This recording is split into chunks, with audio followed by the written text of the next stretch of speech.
During the reign of the divine King Han, Zhe, the title of mortal god, was born. Originally, it was decided for those at the fourth stage of qi condensation, yin form phase, but near the end of his reign, it had changed. It became the designation of those at the sixth stage of qi condensation, false reality. This continued through the three later eras of the myriad Yor continent. The titles are as such: Mortal God at the sixth phase, Mortal Godlord at the eighth phase, and Mortal God-King at the ninth phase. The full title for mortal godhood actually was shortened for False God of Mortal Tao, False Lord of Spirit, Mortal King of Qi. This became divided into the three titles.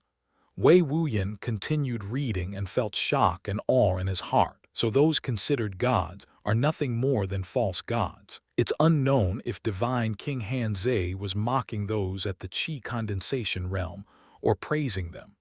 As someone who had just become a false god of mortal Tao, a mortal god, he had mixed feelings when he read this. He kept reading and learned much. The most important detail that he had read from these scrolls was a detailing of the qi condensation realm to an even greater level. In the sixth phase explanation, it never mentioned world force or the qi of the world, but that one needed to meld their innate yin and yang energies with the ever-present life in the air. This was just the personal description of whoever reached the sixth phase at the time. This only reinforced Wei Wuyin's belief that those who ascended to the sixth phase had wildly different beliefs as to how they ascended. If Wei Wuyin heard this before, he wouldn't know what to do with that. Hearing it now, Wei Wuyin still felt it didn't fit, but he knew that it held truth but from a different perspective. The seventh phase, sublime qi, is all about refining one's heart of qi to its limit with essence, expanding its size and abilities. It's a realm for refinement and solidification of one's foundation. It was considered the simplest phase and had no requirement for talent or comprehension. It embodied the realm of accumulation that the qi condensation realm was often described as. Recalling the 100 essence stones, he wondered if it would be enough. It didn't describe how much one would need, but that it required an immense amount of essence from the heaven and earth. The eighth phase infused spirit with qi on a higher level, giving qi spirituality and a unique connection. Even if one's qi was no longer in direct contact with the Creator, they could sense it and the activity around it. They could direct and control it while its form still existed. While one's spiritual spells would take a huge leap that could influence others' spirits or minds. The ninth phase gave birth to qi essence. Before, Wei Wuyin wouldn't have any idea as to what that was. But now that he had grasped world force, he had a clearer view of cultivation. Qi essence was a condensed force similar to the world's force, allowing one to work on producing their own internal world. According to the scrolls, the next realm involved creating a world. Wei Wuyin was awed by this. A door had been opened to his path of cultivation. Yin-yang God spheres.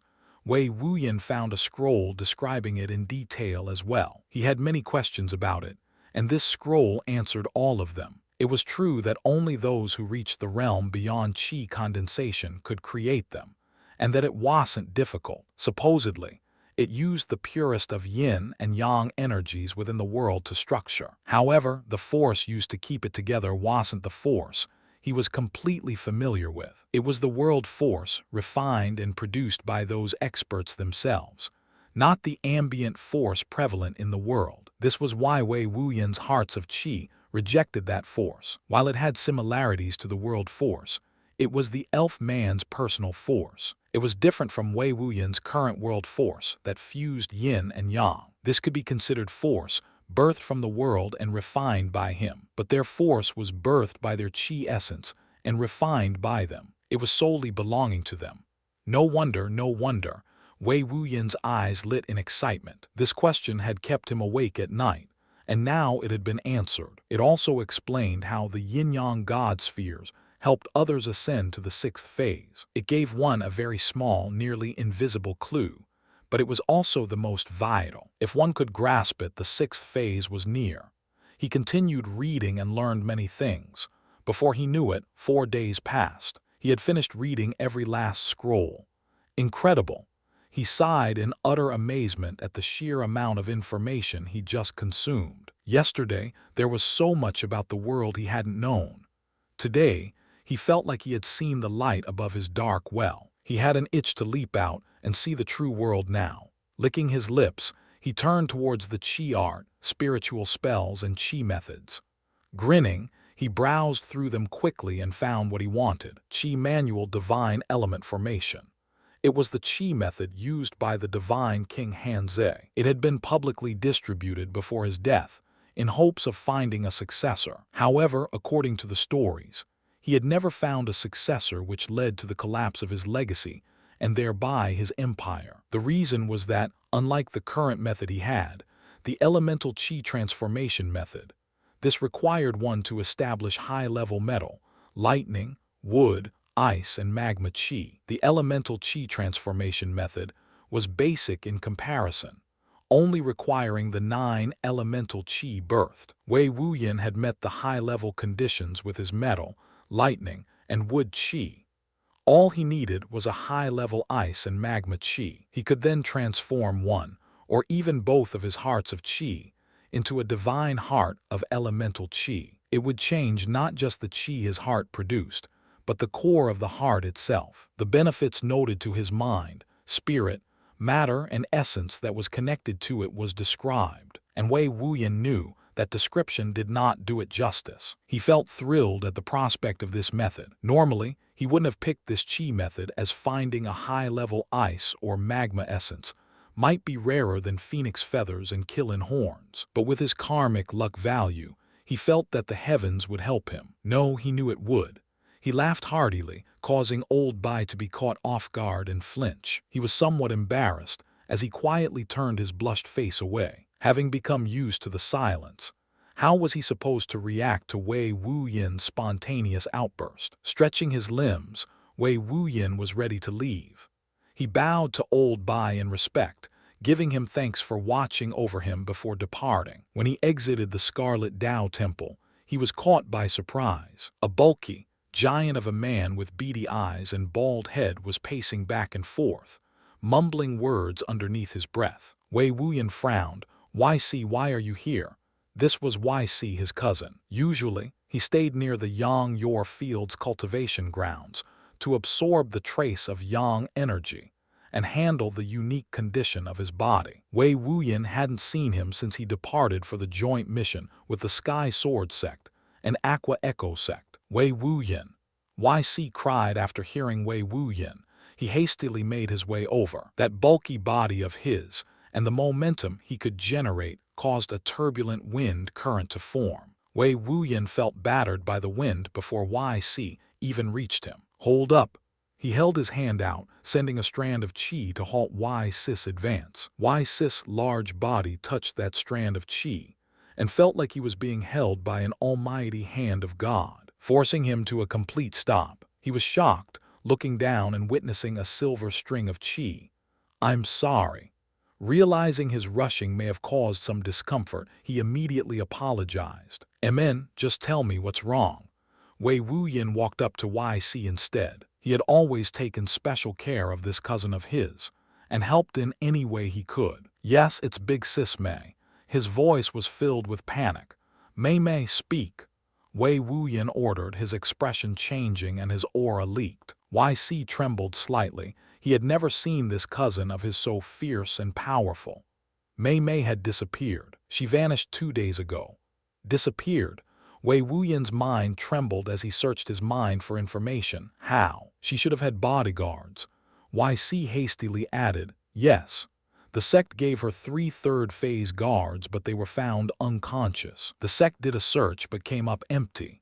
A hole was punctured in Wei Wuyin's heart, forming a pit of despair. May was his former leader, his former lover, and most importantly, his friend.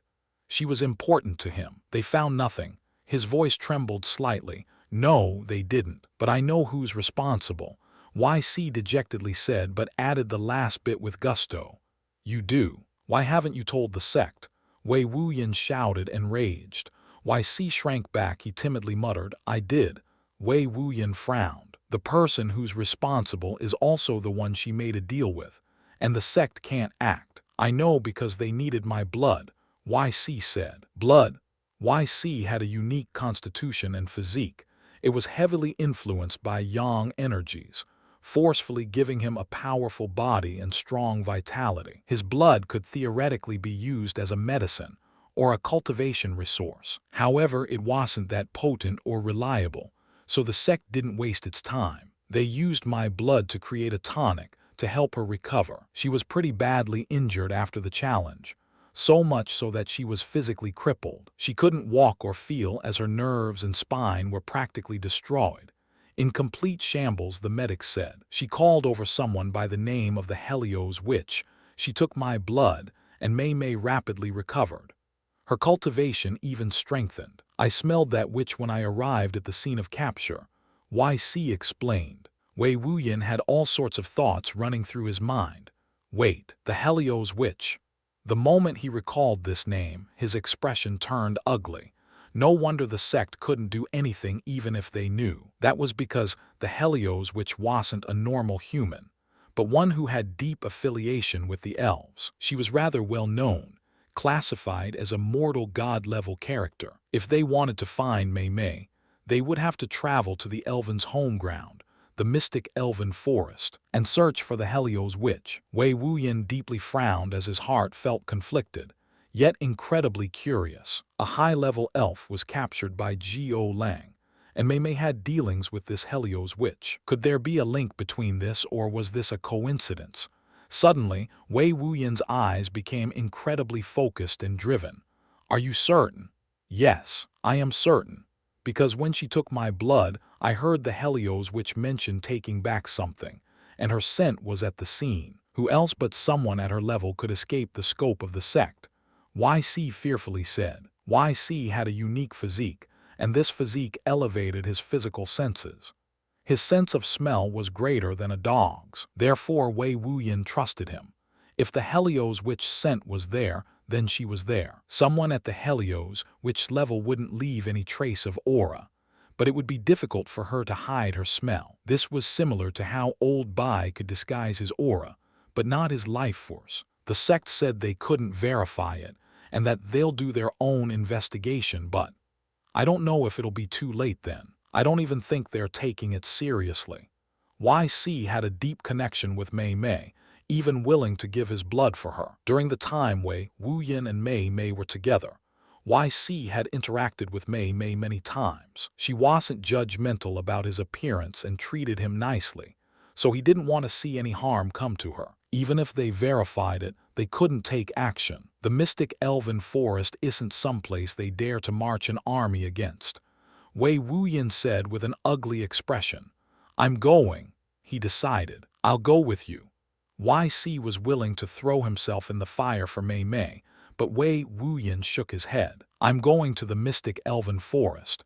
You may have the physique rivaling a third-phase expert, but you're still too weak. You can barely hold your own against a true third-phase expert, let alone a god-level figure like the Helios Witch. You'll stay. Wei Wuyin's tone brokered no argument. But Wei Wuyin, you can. Boom. YC was just about to argue, but his mouth closed shut in an instant. Wei Wuyin's aura infused with yin-yang qi. The four basic elements, lightning, metal, and wood qi exploded like a volcanic eruption. His black hair fluttered with the wind, as various energies coursed through his veins. As he stood there, it was like the world had become one with him. He had become a god. True fire, crackling lightning, vibrant leaves, streams of water, wads of clustered rock, wild currents of wind, and silver mist was birthed as real as they could be. I am enough. If she's alive, I will bring her back. If she is dead, I'll bring her murderer's head. I promise. His words were like thunder as they resounded within YC's eyes. He had never seen such power, such force, such realism before. He could feel the biting wind, heat, and electricity in the air. Gulping heavily, he subconsciously nodded. Wei Wuyin gently smiled, his aura faded and the elements dispersed. He whistled. F-wheat Cree. A shriek sounded not too far away. His crane, which was stationed at a stable near the Scarlet Tao Temple, took to the skies and flew over with immense speed. Wei Wuyin leapt upwards. his descent met by the crane's arrival perfectly as he landed on its back. He looked at YC as the crane turned directions. "I'll be back." With fierce eyes, he looked towards the east. With a pat, the crane took off eastward. "Mystic Elven Forest, here I come. Own. Karmic Luck Value, 171. One right arrow, 162. 4. Paragon of Sin, flying away from the Scarlet Solaris Mountain, was one man and one beast, soaring at maximum speed through the skies unobstructed. Wei Wuyin's expression was the picture of solemnness. He was currently examining his right arm and the karmic luck value imprinted in it. The moment he decided to travel to the mystic elven forest in search of Mei Mei, his arm stung with pain. His karmic luck value decreased by 7 to 162, 4 from 171.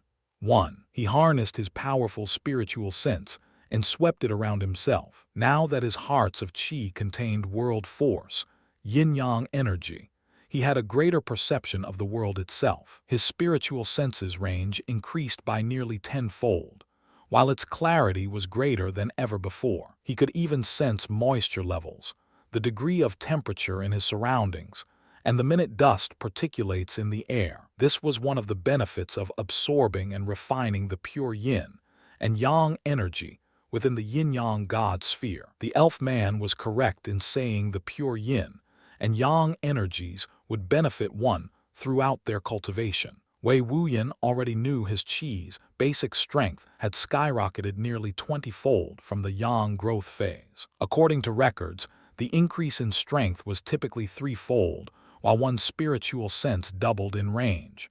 This was the average rate of increase. That being said, despite the sweeping of his spiritual sense, he discovered nothing. This left him confused as to why his karmic luck value would drop so suddenly. When it dropped before, the world underwent an immediate change, or the opportunity revealed itself quickly. He hadn't understood much about how the timing or mechanics of karmic value worked even with the scripture, but he did know that he'll be given an opportunity soon. "I hope it doesn't delay me," Wei Wuyin muttered before he started to cultivate atop the crane. With 2 hearts of qi, his absorption and refining speed was 4 times as great as before. With his cultivation base rising, the refinement speed also increased. He decided to use this time to refine his hearts of qi. He withdrew the black bag given to him by Su Lanny and pulled out a grayish-white oval stone. It was the size of a baby's fist and as smooth as its skin.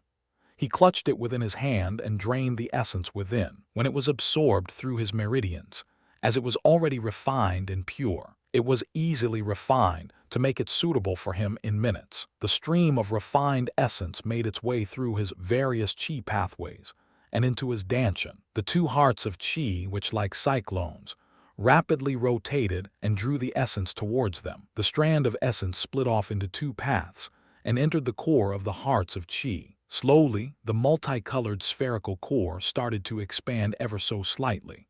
The core contained various colors and was about the size of a fingernail. Its colors embodied the various types of energies within. These were elemental, yin, yang, and yin-yang energies. So it can grow. Wei Wuyin was caught in a wondrous feeling. Before, whenever he had sent essence into his core, it would merge it with the various forms of energies and send out strands of refined qi like a fleshy heart, pumping out oxygenated blood. There would be no growth. However, now, he felt a secondary option made available due to the yin-yang energy within. The yin-yang energy, kept together by the world force, refined a unique form of force that could expand the core. As the core expanded, so did its ability to refine, the amount of energy contained within, and its durability. The sublime qi phase, also known as the 7th stage of qi condensation, was reaching the peak size of this qi core. It'll grow from a fingernail in terms of size to an actual walnut-sized existence. With each increase in the quantity of energy, the quality of qi would also increase in turn. It was a fabulous balance that left him in awe. I wonder, Wei Wuyin suddenly had an idea. Since he had 2 heart of qi, could he independently refine them both? Normally, it would be impossible, as the heart of qi had to focus on an object to absorb it. This would take all his mental power. Now he could be considered to have 2 times the mental power. He had to at least try. Pulling out another essence stone, he clutched one in both hands and focused. He had both hearts of Qi honed onto just one essence stone each. Suddenly, he felt a miraculous feeling as his mind seemed to be joined by another. This was his cloned mind. In his mind's eye, an arming sword stood tall. It suddenly split perfectly in two from a clearly divided point. When they split, Wei Wuyin felt like he had 2 sources of thought. He tested it out. Mei Mei, Xing Fu. Simultaneously, he heard 2 overlapping voices in his head, both his own. Incredible, he shouted aloud. The excitement in his voice was nearly tangible. The profound feeling of possessing 2 independent yet interconnected minds was intoxicating. As the 2 essence stones were absorbed through his meridians by force of his hearts of Qi, directed into Danshan, he found an even greater, far more miraculous discovery. Unlike before, the 2 hearts of Qi didn't split the essence, but focused solely on their own strands of essence. Yet the refinement speed hadn't decreased. This was a true representation of twice the result with half the effort. Cree, the crane beneath his feet, cried. He awoke from his cultivation and noticed that the sky had become dark, and the astral bodies were brilliantly shining in the starry sky. How long have I been cultivating? He quietly muttered. If the crane was reaching its limits, it should have been morning, not night. After taking a look behind him, he noticed the scarlet Solaris mountain was no longer in sight, and the area was mostly filled with rocky, barren terrain with sparse trees and vegetation. The wood energy was lacking, but the earthen energies were brimming and full. There were hills and smaller mountains in the distance. He recalled the map within his mind and the noticeable features of the land. Having traveled eastbound the entire trip, he should be in the earthly Titan Sect's Gaia state. They deemed it as a state, but it was a part of Wu country. Only now did he recall the vast distance to the mystic elven forest from the sect. Even if he had the crane fly without rest, it would still take 2 weeks. If he had a black crane, that time could be shortened. He communicated with the crane using a spiritual spell, gaining a rough estimate of his cultivation time. It had been roughly 39 hours since they left. The crane also communicated its immense exhaustion and desire for rest. Wei Wuyin couldn't help but give a helpless smile. He had been so riled up that he forgot his mount's limitations. A true god-level character would have a unique mount that was both faster and had a greater degree of stamina than his white crane, such as a black crane that was several times the size of a white crane. He hadn't exposed his cultivation base, and because of rank requirements, the sect hadn't given him an exception and bestowed a black variant crane to him. He understood and had little need for a better mount until now. In truth, he enjoyed having this crane as a mount. It had served him faithfully, and their relationship was stable. Sorry, he apologized with a rub to its feathers. It cried in acceptance, the exhaustion evident by its weakened sounds. Let's find a place to rest. After instructing this, he once more recalled the map of the Gaia state. There were several important locations marked in that mental map, such as the earthly Titan Sect, Mount Inferno, and Tao Canyon. Mount Inferno.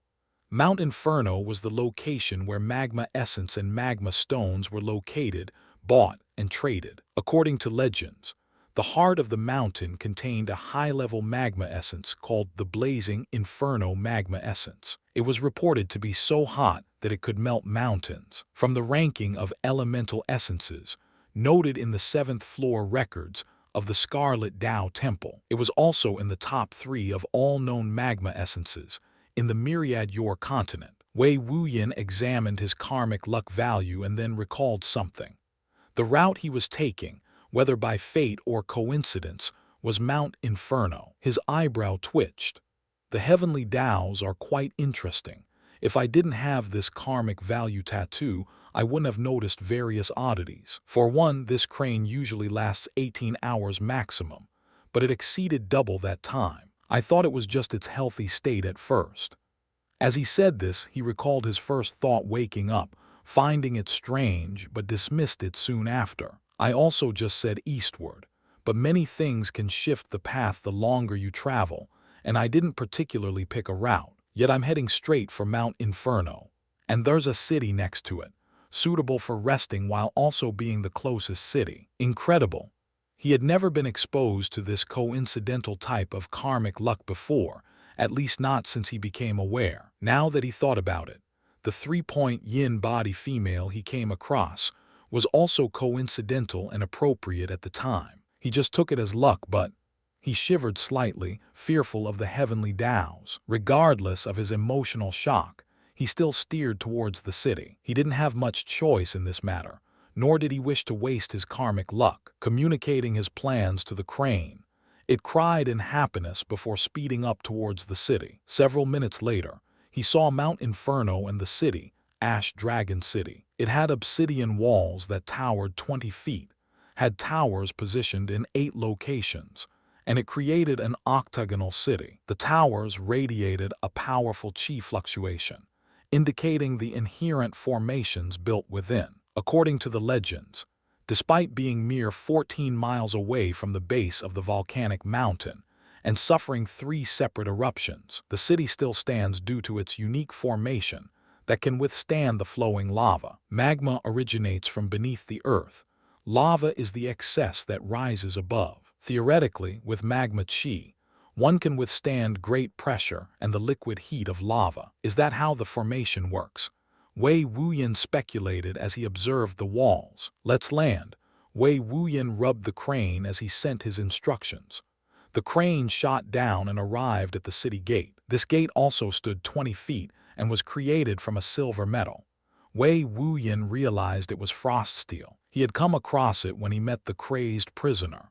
When he landed, he had the crane take steps towards the gate. At the city gate, 2 guardians radiating auras at the first stage of chi condensation stood guard. This elevated his understanding of the city. To have gate guards at the chi condensation realm meant the city held strength. In his clan, those who guarded the gate were measly meridian awakening phase cultivators, those at the foundation establishment realm. He saw their weapons and realized they were chi weapons which contained faint traces of fire chi. It was similar to Yan Ju's scarlet chi spear. This was quite valuable. As for their armor, they emitted an aura of earth chi. His own silver saber contained metal chi. However, its quality was only on par as he'd obtained it before reaching the elemental birth phase. He knew the strength of weapons imbued with chi were far stronger than those without. After all, weapons of that level required refined chi stones, or those at the elemental birth phase to set up a formation and spend months to years of infusion. Halt! One of the guards ordered with his palm out. His voice was powerful, and his aura was already circulating in intimidation. Wei Wuyin laughed inwardly at this. Did they want to intimidate him? Regardless, he halted with a smile. Entry is currently restricted. You can return after the entry ban has been lifted. The guard stated coldly. Wei Wuyin was shocked. He thought this was an extortion tactic, but instead, it was a direct order of denial. He grew curious as he saw that the gate had indeed been closed. Also, everyone who was at the gate was lingering around with idle expressions. He had thought it was the issue with the fee, but now he knew it was something greater. His curiosity grew. He wanted to see inside. Wait, he frowned. The strong feeling to stick his nose in others' business, while not unlikely, wasn't natural. Then he smiled as realization dawned on him. Fine, you want me to look inside, then so be it. As if speaking directly to the heavenly Taos, his eyes grew bright. He fully intended to wreak havoc and forcefully enter. Boom! His eyes widened as the closed gate dented and then straight blew off its hinges. One of the doors that rocketed outwards like a bullet crashed into one of the guards. He didn't even get a chance to yelp before his entirety was crushed in meat paste. His bones made a crushingly eerie sound as a splatter of his organs painted the ground. The other guard was swatted away like a fly, blood creating a crimson line, following the trajectory of his body. He even saw an arm twisted oddly, nearly ripped off at its joint. Wei Wuyin hastily conjured a strand of silver chi, creating a square wall to defend. One of the doors that flew towards him were directly halted, like a flying marshmallow meeting a stone. It deformed but couldn't even cause a ripple in the wall of qi.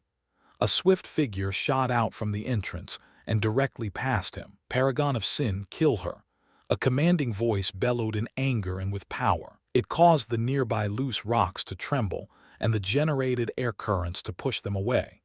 Even Wei Wuyin's ears slightly rang in response. Then Wei Wuyin finally saw the figure clearly. It was a hooded woman.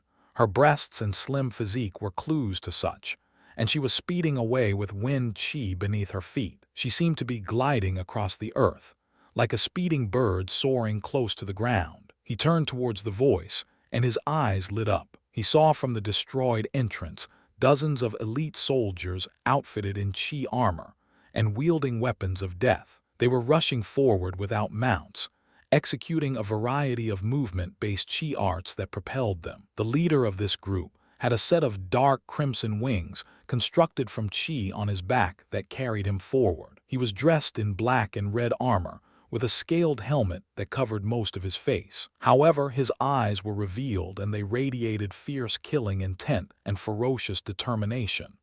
They soon passed him, ignoring his existence. He dispersed his qi and watched them silently. That commander with wings had reached the 4th stage of qi condensation, yin form phase, and had birthed magma qi. Those viscous-looking dark crimson wings that emitted heat was proof of that. Is she a criminal? Did she steal or murder someone? Regardless, I can't just let something so interesting go, no. He coldly chuckled in his heart.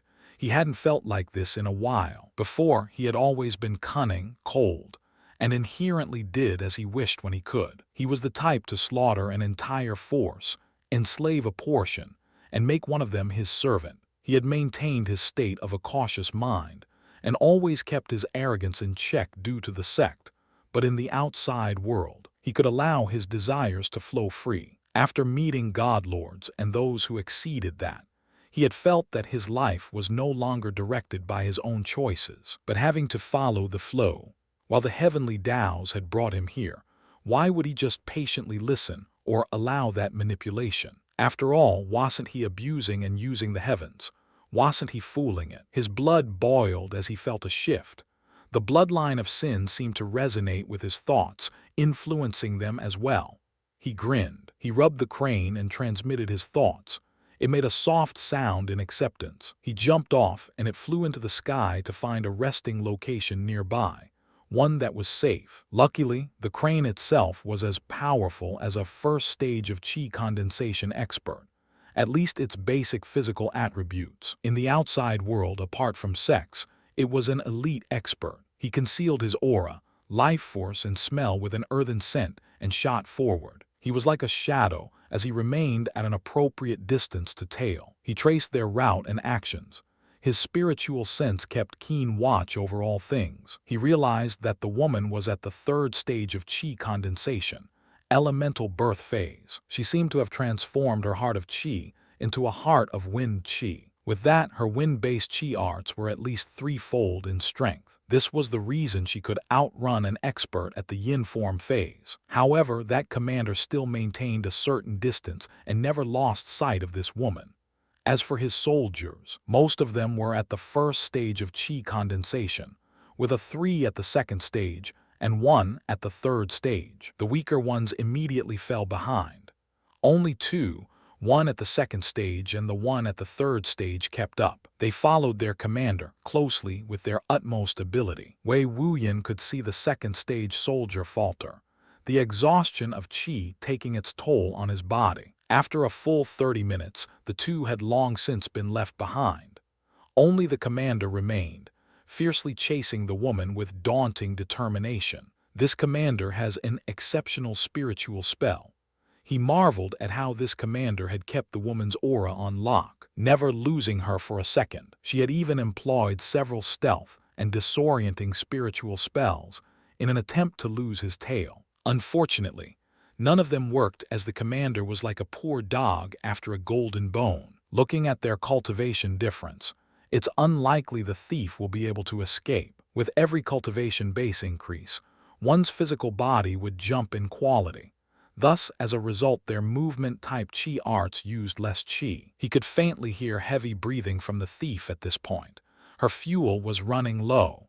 Wei Wuyin couldn't figure out her goal. She seemed to be wholly intent on going in one direction.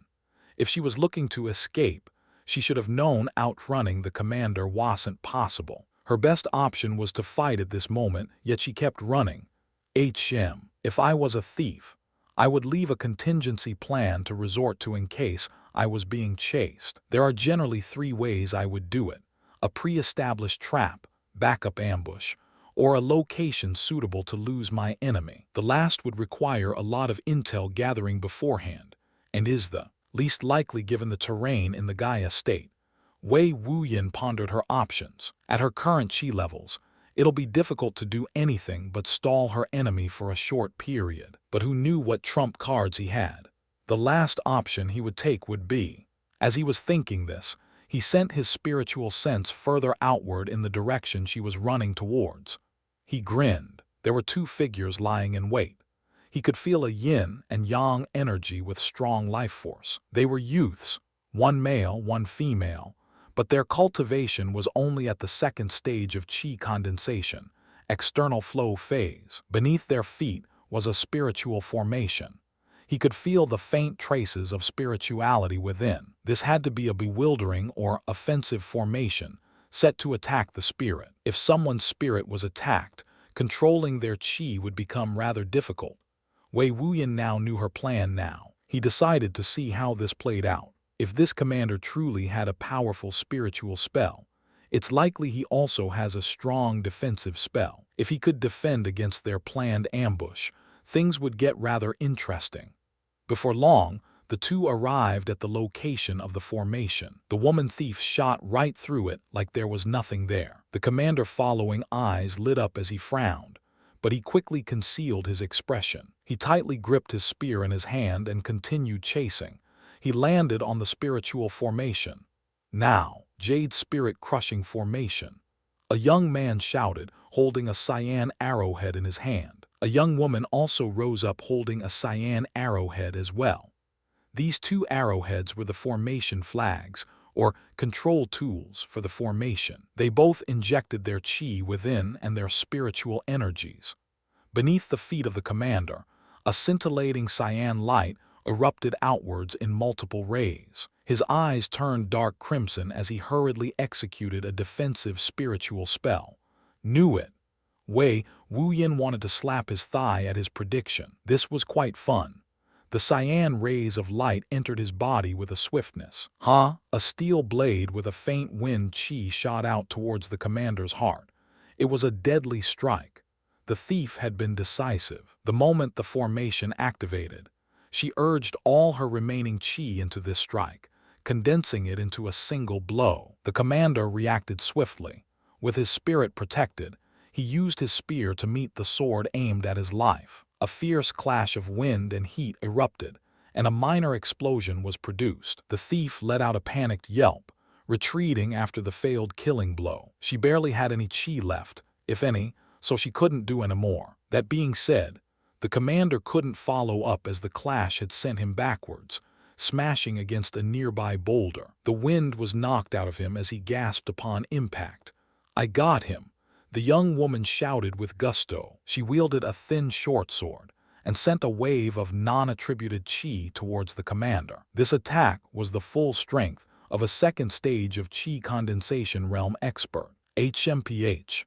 The commander coldly sneered, recovering from the impact rather quickly. He grasped his spear's spine and with a heft, he threw it fiercely towards the retreating female thief. He seemingly decided to rely on his chi armor to protect him from the wave of chi. Crossing his arms into an X, he intended to use only his chi armor in defense. With his spirit protecting against the cyan spiritual light, he had no choice. The spear was like a missile. The thief hadn't expected it as the spear pierced through her right shoulder and nailed her to a rock. She screamed in pain as the sound of crushed bones echoed in the air. The sheer force had destroyed the left arm, shoulder, and ribs, rending her flesh, and even a faint burnt smell lingered in the air. The surrounding skin was burning, destroying her nerves. It was unlikely that her left side will ever be the same at this rate, unless high-level treatment was performed. Elder Jiao. The young man shrieked in panic. He seemed to have seen red as he rushed to her aid without care. He tried to grasp the spear, but his hands burned and he winced away. His expression was full of concern, and the deflated left side of the thief didn't offer any relief. Wei Wuyin watched this with a calm expression. His mental state was quite neutral. At this rate, the three were going to die. Perhaps their fate may be a little worse. Pow! Just as he said that, the commander had already withstood the young woman's blow with his armor and struck her fiercely. She was incapacitated instantly. With the difference in cultivation and sharp difference in physique, the commander, even in his tired and weakened state, dealt with the girl in a single dash and strike. It was laughable, really. There was a reason why cultivation level was important. The difference between each was massive, accompanied by a wide variety of benefits. For example, those at the elemental birth phase establish 4 elements throughout. Each element tempers the body. When one reaches completion, they are tempered by all 4 energies in unison, being far stronger than individual enhancement. The yin form phase not only had all 4 elements, but yin energy that benefits one's mental capabilities, clarity of spiritual sense, and strengthened qi. The young woman had yet to have her body tempered by a single element. So, against someone with the 4 basic elements and magma qi, she was not even close to being his match. Kiayu. The young man cried as he witnessed this horrific scene. His expression was incredibly ugly as he realized his situation. Retrieving his sword, he was ready to kill the man before him or die trying. Wei Wuyin felt a little hungry. He rubbed his stomach lightly. He had just realized that he hadn't eaten since the meeting at the Scarlet Tao Temple. While he had abundant energy and didn't require mortal sustenance, he still felt hunger and cravings from time to time. I should find some meat later, or maybe the city will open after.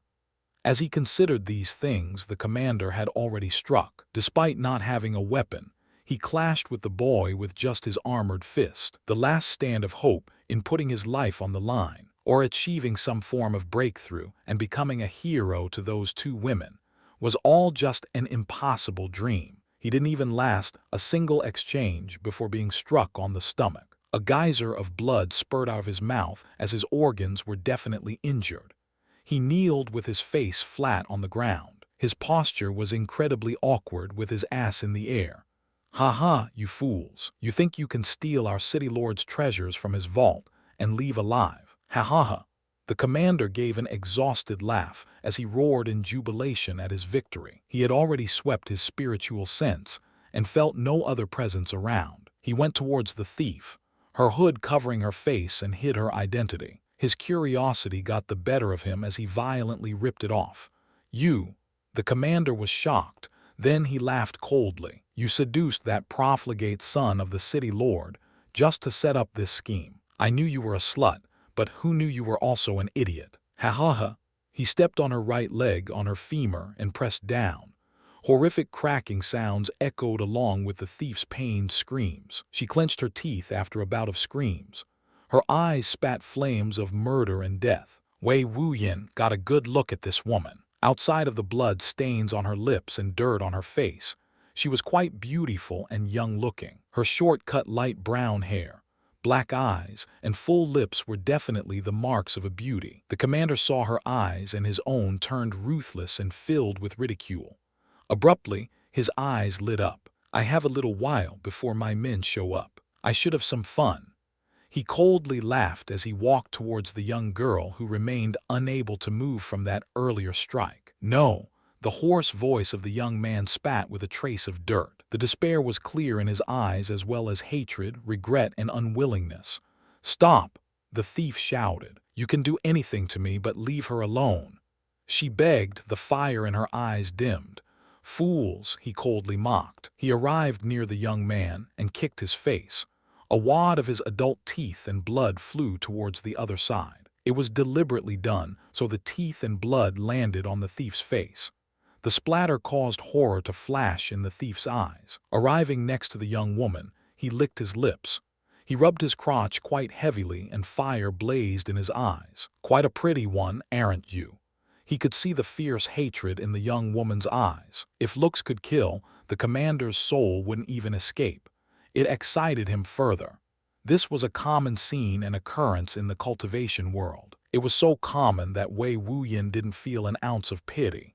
Not to mention, he had done similar things in the past. While he hadn't forced himself on enemies before, the 3-point yin body had to trade her purity for her life. Otherwise, reaching the yin form phase at his age was nearly impossible. He preferred mutual consent, but on a realistic level. No cultivator at the complete stage of the elemental birth phase would ever let a 3-point yin body escape. It would be foolish as fuck. Whether she agreed or not didn't matter, the end result would have been the same. The only difference was her state afterwards. It was the misfortune of having a treasure others wanted or needed. Didn't Jiao Lang try to kill him, using various schemes for some imaginary treasure? Despite being a core disciple of the same sect, there was barely any difference. That being said, whoosh, a sharp silver chi shot out at an unprecedented speed. It formed a saber image and traveled like lightning. Before another step could be taken, the commander's head was already separated from his body. It took a few seconds before death caught up to him. A red line of liquid flowed ceaselessly from the commander's neck, nearly popping off his head. He grasped his neck, as if it were the last command his mind had given his separated body. With a look of horrified confusion, the commander's head tilted back and fell. Thud. Paragon of Sin.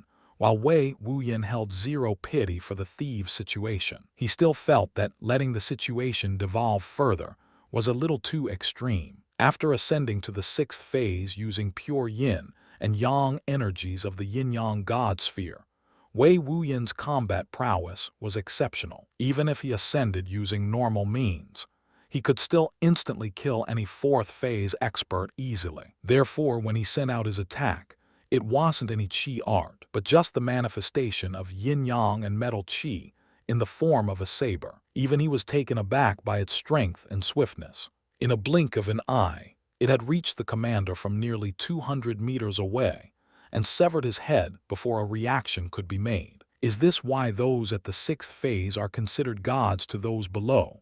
As he pondered this, he leisurely made his way over to the commander's beheaded corpse. When he arrived, he observed the 3 thieves who had opened mouths and bulging eyes. They didn't even see how the commander died, and their souls had nearly left their bodies in shock. When they suddenly saw Wei Wuyin waltz over without a care, their expressions all changed. The girl and boy let out yelping sounds, while the female thief remained quiet. Wei Wuyin praised her inwardly for being able to regain her calm so quickly. He swept his spiritual sense through the commander and found 2 spatial rings, one of which was on his finger. The other was stored deep in his flesh, hidden away from prying eyes. A secret ring. As he noticed this, he couldn't help but wonder. Spatial rings were gateways to off-site storage areas. Usually, they would be set up within the stronghold of a powerful force, and made from incredibly durable materials with no way to enter except through the spatial ring. His spatial ring was the same, connected to the Scarlet Solaris Sect storage department. Only those who reached the sublime chi phase had a chance to forcefully rip through those containers. Therefore, keeping a secret spatial ring embedded inside one's flesh left him curious. He deduced that even if he was at the 5th stage of chi condensation, his spiritual sense would not be powerful enough to locate the ring. In fact, he wasn't confident normal 6th phase experts could either, only because he refined the purest of yin and yang energies, established a secondary heart of chi. Did he have enough spiritual strength in his spiritual sense to recognize the spatial ring? At first, he thought that the lucky chance was the city lord's valuables in the thief's possession. But now, he was rethinking things. Could it be the higher the karmic luck value decreases, the easier it is to obtain the maximum benefits for the lucky chance? The lower, such as with the yin-yang god sphere, meant the harder it is. This crossed his mind as he decisively stabbed his finger into the commander's flesh, extracting the spatial ring stored inside his body. When he extracted it, his eyes flickered as he realized it had a unique spiritual formation embedded on its surface. There were 3 types, and as he examined it more, he realized this ring had 3 different containers. Despite his incredibly powerful spiritual sense, he could only enter 2 of them, being decisively blocked by the third. This 3 layers, each requiring a stronger spiritual strength than before. This was his first time encountering a ring so odd. He could also tell that there was originally a gate-like formation that needed to be broken. There were traces of dense magma energies that seemed to originate from dozens of years of constant infusion. He quickly realized the commander had used his spiritual sense and several decades to wear down and destroy the gate ahead of the required strength. The most recent infusion was about 3 years ago. At this point, the pieces were now gathering together. The commander had found this ring and discovered the gate formation and its uniqueness when he had been at the elemental birth phase. Slowly, he used his spiritual strength to wear down and destroy the gate formation, preventing access. Then 3 years ago, he gained entry and used whatever was in the first storage container. He realized the first container in the first layer had been swept clean. Could it be that his spiritual spell originated from this ring? He did find it odd that the second strongest soldier beneath the commander's elite soldiers was at the beginning of the elemental birth phase, while the rest were at the second stage of chi condensation. The disparity was a little too great. The ring likely contained resources, too, that helped the man reach the yin form phase. However, the spiritual sense of the commander hadn't reached the level of requirement to reach the second layer. He smiled. Fortune truly comes in pairs. He took the standard spatial ring from the commander's corpse and turned his attention to the 3 thieves. You can decide. I can kill you all here and now, or you can give me what you stole, he said with a faint smile. His handsome visage, black hair, and silver eyes left a heavy impression on all 3. The female thief struggled slightly. Through clenched teeth she said, "Help us and it's yours." "Help?" Wei Wuyin found this hilarious. "Fine, I'll just kill you all." As he said that, a flame was conjured in his palm. This was true fire made by fire qi and yin-yang energies. This qi could incinerate them all into ash and leave no evidence, just like a normal fire would. "Wait," the young girl shouted with all her strength in a hoarse voice. She had barely been able to speak or move, but she forcefully did so by rapidly circulating her qi. Her eyes clearly revealed that she did not want to die like this. She pulled out a badge and threw it on the ground. Wei Wuyin looked at the tossed badge and examined it. It was made from a trace of wind qi. The image etched in it was of a white lotus in full bloom. It looked alive and pure. Jade Lotus Sect. He realized that those 2 youngsters were members of the Jade Lotus Sect.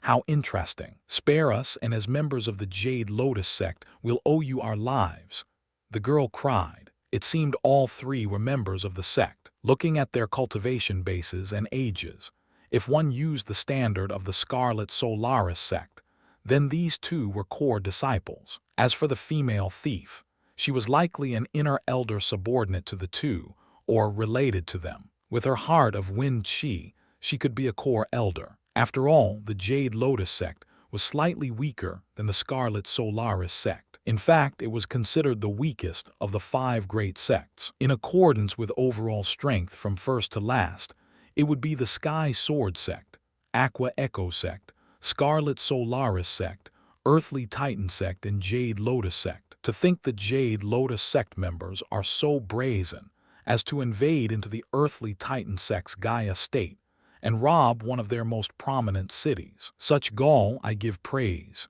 He felt like clapping in applause. Of course, they failed horrendously, but it was still enough for effort. The expressions of the young girl shifted with fear seeing Wei Wuyin unmoved. She asked, Who are you?" The despair in her voice was tangible as she felt death looming. "Scarlet Solaris sect's Wei Wuyin," he answered without hesitation. Those words were like a bomb on all 3 of their minds. The Jade Lotus sect and Scarlet Solaris sect had entered into war several times. They were anything but allies. Here, the female thief decisively extracted the spatial ring with a little bit of her recovered wind qi and sent it over. She had even thrown over her own. After realizing Wei Wuyin's status, her only chance was to give up the gains. It's not like she wanted to die. However, the young girl felt a wave of hopelessness, unsure if this was enough after declaring their identities, and fiercely pleaded, "Please, I'll do anything, please don't kill us." She bit her lips and forced an awkward smile as she once more said anything with meaning. Wei Wuyin smiled, "Fine." He dismissed the fire chi and retrieved the rings. After a brief inspection, his eyes brightened up. "I owe your Jade Lotus sect a favor, so this can be considered repaid." As he recalled the old retired blacksmith who forged his silver saber, he couldn't help but sigh. The old man originated from the Jade Lotus sect and was even a disciple. However, his talent was poor, and he resorted to crafting to make a suitable living to raise his family. He had made weapons for the Jade Lotus sect for decades, finally quitting and retiring to the Scarlet Solaris sect's domain, where his grandchildren had moved. Although the man had never said to spare any disciples, he knew he had strong feelings of loyalty and gratefulness. While Wei Wuyin was cold and callous at times, he still held importance to relationships, even to those who have passed. A small connection was all he needed to spare the Jade Lotus sect members. However, that didn't mean he wouldn't gain anything from this. With a wave of his hand, a trace of chi wrapped around the spear and pulled it out of the female thief's shoulder, inducing a hellish shout of pain in response. Wei Wuyin retrieved the chi weapon and examined it with rapt attention. Definitely of high grade. It has yin and yang energies structured within, including magma chi. If my saber is compared, it's like steel to rock. He sighed with emotion. This spear was useful to even fifth-phase experts, let alone a fourth-phase expert. His saber had already become obsolete, unable to withstand the infusion of his powerful chi. That's why he hadn't used it often, especially when he reached the fifth phase himself. After a few more looks, he stored the high-grade chi spear into his storage ring. He placed the other spatial rings in his various pockets and walked towards the young girl. He observed her and realized her primal yin was still intact, while she could be considered a beauty. But after realizing she didn't have a unique physique, he sighed. If he decided to dual cultivate with her, the one who'd benefit massively would be her, not him. With his dense elemental and yin-yang energies, her cultivation would probably reach the peak of the third phase, with a chance to birth lightning, wood, or metal chi with her talent. Not to mention, her foundation would be paved. As for him, he'll just get a mild, insignificant increase in his yin energy. With how strong it was now, that increase was truly unimportant. He wasn't so heartless as to pluck her primal yin one-sidedly, and that wasn't very enjoyable for either party. Shaking his head softly, he decided to just take both of their spatial rings. He quickly dumped out the contents of the 3 rings and stored it into his own sect-located spatial ring. He also dumped out the contents of the commander's personal ring and relocated it into his own. Then, he returned the rings. He took the things important to him: pills, elixirs, manuals, objects with various types of energies, or oddities that stood out. What was left was just trash at that point. He didn't want them communicating with their sect and having their possessions removed from their storage containers before he could take them, so he retrieved all his desired contents. Witnessing their stuff being taken caused them to clench their teeth in indignation. The young girl saw Wei Wuyin's lustful eyes and shrank back, her heart feeling fear. But when he revealed a trace of disappointment, she felt a sense of loss, like she had just lost out on an outstanding opportunity. Well, good luck. He brushed his hands and readied to leave. Wait, the woman, originally referred to as the female thief, shouted while grabbing her nearly collapsed left side. "My name's Jiao Ning. I'll remember you." Jiao Ning. Wei Wuyin looked towards her and smiled. "Okay." Just as he was about to take off within his spiritual senses range, he noticed several soldiers approaching rapidly. He frowned. The commander must have left trails for them to follow, otherwise just a slight degree off, and they would have been somewhere else. Instead, they followed the path straight to here. Noticing his gaze shift towards where they came from, The young boy who couldn't speak, as his jaw had been dislocated and several of his teeth had been knocked out, realized the soldiers were approaching. He mumbled incoherently in panic. Even if Wei Wuyin spared them, those soldiers will definitely capture them. He was likely dead, and those two females, they were in no shape to escape or run. Their fates were sealed. However, Wei Wuyin's eyes lit up. More wealth. Paragon of Sin in terms of wealth. Qi condensation realm experts had deep pockets. Even the first stage expert had a wealth worth at least an essence stone. However, considering they were all elites, they may have 2 or 3 essence stones worth of resources. Their Qi weapons and armor were already worth a fortune. Thinking this, he nearly forgot about the commander's armor. If he sold just their armors to the black market, he could gain dozens of essence stones, and what he needed most for cultivation was pure essence stones. Just from absorbing and calculating the rate of growth 2 essence stones gave, he realized that his requirement for cultivation was high. If it was just 1 heart of Qi, he may need about 400 essence stones to reach the walnut-sized requirement to step into the sublime Qi phase. But with 800 essence stones was an absolutely disgusting amount of wealth, and this was only an estimation. Who knew if he would need 1,000 or more? Now that walking bags of money were racing towards him, an insatiable greed emerged in his heart. With a quickness, he removed the commander's armor and stored it into his storage space. His eyes were the picture of avarice, seeing Wei Wuyin's hasty actions. The young man panicked, thinking he was taking what he could before abandoning them. He started to incoherently plead, but even if Wei Wuyin could understand him, he would still ignore him. The young woman and Xiaoning noticed this as well, but what could they do? Like before, the young woman cried, this time trying to rise. The other soldiers are coming, aren't they? Please, don't leave us. She was about to beg or show her willingness to do anything for a chance at life when the rustling of the earth caught her attention. In her view, several dozen soldiers were marching forward with murderous momentum. Xiaoning's heart clenched. She gritted her teeth and wanted to cry. There were even thoughts of killing herself if she landed in those men's hands. After ensuring that he took everything of value from the commander's corpse, Wei Wuyin revealed a self-satisfied expression. His gains would be massive. Just as he was about to slaughter those incoming soldiers, Xiaoning once more shouted, "If you save us, I'll tell you a crucial secret." Secret. Wei Wuyin's ears perked immediately. What secret? It relates to the city lord and why he's not chasing us, she said, her panic increasing as the soldiers' footsteps neared. There they are, forward men. In the distance, the highest-ranked soldier shouted with power. Well, out with it, Wei Wuyin urged, his expression a little bored.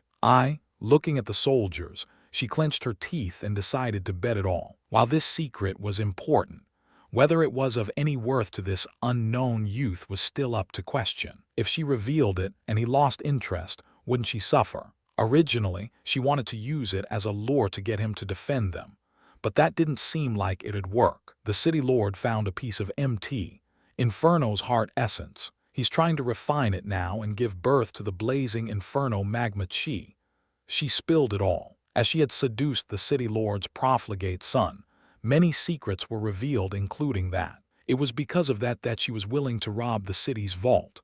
Oh, as he heard this, his eyes burned with desire. No wonder the heavenly Tao's urged him to spread his spiritual sense through the city and led him here. He thought it had to do with the 3-layered ring, but it was he who misunderstood. The heavenly Tao's also gave him an opportunity to enter without the city lord having his elite protection, while simultaneously being preoccupied. Wasn't this a glorious chance? However, with his cultivation base, did he need to avoid those soldiers? That's strange. Did the heavenly Tao's miscalculate his strength? As he thought about it, he considered how strong he would be if he hadn't used his own efforts and relied solely on the heavenly Tao's lucky chances. He wouldn't have 2 hearts of Qi or reach the false reality phase. Was this lucky chance predicated on his assumed cultivation? According to his current knowledge, the city lord wasn't a mortal god-level character, but that might be wrong. or if he considered it with the assumption of a fifth stage of chi condensation strength, then he couldn't avoid the commander's powerful spiritual means. He would be noticed, and if the city lord was a recently established mortal god, he could die. However, if he acted while the city lord was occupied with refining the magma essence, then even he, as a fifth phase, would have a small chance to snatch it or kill him. Even if he failed, he would still have an opportunity to escape, as breaking the refinement would have injured the city lord. Without his soldiers, he couldn't catch up. Wow! He exclaimed in awe as if he felt the puzzle piece together nicely. With that, he pushed out his palm as sharp sabers formed from his metal chi and sliced forward. Without any suspense, the heads of all the incoming soldiers left their shoulders, and soon they became corpses. You all stay here and remove their armor, weapons, and spatial rings for me. I'll be right back. He was filled with urgency as he executed the thunder step elemental chi art and left with an explosive boom. The three had eyes of shock on their expressions. He dealt with them so easily.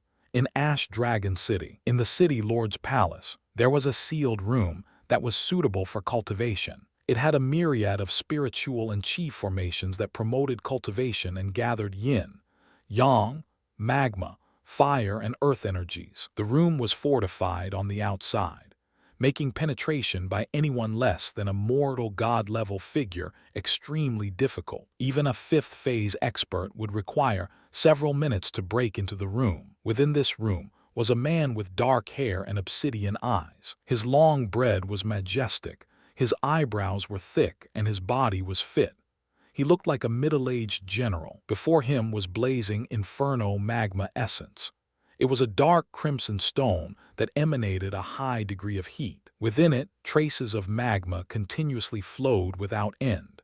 It was as large as a basketball and had no real defined sharpness. However, it looked like it was only a piece of a whole. The man was using his heart of chi to absorb strands of magma essence from the stone. Carefully, he refined that essence with his meridians, passed it to his dantian, and absorbed it through his heart of chi, entering its core. He hoped to give birth to blazing inferno magma energy, which would in turn give him blazing inferno magma chi. The commotion outside had not reached him, and he was not disturbed. That being said, his son, a gaudy-dressed young man, paced back and forth with anxiety outside the door. The city's vault was robbed, and he had an idea as to who took it. Fearing his father may kill him in anger, he wished to beg for forgiveness the moment he left seclusion. He didn't dare to disturb his father and try, otherwise he would truly be killed. A shadow emerged in a corner, unbeknownst to the young man. Wei Wuyin had suppressed his aura and presence as he looked at the young man. He realized that there were formations set up to protect the room, and while he could breach it, it would give the city lord a few seconds to notice. He needed the formation key to enter inside quickly and quietly. Then, he could strike without anyone noticing. Is this boy the son mentioned by that commander? He recalled a profligate son who gave up core secrets for some ass, and couldn't help but feel pity for him. Can't men simply lay with a woman without giving up all their secrets? This was even worse for powerful men. Their women oftentimes knew everything and were their most trusted confidants. Even Xing Fu didn't know he reached the mortal god level. He made it a habit to keep his strength unknown. Loose pants usually meant loose lips. Wei Wuyin felt satisfied that he didn't indulge in a lifestyle of debauchery. While he had many sexual partners, most of them were one-night stands with mutual benefits. Only Xing Fu, Mei Mei, and another girl named Dai Lin were more than that. If Wei Wuyin had known that the profligate son hadn't even enjoyed any sexual relations with the pretty thief, Jiao Ning, yet still he gave up all those secrets, what would he think then? He refocused, swash. With a swift strike, he beheaded the son without hesitation. He used only his saber, so no chi fluctuations would be generated, to ensure that no one would notice. After searching the boy's body and spatial ring, he found a formation flag in the shape of a small spherical rock. This flag was a control tool interconnected with the myriad of formations here. Is it really that easy? This city lord trusted his son a little too much, no. Thinking about this, he He couldn't help but coldly chuckle in his heart. After using the flag, he bypassed the formations quietly and entered the room. The temperature within the room was up by 100 degrees from outside, making it a literal scorching chamber. If a normal mortal was in here, their blood would start to boil. Luckily, with his cultivation base, there wasn't even a mild discomfort. When he arrived, he realized the man was focused wholeheartedly on refining the magma essence of the Mount Inferno heart. It can't be this easy, no. He questioned the heavenly Taos as he swiped his saber at the city lord's neck. With what should have been an epic battle, was only a head falling off a shoulder and crimson blood spewing everywhere. Wei Wuyin was taken aback so much that he just stayed where he was, stunned for several seconds. So, it was that easy. Shaking his head with a sense of loss, he inspected the city lord's body and felt yin-yang energy within his rapidly dispersing heart of qi. He truly was a mortal god.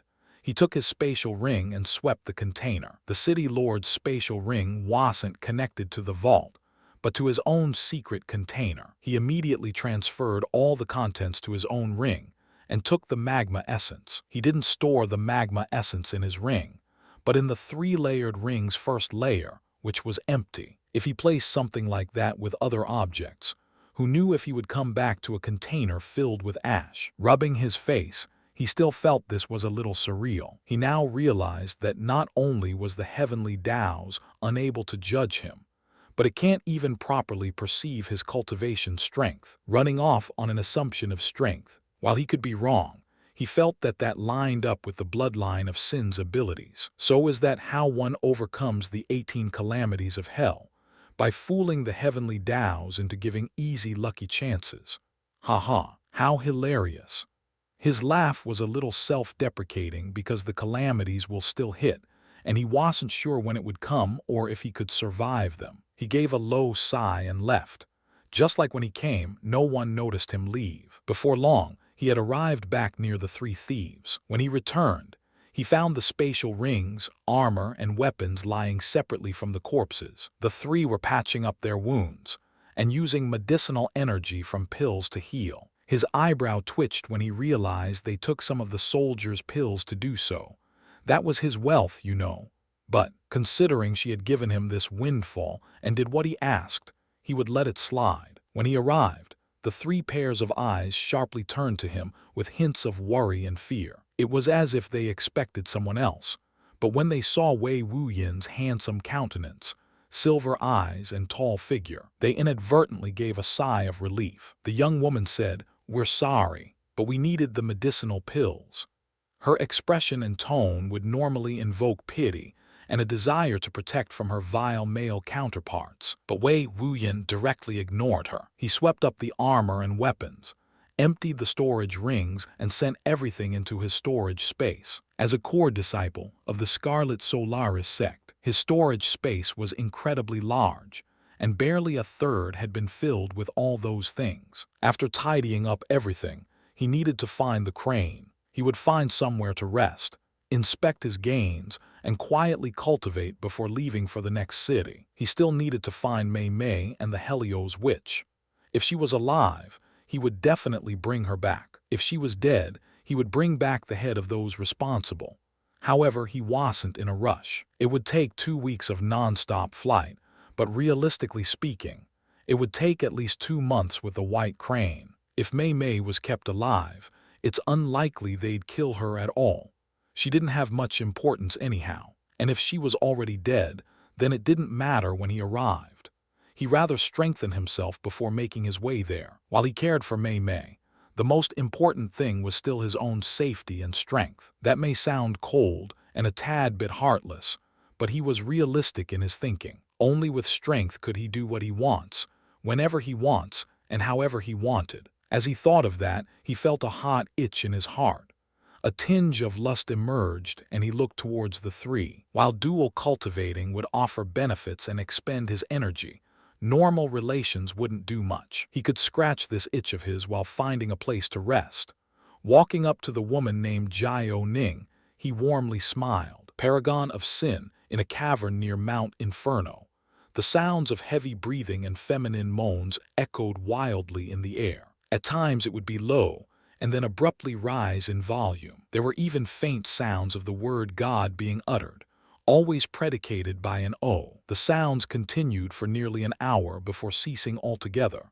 Outside this cave was a lit fire and a white crane resting near it. It seemed wholly unbothered by the intense sounds in the cavern. Near the fire, feeding it with dry wood, two figures sat away from each other with blushes. The young woman and man from the Jade Lotus sect were named Dai Qiayu and Zhang Mu respectively. They were lofty core disciples who were traveling with their core elder. Originally, they were a group of 6 with 3 core disciples, each having their own core elder following them. Unfortunately, they had split due to some internal sect drama, and now Zhang Mu followed Dai Qiayu and Jiao Ning, who was her supporter. His own core elder switched sides last minute, leaving him to rely on them. Should Elder Jiao be doing this? I mean, isn't she, you know? Mary, Zhang Mu had an embarrassed look on his face as he thought of the actions of those two in the cave. He was fortunate enough to heal his jaw, and while his teeth would take some time and medicinal pills to grow back, he could talk normally now. Silence! Dai Qiayu angrily shouted with a pink blush.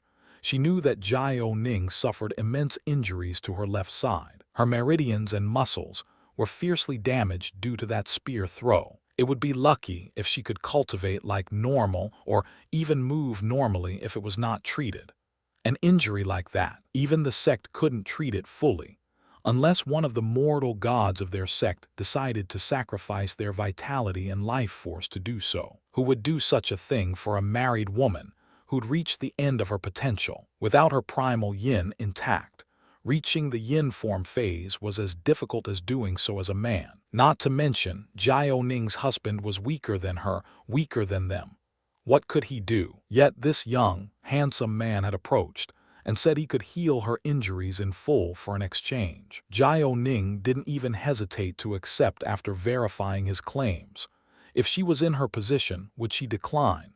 Actually, would anyone? If Jiao Ning went back to the sect in that state, her family clan, and every friend she had weaker than her, before may be targeted by her enemies. Her combat strength would be greatly diminished, her physical mobility shot, and her cultivation restricted. If before she still had a chance to reach the 4th phase, with her meridians damaged, that was a dream for another life. The sect would deem her totaled and unworthy of future investments. But with the miraculously powerful, would chi filled with life force and a powerful vitality, her injuries healed in a matter of hours. So she couldn't help but shout at Zhang Mu. He needed to use his brain sometimes. Perhaps then he wouldn't have been betrayed by his core elder. After a few minutes of quiet, Wei Wuyin walked out of the cave with a hearty stretch. That itch in his heart had been scratched quite thoroughly. Now he could focus on organizing his gains and deciding on his cultivation schedule before leaving for the next city. He arrived next to the white crane, who lifted its head and rubbed itself against Wei Wuyin's palms. Rest up. You can go hunting if you need anything. White cranes like her needed meat and had a big appetite. Normally, Duleng would handle her meals, but now she'll have to tap into her foraging instincts and find food for herself. He wasn't worried. With her strength and size, she was an expert that could slaughter Foundation establishment realm humans like swatting flies. He looked towards the 2 disciples of the Jade Lotus sect and smiled at them. If they had met any other mortal god-level figure from the Scarlet Solaris sect, their fate would definitely be a whole lot worse. They lucked out meeting him. With a leap, he went into another hewn-out cave of his. This one was made for his own privacy, and the other was for them. A few minutes after he entered the cave, Jiao Ning exited her cave. Her expression still somewhat flushed, but her complexion was more rosy than before. Despite not dual cultivating with Wei Wuyin, just normal relations had some benefits. He had a dense and pure yang energy, vitality, and life force. She felt herself brimming with energy despite that exhausting activity. Elder Jiao, Dai Qiayu called out with emotion. She ran up and immediately wanted to make sure that Wei Wuyin hadn't done anything too intrusive or inappropriate. She was also showing her concern. Jiao Ning saw her concern and felt warmth in her heart. It was unfortunate that their plans left them with nothing in the end, but the alternative was truly leaving with nothing. Not even their lives. So she quickly came to terms with this. "I'm fine," she warmly smiled. It wasn't like she was taken by force or blackmailed to do anything. This was a choice she made, and it was one she could live with. As for her husband, she didn't feel a bit of guilt in her heart. Perhaps if she was a mortal woman. But as a cultivator, she essentially was the breadwinner and protector of the entire family and her clan. If she was left with a serious injury that would put them in danger, perhaps it would be her weak husband who'd voice his dissatisfaction with her risky decision first. That was just how the cultivation society was. If the situation was reversed, wouldn't it be the same? Would her husband keep his loyalty if a beautiful, top-grade woman was offering to heal him of a crippling injury for a night's worth of intimate relations? PFFT, fuck no. "Let's eat," Jiao Ning calmly said.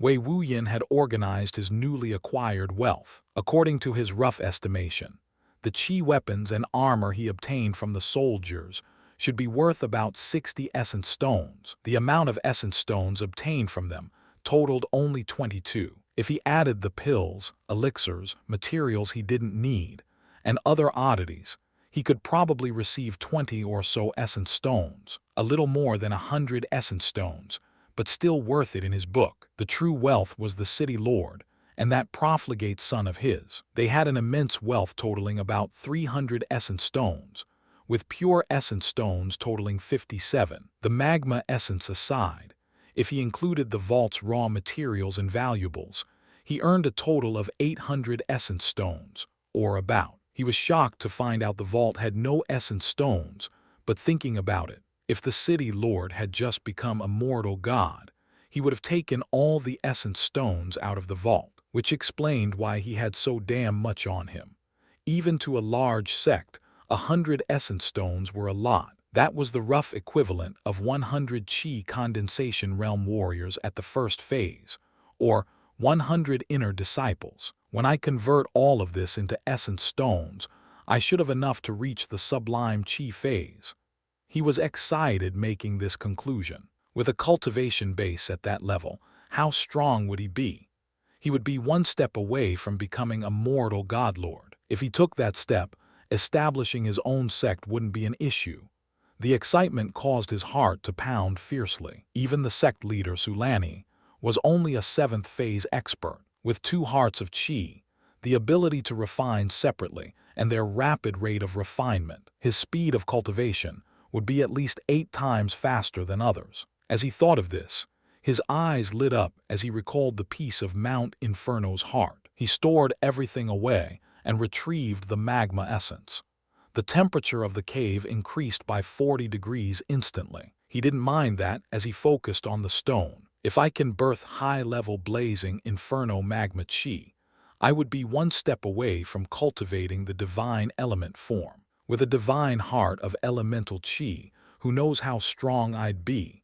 His anticipation was palpable. Even Jiao Ning, who had a heart of wind chi, was 3 times stronger than her equal in terms of wind chi arts. Wouldn't all his chi arts receive an immense jump in strength? What about that divine heart said to benefit his 4 components of metaphysical chi? Mind, matter, spirit, and essence. While vague, he knew it would be miraculous. After all, Divine King Han Ze had cultivated this exact art. In truth, unbeknownst to Wei Wuyin, Divine King Han Ze did not use all high-level elemental chi, but simply wanted his successor to. Even after 3 eras after his, no one had been capable of doing so. However, quite a few have developed elemental chi. The state of cultivation in the present had changed heavily since the past eras. If Divine King Han Ze entered this time, his strength would be middling at best amongst the continent's top experts. The grandeur people emphasized on past eras were mostly bullshit. They were rife with mistakes and cultivation advancements that had been fixed or missing in today's age. Wei Wuyin didn't know this, and felt enlivened at reaching the heights of the Divine King Han Ze. He sat down and started to circulate his 2 hearts of chi independently. They each started to draw magma essence from both sides of themselves. Time slowly passed. An hour, a day, 3 days. A week, 10 full days. Wei Wuyin had cultivated without interruption for 10 full days. When his eyes opened up, a blazing heat and dark crimson light effused from his eyes. The magma essence stone had shrunk by 70%. 30% was enough for several people to give birth to normal magma chi. I did it.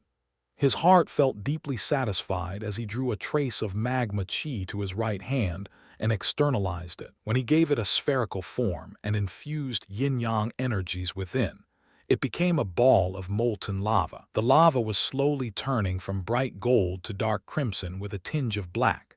It grew more viscous and semi-fluid. This was the state of magma. However, as it was created, the temperature of the cave jumped nearly 500 degrees. The cave walls seemed to even show faint signs of melting.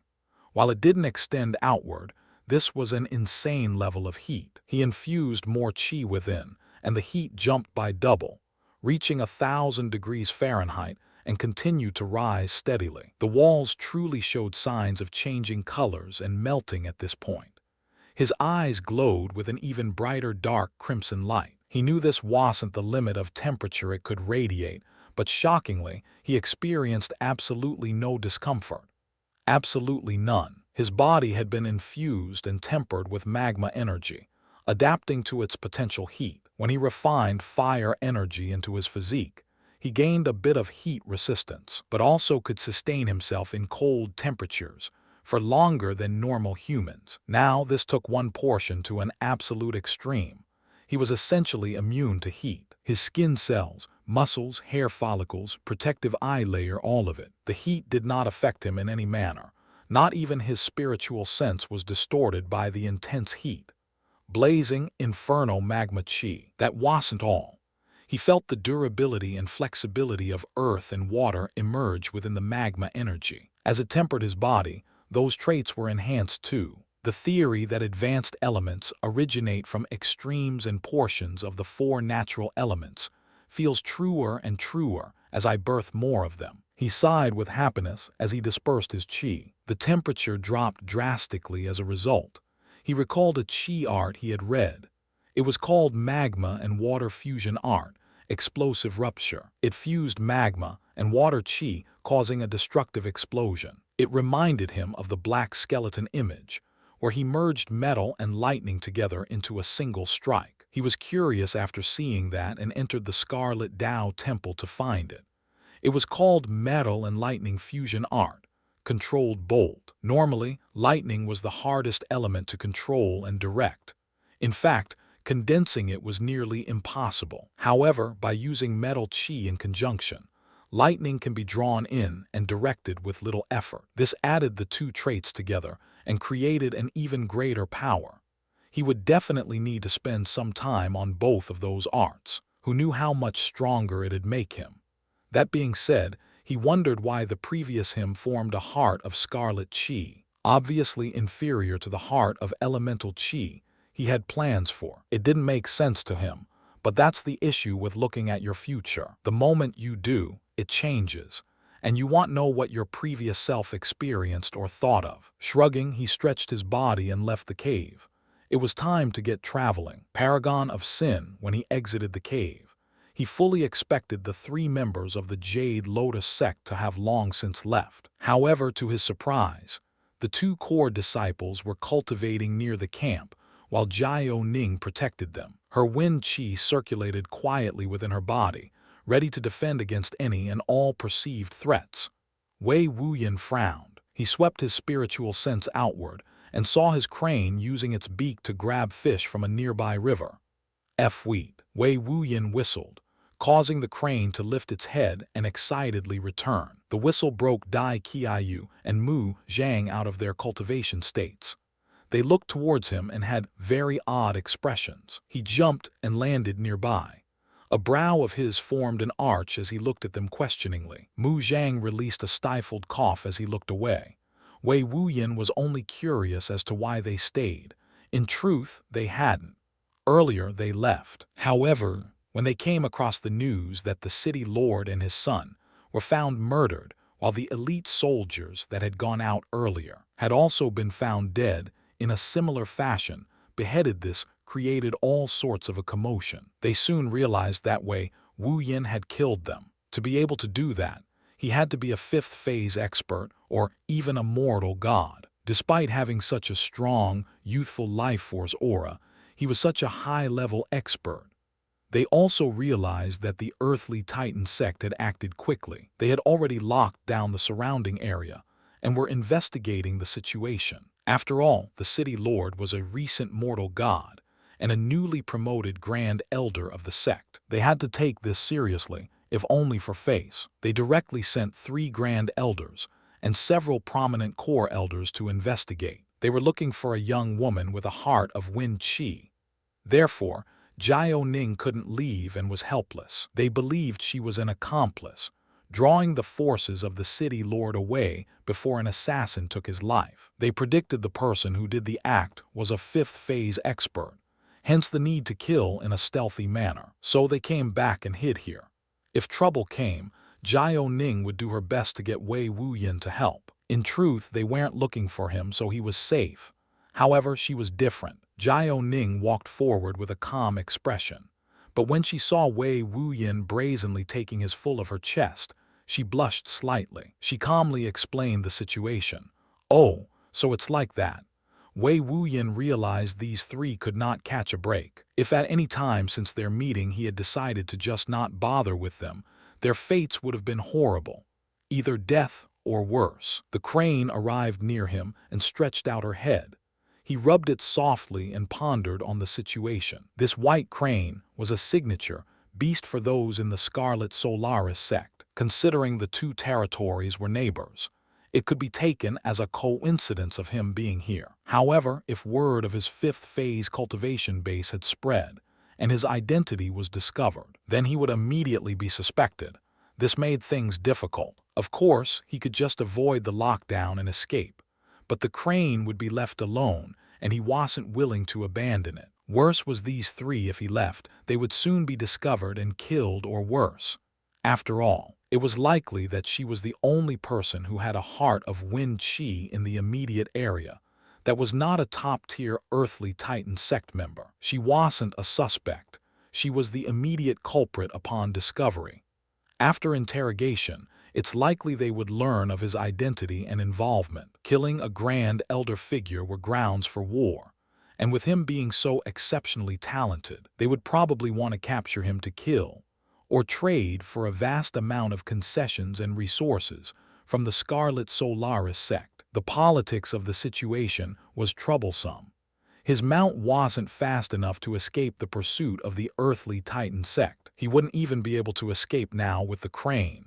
He felt like he was in a bind. He subconsciously looked towards his right arm and checked his karmic value, 162.5. Still 162.5. Guess no luck. His eyes widened in abrupt and mind-shaking shock as he looked at the number again. His pupils trembled as they focused heavily on the numerical text written on his right arm. 162.5. It was 162.5. How the fuck? Wasn't it 162.4? When did it change? How did it change? No one voluntarily gave him their karmic reincarnation value. Right. Because he didn't know when it had increased by 0. 1. He didn't know why this happened. Could it be an inverse response? If he suffered bad luck, he gained more karmic value as a result. That didn't make sense at all, but was it the case? The 3 watched Wei Wuyin stare at his right arm in disbelief, like he didn't notice his flawless skin or toned muscles before. This caused them all to have various expressions, mostly confused and awkward ones. Ignoring them, Wei Wuyin swore to check his karmic value more often. Yeah, the situation is a little much. However, we only have a few limited choices, don't we? First, wait and hope we can dodge their inspection. In a few weeks, maybe they'll leave and forget. Second, try to avoid their lockdown efforts and leave. Third, take the direct approach and plead our innocence. Wei Wuyin surmised. Jiao Ning agreed. There were other choices, but none of them left a safe option. These were the 3 non-violent options, but even still, they didn't seem like very good ones. If they find them hiding, they're suspect #1. If they get discovered trying to bypass the lockdown, they're suspect #1. If they get called on their bullshit, they're suspect #1. It really was a thin tightrope to walk. Why worry about those things? Wei Wuyin slightly smiled as he leapt onto the white crane's back. He looked towards the trio, you coming or not? They stood stunned. He was going to just leave, but what about the lockdown? If you're not going to speak, I'm leaving in 5 seconds. His words were swift and direct. Jiao Ning directly grabbed Dai Qiayu's slim waist and leapt onto the crane's back. Zhang Mu hurriedly followed suit after a bit of a daze. If he was left behind, where would he go? Let's go. The crane flapped its large wings and took to the skies. Without a word, it traveled east. In the skies, earthly Titan Sect disciples littered about on their mounts, hovering idly while other disciples commenced their searches. They mounted eagle-like mounts, similar to the variant eagles, used by inner disciples of the Scarlet Solaris sect. However, they were far bigger, and their colors were brighter in comparison. Atop a particular eagle larger and more dominant than the rest, a large man towering nearly 3 meters and wore nothing but loose pants tied by thin straw, stood atop his hovering bird while vigilantly glancing at the surroundings. He had no facial hair, bronze skin, and bulging muscles. The black hair on his head, however, was long and wild. With his uncovered feet laid bare to the world, he gave off a fiercely savage and natural feeling. Whenever the disciples glanced at this man, there was undisguised respect held clearly within their eyes. His name was Gu Fudu, a mortal god and grand elder of the earthly Titan sect. He possessed a heart of earth chi and had a unique feral bloodline that gave him stronger than average senses, heightened natural instincts, and stronger physique. There were rumors he was raised in the wild by wolves, devouring human flesh in his youth. The dozens of elders and disciples stood in a blockade formation. With them hovering, no one would be able to leave without their permission. Cree. Suddenly, an avian cry sounded that drew their attention. In the distance, a bird flew towards them. It was shrouded in violet lightning and wind chi, concealing its racial identity and passengers well. It was moving swiftly like a miniature thunderstorm. What is that? A disciple asked. Is it an attack? Are they fools? Another disciple cried, a hint of a sneer on his lips. They're only coming to their deaths. Perhaps they are the ones responsible for the murders. An elder coldly spat, his gaze mostly indifferent. With Gu Fudu here, he felt confident any enemy could only wait for capture or death. When Gu Fudu saw this, his eyes narrowed sharply. He sent his spiritual sense outwards. When it came in contact with the shroud of chi resembling a thunderstorm, his pupils contracted. Retreat. His expression turned fierce and solemn as he coldly ordered with haste. His order came abruptly, but the disciples and elders acted almost without conscious effort. They retreated away from the shroud of Chi's path. Gu Fudu stayed in the path of the shroud, and his aura erupted. The winds raged, the temperature fluctuated, the earth trembled, and the world felt heavier. He was influencing the world's natural elements with just his presence. The false reality phase was exceptional. As he stood there, he seemed like a savage god from legend. Within the shroud, Wei Wuyin slightly smiled. The Jiao Ning trio panicked as they immediately recognized the identity of Gu Fudu. Every mortal god-level character was widely known, such as the Helios Witch. He sent the order for the crane to stop before Gu Fudu. The shroud of violet lightning and wind chi kept their identities concealed. As they stopped, he waited for Gu Fudu. Gu Fudu's eyes became like a wild beast, as his spiritual sense tried to penetrate the shroud of violet lightning and wind chi. But there was a terrifyingly powerful spiritual strength preventing his entry. He frowned, his canine teeth showing with a growling aggression.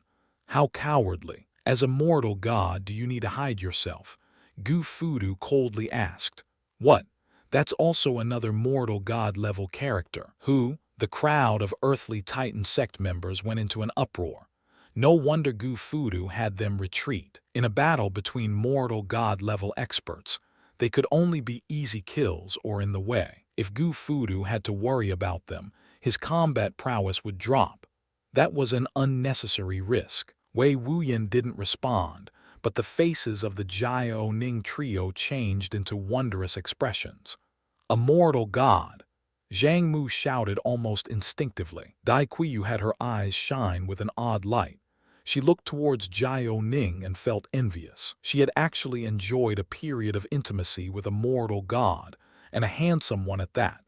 Jiao Ning was silent. She looked at Wei Wuyin's tall and strong back and couldn't help but recall their previous actions. There was a faint hope that kindled in her eyes as she tried to recall if Wei Wuyin had been satisfied before. The thought of her husband faded out of her mind. In the Wu country, there were tens of millions of cultivators. A majority of them were in the foundation establishment, with hundreds of thousands of qi condensation experts. A majority of those were in the first and second phase, as they just required accumulation and essence. With time and effort, every cultivator who reached 80 years of age would break through to qi condensation, even with horrible talent and no resources. The ambient essence of heaven and earth was enough. The number of mortal god and higher stage characters in the Scarlet Solaris sect numbered less than 20. This was a decent average. So within the 5 great sects of Wu country, they had merely 100 or so. This was why keeping track of them was exceptionally easy. In the entirety of Wu country, there were no more than 300 of these experts. Wei Wuyin threw a transmission crystal out of the shroud towards Gu Fudu. Gu Fudu frowned and grabbed the crystal. He read the message and frowned. You say you're on a secret mission and can't reveal your identity, wanting to pay me off for passage. You dare be so brazen and arrogant in the Gaia state, in front of the earthly Titan sect. You can reveal yourself voluntarily and stay until I say otherwise, or I'll rip your concealment, and you don't even need to think about leaving with breath in your lungs and warmth on your flesh. He snarled out viciously. Gu Fudu looked as if he was insulted and disrespected at the same time.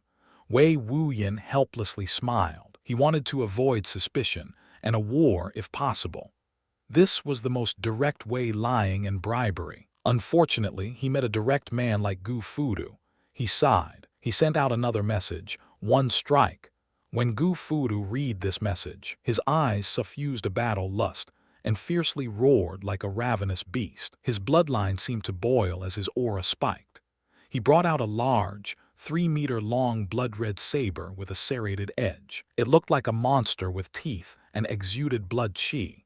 Wei Wuyin didn't have any other alternatives but using brute force. If he proved to be superior in combat, then Gu Fudu would have no choice but to concede the way. That being said, the 2 other Grand Elder figures had certainly been notified the moment he arrived. Even if Gu Fudu didn't personally send a message, the other members should have. He had about a minute before being forced to face 3 mortal gods. He needed to strike and severely injure Gu Fudu. If not, he needed to display a sufficient amount of strength, capable of acting as a deterrent to prevent them from chasing or forcing him into a corner for fear of their own lives. After all, in the face of a true life or death battle, to hell with face, their lives were far more important. Furthermore, he wanted to display absolute strength. The Ash Dragon City Lord was a newly ascended mortal god who was killed in a sneak attack. If he showed strength that made the action itself pointless, when he departed, they would rule him out. Wei Wuyin clenched his right hand into a tight fist and gathered his qi. Without any arts, he unleashed his full cultivation base with the myriad of elemental energies fueling it. His earth, water, fire, wind, metal, lightning, wood, and magma. Yin-yang qi were all conjured and condensed into a solidified image of a clenched fist. Its manifestation was over 10 meters tall and wide. Steel metal qi, violet lightning qi, life metal wood qi, and blazing inferno magma qi were imbued within this single fist to its maximum. Nearly 30% of his qi was injected into this direct strike. A large fist, rivaling a 1-story building, formed from vibrant yin-yang energy and caused the world to shift. Even the sky grew darker from its influence. It was like the entire world was using all its means to kill. It may be missing ice chi, but it contained nearly every element of the natural world. Gu Fuda's eyes became like full moons. A fierce, never-before-felt deadly sense of crisis emerged in his heart and detonated in his mind. His wild instincts informed No screamed with its entire might that he needed to flee. Flee, flee, flee. The fight-or-flight response that he hadn't felt since he became a mortal god went into overdrive as his brain became overly panicked. And when that fist that seemed to contain the world emerged from the shroud like a fist of God and flew towards him like a myriad of elements in full fury, he did something unexpected. He froze, yes, he froze like a deer in headlights. While many didn't realize that there's a third response to fight or flight freeze, there was. One's brain would become overloaded with emotions and thoughts that they simply couldn't process anything in a rational or appropriate manner. For a human, this was rare, but inherently an ever-present possibility. Boom! The fist comprised of various elemental chi, heavily smashed into Gu Fuda's unprotected, burly body, without the slightest of resistance. His skin, muscles, bones, and organs started to disintegrate beneath the sheer force of that fist. In moments, he was engulfed, and his body vanished within the chi. Not even a whimper was heard as the fist continued to blaze through the skies.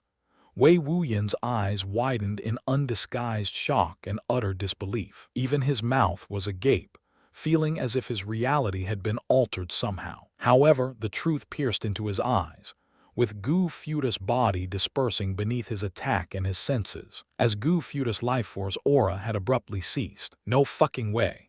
From this moment on, he knew the legacy of the mortal god Gu Fudu was no more. Paragon of Sin.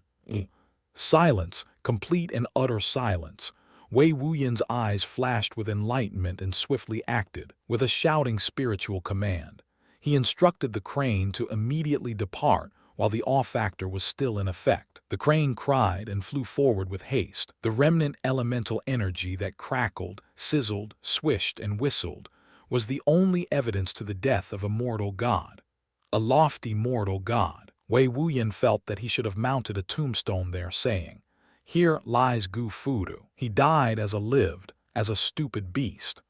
Gu Fudu belonged to the earthly Titan sect, and just like the Jade Lotus sect, the Scarlet Solaris sect weren't allies, so he didn't feel an ounce of pity in Gu Fuda's sudden demise. In fact, if he informed the sect of his exploits, he would be deeply rewarded. He coldly laughed inside as he left the murder scene behind. They departed without a single person attempting to stop them. Even if they weren't shocked frozen, they still wouldn't try, as Wei Wuyin could easily kill them in a blink of an eye. Why throw away their lives? After Wei Wuyin was out of visible sight, several eagles soared towards the area. Two of them were riding two huge eagle beasts. They exuded auras of strong yin-yang, setting them apart from normal cultivators. They arrived with solemn expressions. The dumbstruck members of their sect left them both confused. One of them asked, "Where's God Gu?" A beautiful woman's expression in the crowd had turned exceptionally ugly. Her face seemed like it became twisted and sour. Fear and despair surfaced in her eyes. She was Gu Fuda's third wife, an expert at the elemental birth phase. Usually, she was arrogant and haughty. There was no lack of enemies she possessed, and even her clan relied on Gu Fuda's influence. Now that he was gone, what would become of her? What would become of all his wives, all his concubines, all those women and children of his, who relied on his peerless strength and ferocity? Many of them hadn't even entered the third phase yet, and some kids weren't even in the chi condensation realm. Let's not even mention the hatred within the harem itself. A disciple who had a little more courage and a whole lot of fearlessness said, "He was killed. We must get revenge. God Jin, God Nui, I beseech you to hunt down and slay our sect's vile enemy." His rage was palpable, but it didn't incite the boiled blood and rallied mentality he hoped for. There were quite a few people who looked at him like an idiot, as if saying, "Did you not see Gu Fudu get one shot? He couldn't even defend himself." God Nui's, a thin and middle-aged man, facial expression had changed upon hearing this. He shouted, Explain clearly what happened. The courageous disciple stepped forth and explained what had happened from beginning to end without embellishment. But it was only from his point of view. He couldn't deduce what messages were exchanged. Except that Wei Wuyin had said he was here on a mission and couldn't expose his identity. However, Gu Fudu refused and was then killed swiftly as a result. God Nui's expression turned ugly. Gu Fudu was the strongest mortal god of the three. He wasn't foolish enough to chase after the enemy. But if he didn't, the culprit would have escaped without a clue to their identity. As for relying on the energy signature left behind, that's beyond his level. Only a godlord would be able to track someone off their spiritual signature. At that level, their chi enabled stronger spiritual spells. However, godlords were ancestral-level figures to sects. The earthly Titan sect only had one. God Jin was silent as well, but wore a contemplative expression. Swiftly, he withdrew a transmission crystal and sent out a message. It was to a fellow mortal god, a sublime chi phase expert. The message was brief. Gu Fudu is dead. Storage take. After sending that brief yet concise message, he used his spiritual sense to establish a spiritual spell. A surging stream of spiritual energy exited his body before encapsulating everyone present within a spherical barrier. This barrier effectively locked down all spiritually transmitted messages. God knew ugly expression turned uglier witnessing this. What do you mean by this? God Jin said with a serious and intense expression. How do we know the expert left this area? I think it's best everyone stays where they are, and make sure none of these disciples are allied with that expert. Gu Fudu could have been poisoned. That's why he was so easily killed. God Jin didn't even try to make sense or keep a linear reasoning. The amount of bullshit he spat was tremendous, but he had no shame and a thick skin. He looked towards the disciples with a fierce glare. They all shivered. God Niu felt as if he had gone stupid, and realized his shock had led to him missing an insane opportunity. He was considering whether he should fight God Jin to send out a message. But considering this would likely lead to other disciples with connections and a brain to also send out a message. He decided against it. Instead, he sent his own transmission from within the barrier to God Jin. 5%. And I won't disturb your plans. While transmissions within a certain range would be intercepted, those outside that range would be sent out fine. God Jin thought for a moment and slightly nodded. God Niu then shouted, I agree. Let's inspect to ensure no spies or traitors are in our midst. All the disciples' expressions changed upon hearing this, feeling something amiss, while the elders quickly realized the situation. Gu Fuda's spatial ring had been destroyed. If they claimed his storage container and said everything was missing, blaming everything on the murderer, they could get away with so much wealth. However, they didn't dare say anything. If they did, maybe they wouldn't live beyond today. God Niu sent another message. Gu Fuda's third wife is mine. A lustful gleam appeared in his eyes as he looked at the beautiful woman with the ugly and panicked expression. When she wasn't making that expression, she was quite a beauty. God Jin didn't care. He sent, we'll make her an accomplice of the murderer as a spiteful, jealous woman. You can do what you wish to her then. God Niu coldly grinned. Wei Wuyin and the Jiao Ning trio were flying leisurely on the white crane without a shroud. They were already hundreds of miles away from Ash Dragon City and Mount Inferno, so they were in the clear. Even if they were chased, there were other mounts flying in the sky, those stronger than the white crane, so suspicion would be difficult to place on them. Wei Wuyin meditated on the white crane, as his thoughts simulated various scenarios. He hadn't realized his strength before, but now he had an idea of it. He had a physique tempered by 4 natural elements. 4 advanced elements, pure yin, pure yang, and yin-yang energies. He had risen so quickly that he couldn't get an appropriate measure of his strength. The yin-yang god sphere contained such pure yin and yang energies that his spiritual sense, mental abilities, physical senses, stamina, and healing factor had shot through the roof. With his eyes closed and his ears honed, he could hear faint conversation a mile away through the rushing wind. He felt godlike at the moment. He had read and been told that those who ascended using the yin-yang god sphere were stronger by several fold, in comparison to someone who hadn't. This was most certainly true. He also hadn't thought about the true benefits of 2 hearts of qi, but he now realized it wasn't limited to energy reserves, cultivation speed, and recovery speed. The amount of tempered energy coursing through his body was doubled as well. He had twofold the physical attributes and qualities of someone with his elemental energy types. The 2 separate minds allowed him to do 2 things at once. He now knew why Godlord Lin was willing to marry anyone who could cultivate this technique. This didn't even factor in his high-level elemental qi that numbered 4. They were top-grade qi. His strength was extraordinary to say the least. I should be as strong or stronger than a 7th phase expert. I don't even know if Gu Fudu could have blocked my attack even if he defended himself. He instantly evaporated upon contact. That's definitely not normal. A joyful grin tugged at his lips. God, why? Where are we going?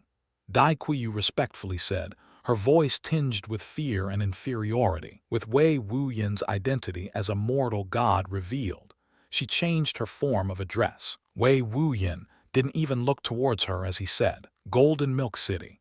Oh, Golden Milk City was a nearby city that dealt with high-end trades and resources. It also had a lucrative black market within, allowing one to sell off undesirable merchandise without revealing their identity. He had a vast amount of pills, elixirs, weapons, armor, and materials he didn't need and had to sell off. What he needed now was refined essence stones. If he could gain 1,000 stones, he might just enter closed-door seclusion immediately and strive to ascend into the 7th stage of qi condensation, sublime qi. It was the true phase of accumulation. But most importantly, he hoped to find a high-level ice essence there. If he could purchase it, he would be on the path of establishing his divine heart of elemental qi. At that point, he was certain that he could face godlord characters. He licked his lips. A surging heat scratched at his heart. He opened his silver eyes and glanced with a side-eye at Jiao Ning. However, he decided he would resist his thoughts. He remembered the promise he made to himself as a child, when he had just started the path of cultivation. He didn't want to become someone who slipped into habits of debauchery. Even if he gained absolute strength, he needed a code of principles and limits as to not lose himself. Jiao Ning said, God, why? Can you take us to the border of the Jade Lotus Sect's domain?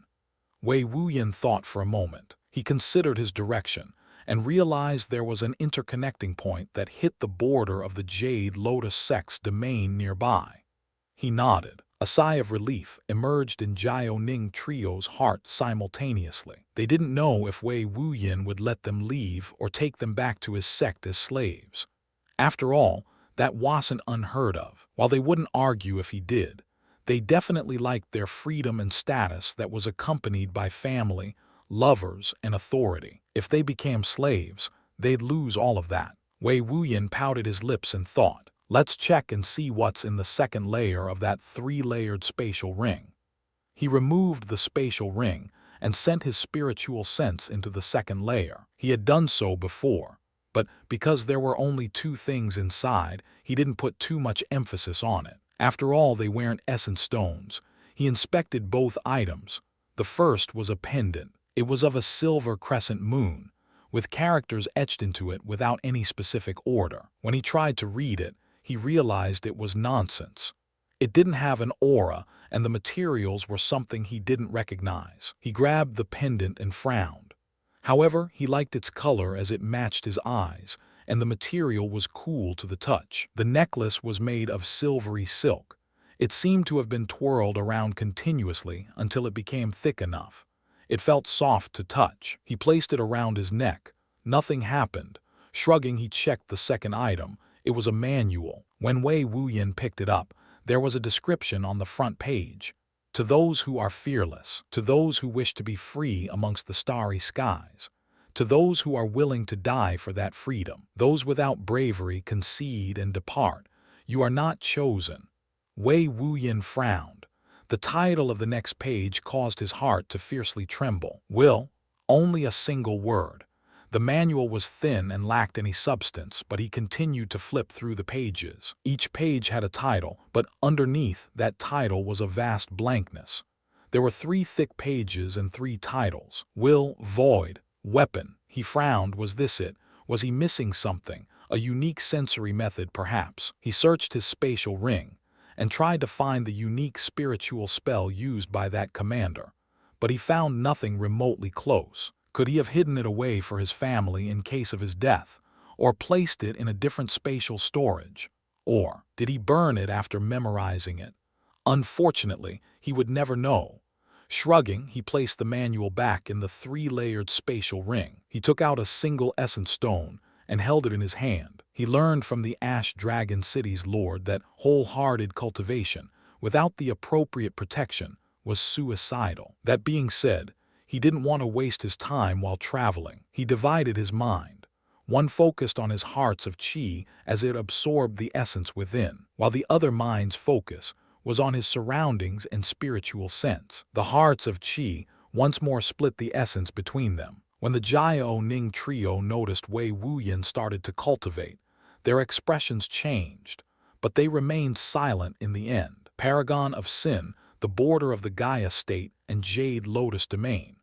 Wei Wuyin had decided to firstly drop them off. In the end, he didn't want them accompanying him. Not to mention, their weight slowed down the crane's traveling speed. The Jiao Ning trio was shocked that Wei Wuyin had made them a priority. They had assumed he would go to the Golden Milk City first and then send them away. Jiao Ning had an odd expression. Was this it?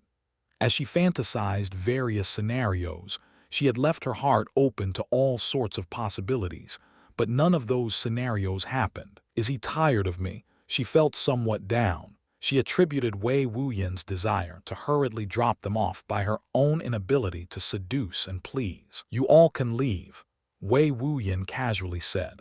Dai Qiayu looked at Wei Wuyin's visage and felt like she was losing an opportunity. She couldn't help but ask, will this be the last time we see each other? Zhang Mu frowned as he saw Dai Qiayu's eyes and how she looked at Wei Wuyin, but he didn't say anything. The way he softly bit his lower lip, however, was very telling of his current emotions. He swore to himself that he would one day become a god-level figure. If our sects ever go to war again, probably not, Wei Wuyin jokingly said. However, the expressions of the 3 changed drastically. They had almost forgotten.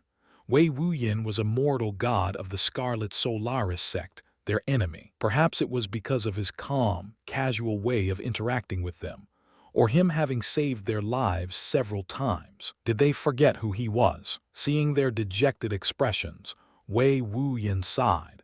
He couldn't give them anything like a transmission crystal or some way to contact him. If he did and the sect found out, theirs or his, it could lead to assumptions of spying or being a traitor. Otherwise, he would give them a transmission crystal to keep in contact. In fact, he decided to avoid too much contact and send them to the border mostly because of this. If they stayed for too long, developed true feelings, then if their sect ever went to war, Wei Wuyin would suffer internal conflicts. Now, as they didn't have much interaction, Wei Wuyin could still coldly kill them one day or watch them die if required. His session with Jiao Ning was one of mutual exchange and temporary lust. It held very little importance in his heart. He also felt that she had a potent yang inside her body from constant contact. She could be married or have a lover already.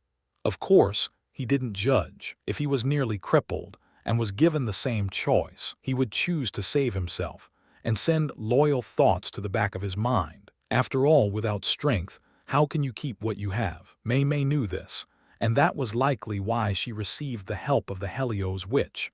The cultivation world was just too cruel. After dropping them off, he gave them a few pills, elixirs, and a bit of wealth to make their way. While he didn't have any feelings for them, he didn't leave them high and dry. As he flew away, they all looked towards the sky with varying emotions. Wei Wuyin, God, why? Dai Qiayu softly said as she looked towards that fleeting figure. She got lucky and she knew that. It was her who set up a plan to rob the Ash Dragon City. so she knew the responsibility of it all fell on her shoulders. Zhang Mu clenched his fists. He had interacted with a mortal god up close and saw one die. His horizons had been broadened, and his will for power awakened in his heart. As his eyes looked at Dai Qiayu, a passionate gaze filled with resolve appeared. Jiao Ning bit her lips and said, "Let's return." Her fantasies were impossible. They were enemies to begin with. And why would he ever fall for her because of one session of relations? She realistically set her goal to continue with her life and hope her children could reach the mortal god level one day. A city with gray walls that were 30 feet high and several meters thick appeared on the horizon. On the back of the white crane, Wei Wuyin had finally arrived. He looked at this city and spotted a glimmer of gold. He already knew where this originated from. A statue that reached 200 feet high was constructed from gold. It was of a cow and looked incredibly realistic, like taxidermy was used before being dipped in gold. Even the hair follicles were there. While they were stiff, they existed. Golden Milk City, the city of nourishment. It is Gaia State's most well-known trade city and possesses a black market suitable for all types. It has a no-extradition policy against the earthly Titan Sect. So many criminal cultivators reside within and hide from the sect. They know this, yet can't do anything about it. That's because they possess the backing of a godlord. His eyes brightened as he recalled the various bits of information regarding the city. The total number of godlords known in the 5 great sects amounted to 6, with the Sky Sword sect possessing 2. However, while there were no more than 300 mortal god-level figures in the entire Wu country, there were exactly 19 godlords. Godlord Lin was a mystery, as even he hadn't heard of her before. It's possible she originated from another country, power, or was a lone cultivator outside of the Wu country. The Wu imperial clan had the highest number of mortal gods and godlords, with about 130 and 8 respectively. Their total strength eclipsed the entirety of the 5 great sects. If you included Wu Xinghang, ancestral elder of the Scarlet Solaris sect and member of the Wu imperial clan, then they had 9 godlords total. However, with 14, there were still 5 godlord characters left unaccounted for. There were 3 lone cultivators that established cities of their own, and the Golden Milk City was one of them. The others were in the Aqua Echo domain and the Sky Sword domain. The last 2 established clans, the Jai clan and the Bai clan, they lived in their own domains, but they were much smaller than the 5 great sects, but had better cultivation environments. Wei Wuyin expected there could be more, but those are all that had been made public and were active in their operations. When Wei Wuyin arrived before the gate, he saw many cultivators flying in the sky on mounts. They exited and entered the city in vast quantities. The high amount of traffic gave Wei Wuyin a look of awe. The population was dense and its people lively and vibrant. In his life, he hadn't traveled outside of the Scarlet Solaris domain. Even his clan was a subordinate of the Scarlet Solaris sect, and within their territory. Therefore, his horizons were being broadened with each mile. The freedom and variety made his heart grow wild with excitement. While finding Mei Mei was a priority, it had never been his topmost priority. He wanted to cultivate and see the world. After all, it had been a year or so since he made the massive leap from a second-phase expert to a mortal god-level character who had killed 2 mortal gods. It was a wild ride, and knowing that there were calamities that could descend and take his life at any moment, he wished to make the best of his time. Who wouldn't? As he entered the flying gateway that resembled a circular ring, he was paused at the gate by a guard on a platform embedded in the ring. He stopped at the platform.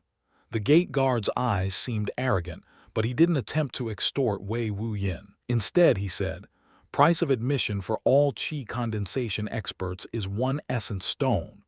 This took Wei Wuyin by surprise, but he softly sighed. This wasn't the only guard on the ring, as others arrived too. When they arrived, many had already prepared an essence stone. An essence stone was a tremendous amount of wealth and could total an entire first stage of qi condensation expert's wealth. At least the average cultivator at that stage had no way to enter. He removed an essence stone and handed it over with a hint of unwillingness. The guard retrieved the essence stone, took out a tool with a spiritual formation inscribed within, and briefly waved it over the stone. The stone flickered with a faint white light, and then he waved Wei Wuyin forward. They have to verify the authenticity of the stone. Wei Wuyin proceeded forward as he couldn't help but be shocked. He hadn't even known an essence stone could be faked. With his spiritual sense, he would never mistake a true essence stone for a fake. The skies of the Golden Milk City had aerial lines that directed traffic. Wei Wuyin quickly understood the logic and traveled accordingly. This was the first time he had seen sky roads, but he had read about it. Sky roads had a formation that separated aerial travel from grounded travel, and unless in designated locations, one couldn't recklessly land. In fact, if they tried, a formation would produce wind energy that would keep one afloat and ensnared. That person would be met by the local authority and be given a hefty fine on the spot. You had to stay above a certain altitude. He followed that rule as he looked around. The foot traffic and roads were heavy and wide. The buildings were mostly square in design and left him in awe. The buildings were very close, with narrow alleyways between them. It seemed space was important here, so much so that traveling outside of the main roads was restricted. He also located several figures above the sky roads. They hovered around and glanced downwards from time to time. They were the Golden Milk Authority. They upheld its laws and prevented crimes. Since criminals had a habit of entering and staying, they kept an iron fist on their rules. He flew for a bit until he found a mount stable nearby. It was wide and spacious, with various avian and four-legged beasts idling about, eating, walking around, or sleeping. He directed the crane downwards and landed at the designated spot with a bright orange circle. A middle-aged woman arrived swiftly. She smiled, and Wei Wuyin looked at her with interest. This woman had a good set of breasts that, while covered, didn't hide its size. Her looks weren't bad either. "Greetings. Thanks for choosing Orange Circle Services. If you would." She started to quickly explain prices, discounted deals, and various packages within, clearly ignoring Wei Wuyin's inspecting gaze.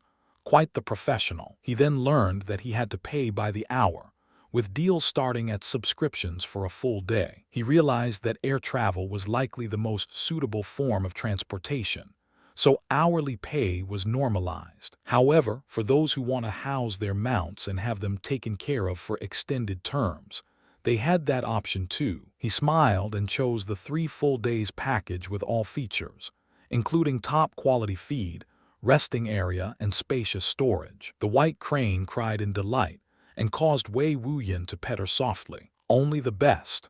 The middle-aged woman's attitude brightened and she seemed more friendly. "That'll be 2 essence stones or 2,000 milk coins." He didn't hesitate and paid in essence stones. For the white crane, this was a small price to pay for top-quality treatment. However, it was still a frightening amount of wealth. He also learned that essence stones weren't the most common form of currency in Golden Milk City. There was another currency called milk coins, but he didn't like it very much. Outside of Golden Milk City, they were essentially worthless. While you could exchange essence stones for milk coins, you can't do the inverse. You could only get food and other services available. It was a privatized currency with limited uses. But unless you paid for everything with essence stones, services were far more expensive with Wu country's currency. After settling everything, he also received a complimentary map and locations of interest. He realized that these locations were shops and restaurants, and only a few were listed. They likely pay a small fee to be added to this map, so those who use this service will be more likely to use their service. This was the first time he was exposed to such business practice. The world was truly expansive and filled with all sorts of things. He left through the streetway and located a shop, Surabhi Emporium. Weird name. I haven't heard that naming sense before. It is the largest and central store of goods. They also bought products at a decent price. If they bought everything I have at a good price, I won't need to go to the black market. He made his way there. his eyes wandering to and fro. Own. Paragon of Sin, his brows twitched in pain as he looked at his right arm. The karmic value had experienced a change. 162, 162, 4. The value lowered by 0, 1. Wei Wuyin's eyes lit up as he recalled the yin-yang god sphere. Meeting that elf man and receiving the sphere was considered a 0, 1, but he had turned it into his greatest lucky chance to date. Could he do something similar here? What type of lucky chance would it be? Spontaneous. Just as he thought this, someone bumped into him. It was a teenager who looked anxious and wary. It was a young boy with gray eyes and black hair. He wasn't particularly handsome, but there was a certain quality to him. He apologized with panic and left, constantly looking back in fear. Normally, he would ignore this. After all, he had already seen 3 separate incidents of people bumping into others, and he had bumped into a person before. However, because of the timing, he grew suspicious. Wei Wuyin frowned as he swept his spiritual sense towards the boy. Tis. A feedback he hadn't expected stung him. His spirit shivered. A spiritual sense prevention formation. He was shocked. This was his first time coming into contact with one, and it prevented even him, at the 6th stage of Qi condensation realm, a mortal god, from sending out his spiritual sense. He had a far stronger spiritual sense than normal too. No wonder people bumped into each other by accident. He frowned instantly as he looked at the boy's back. He didn't feel a sudden desire to follow the boy. So perhaps the lucky chance is easily presentable, but still left for one to grasp. My first 0, 1 was finding an essence stone and using it to propel me to the Qi condensation realm. The second was receiving the yin-yang god sphere for comprehension. What I gained from it was dependent on myself. Could it be a true chance where a slight decision or inability in discernment leads to failure? As he thought of this, he couldn't be absolutely certain. However, with 2 minds processing his thoughts at its fastest speed, he had already decided to follow the boy. He lowered his presence and used his keen physical senses to follow along. He also noticed 3 sets of footsteps following along the same path without fail. They were also following the boy. After a while of observing, he realized the boy was injured. A faint smell of blood wafted out of his abdomen area. The 3 men also had a faint blood smell, but they didn't seem to be wounded. He wondered if the authority was watching this, and if the boy was in trouble, why didn't he make a show of it? It would have saved him at least. It was only when the boy had traveled for 2 hours trying to dodge their pursuit that the men were soon lost in the crowd and all the zigzags. Besides a little cursing, they redoubled their effort to find him, but since they lost him, finding him was going to be difficult. After another hour, the boy ensured that he wasn't being followed. He was paranoid as he would take the narrow alleys and spontaneous turns, seeing if anyone else was following. With Wei Wuyin's sense of smell, he could track the boy from a mile away indirectly. So he just stayed away and kept his trail. Nightfall soon came, and the boy seemed satisfied and entered an abandoned building. Wei Wuyin frowned. The Golden Milk City looked so prosperous and active, with every space treasured like gold. But there was an abandoned and tattered building here. This didn't make much sense. When the boy entered the door, he vanished. Literally. Wei Wuyin lost his scent trail, and it was as if he had just vanished. He couldn't even hear footsteps within the building. As he approached the building, he entered the door. However, he just passed through it like it was a normal door. Inside, there were dusty and old areas within. Suspicious. Could he have been fooled and given the runaround? Thinking about it, he didn't find it too likely. Think about this logically. Without your spiritual sense, what could you have missed? What could cause a person to vanish? An illusionary formation. No, it couldn't hide from my sense of smell unless I entered it beforehand. Even if I did, as he pondered, he picked up an object and crushed it. The objects were real. An illusory formation that could fool his senses would need to be of the highest level, established by someone who reached the God Lord at least. He shook his head. What else could cause one to disappear suddenly? And why did he need to lose people? There has to be a way for anyone to enter. Otherwise, Just entering here was enough to lose any pursuers. What was the point of all that then? Could he have been obliterated? No, no remnant energies of any type to feel. Wait to feel. As he thought about this particular bit, he frowned. He had tempered his physique with chi and 11 types of energies, so he was sensitive to them all. The one energy he wouldn't be sensitive to would be.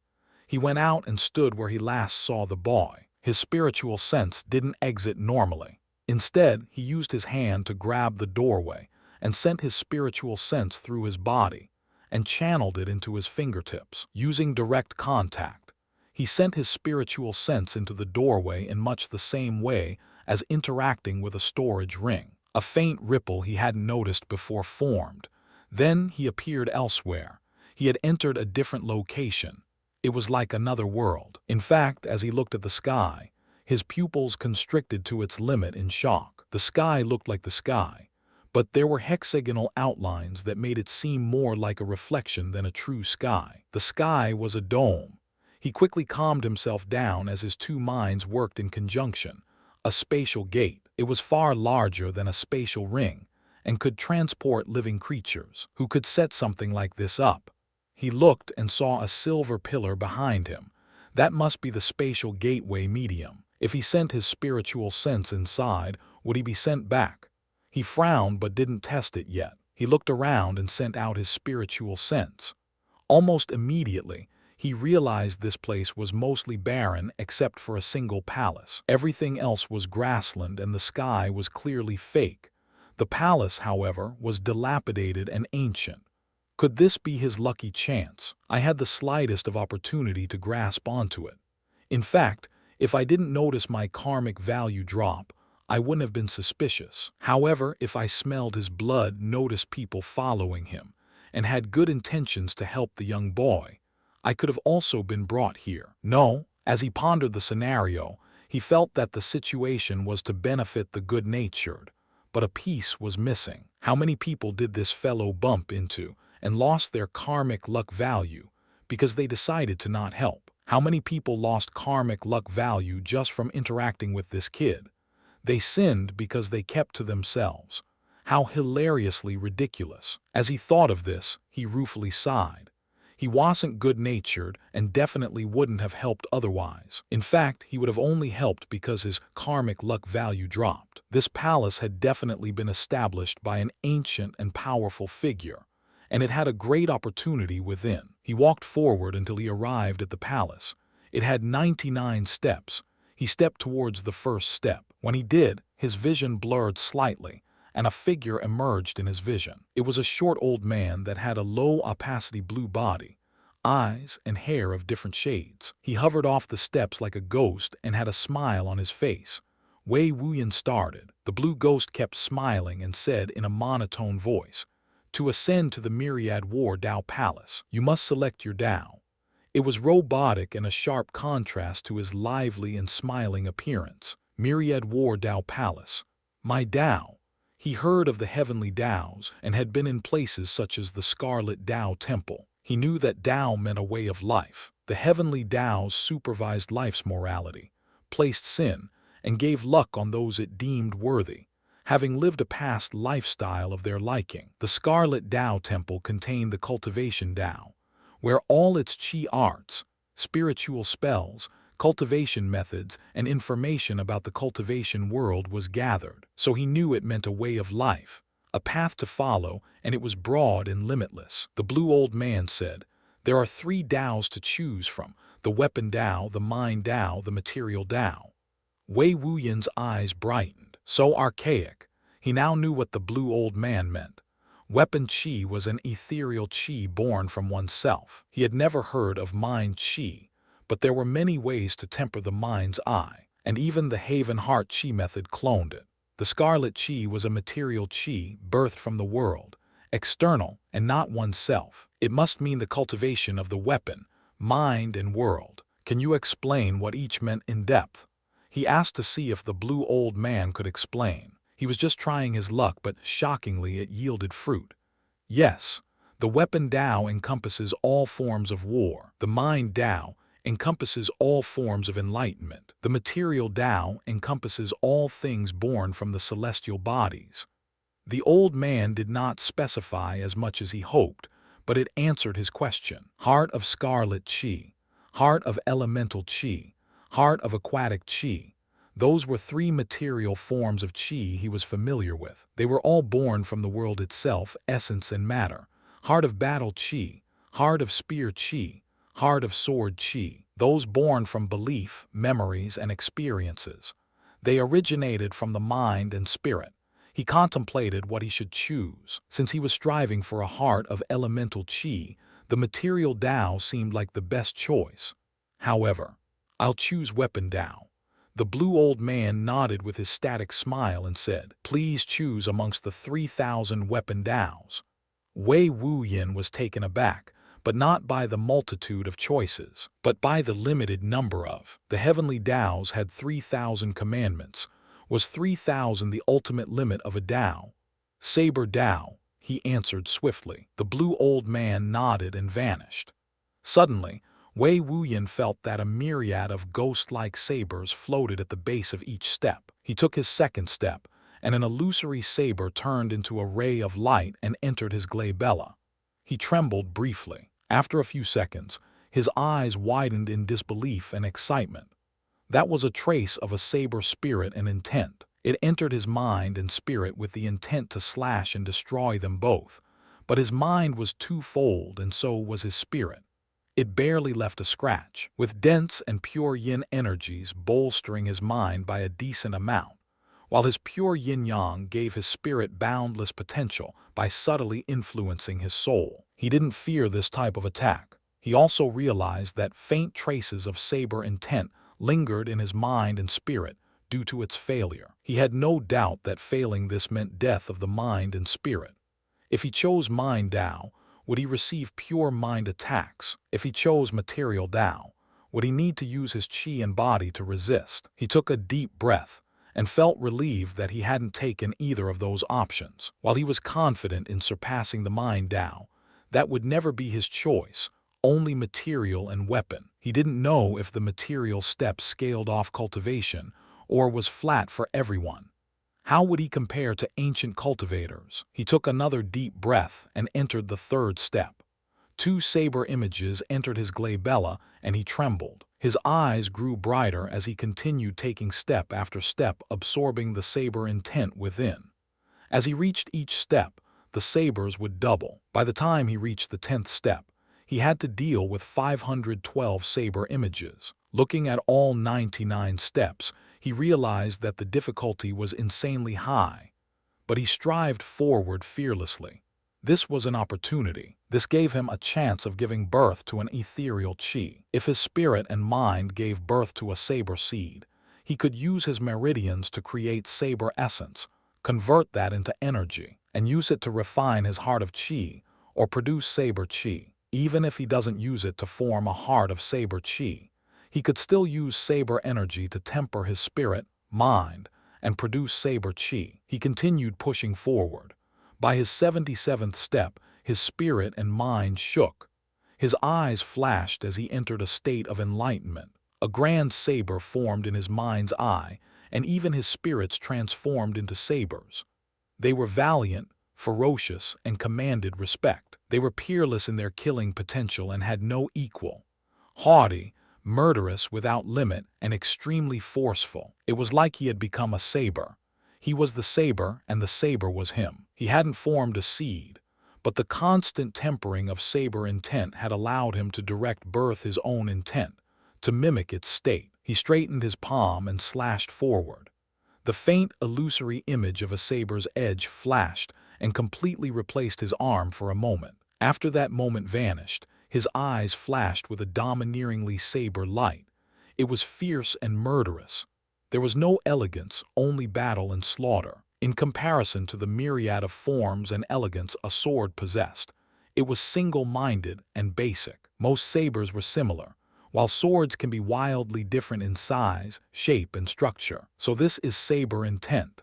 He marveled as he felt his spirit return to its original state. His mind's eye changed. His arming sword had changed. It was reshaped into a saber, symmetry be damned, but it was perfect. It was as if his two minds had become perfectly connected by the saber intent. As he released his saber intent, the saber images fell flat, all their tips pointing towards him, as if he had become their new king. They were bowing before their new king. The seemingly countless sabers were all bowing. He felt an incomparably majestic feeling surge within his heart. This moment would never fade from his memories for as long as he existed. The blue old man appeared abruptly beside him. You have formed a saber Tao. Completion, 77th step. Initial state, none. Grade, astral star talent. The robotic voice echoed out and Wei Wuyin smiled. He didn't understand what an astral star talent meant, but he felt proud. What he didn't know was that he had gone from no saber intent to forming it in 77 steps, a feat that hadn't been performed since the creation of the Myriad War, Tao Palace. While there have been people who used less steps, they were already nearing forming an intent at step 1. You have no need to enter the forge. Your reward, nascent saber soul. What? Wei Wuyin felt his body ripple with spatial energy. He was going to be sent away. The forge. Was that the palace? What's a nascent saber soul? Why can't I enter? He had so many questions. But before he could get any words out, an egg the size of a walnut entered the glabella. Then he felt his surroundings shift. When he blinked, he was right outside of the abandoned building. He hastily tried to re-enter, but his spiritual sense was rejected. He stood there frozen. What? Paragon of Sin. Wei Wuyin hated abrupt endings. After a bit of sulking, he calmed himself down and shrugged. What happened had happened. He had formed his saber intent. With his heart of chi, he would be able to convert essence into saber essence into saber energy, and saber energy into saber chi. If he wished, he could use the saber chi to transform either heart into a heart of saber chi. However, he didn't do that, nor did he have plans to do so. He'd much rather have 2 divine hearts of elemental chi than 1 heart of saber chi and 1 divine heart of elemental chi. After deciding this, he found himself a nearby inn and rested. A nascent saber soul. HM. He sat in his cultivation stance as he slowly considered the previous events. He had definitely piggybacked on that young man's lucky chance. However, was he supposed to find the palace or befriend the boy? Was he an expert in the making? As he thought more about it, he felt more certain of this possibility. He wasn't supposed to find the boy's lucky chance, but befriend him with good-natured actions. The forge. It sounded like a place to temper and train. It's likely that the boy chose a Tao and didn't form his intent or reach completion. So he gained access to the tempering grounds. The reason I was sent away was because I had finished forming my intent, skipping the seed form of intent. As he started to ruminate further, he had a 90% belief that was the truth. He sighed. He checked his karmic luck value, 162. 4. So, piggybacking on someone else's lucky chance doesn't decrease or increase one's karmic value. Then, how did I increase it before without voluntary transmission? This question still bothered him. At first he thought it was killing others to steal their luck, but he killed a mortal god. His karmic luck couldn't be 0, right? Let's just move on. It'll make sense sooner or later. For now, the nascent saber soul. He opened his mind's eye and connected his spirit to his soul. When he did, he saw an egg-like object. He touched the egg with his mental and spiritual senses, but nothing happened. He frowned. Oh, he formed saber intent and touched the egg. It then trembled and started to crack. In a split second, the shell faded away and a saber appeared. It had the shape of a Chinese saber. The curvature of its spine and sharpness established a raw potential within. When the saber formed, it emitted a light that embraced his mind's eye. Information started to stream into his mind, enough to rival the scriptures he had obtained before. A saber soul, he exclaimed with a tinge of excitement. He had obtained information about its origins and uses. It was a literal soul, of a saber spirit born from the Tao of sabers. Its rarity was beyond imagination, and the creation of which was heaven-shaking. It had no memories outside of its birth, and it possessed a will. This will was what Wei Wuyin connected with when his saber intent merged into it. Now, its will was his will. He exited his mind's eye and started to cultivate.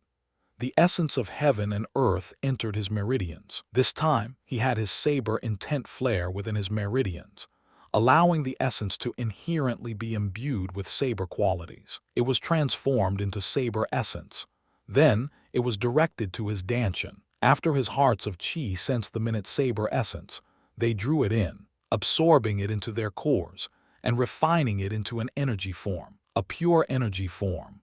Because of the saber intent, this energy took the characteristics of a saber, sharp and forceful, and became saber energy. With a thought, the saber energy was refined into metaphysical chi, merging with the cyclones that spun continuously around the cores. In a blink of an eye, that newly produced saber chi was directed outwards and manifested itself in the air from his palm. A miniature saber formed.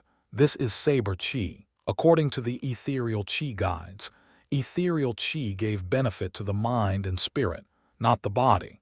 Material chi affected the body and spirit. Mind chi must affect the mind and spirit. He had already experienced a change in his mind's eye. With a thought, his spiritual sense swept out. The formation that had prevented him from sending his spiritual sense outwards interfered once more. However, how could it be so easy to hinder the movements of a saber? It was peerlessly sharp and fierce beyond description. His spiritual sense sliced through the formation's restrictive force and exited outwards to flow freely. My spiritual sense now has saber-like qualities. If I used offensive spiritual spells, I can only imagine its power. As he marveled at his newfound power, he felt awash with pride. He stretched out his palm and started to circulate the core energies within his heart of chi. All 13 types of energies, including saber and basic essence energy, were drawn out as a whole. A trembling emerged in his soul as he called out with his spirit, "Saber soul." Suddenly, he found himself holding a saber. It was pure white and of solid form. This was his saber soul. In fact, this was its material body. He used his various pure energies to create a body for his saber soul to enter and materialize into the real world. He grasped it and felt the myriad of energies within. But the most dominant and leader of all these energies were the saber energy laced with saber intent. This wasn't chi, but pure, refined energy of its highest quality, completely controlled by saber energy and intent. They were obedient like good children. I need soul-nourishing and strengthening materials to refine you.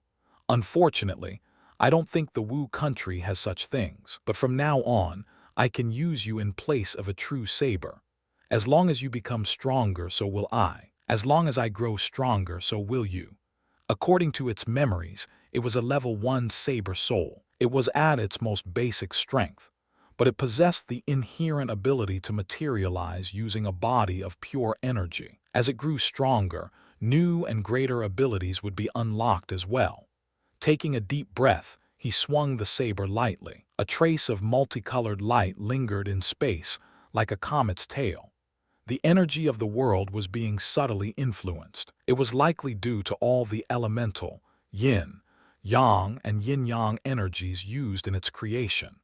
It was nearly the ultimate elemental saber. I'll call you Element, since it was close to possessing all the natural and advanced elemental energies in the world and led it with saber energy. He felt the name was befitting. It would soon become its own element, a king of otherworldly elements.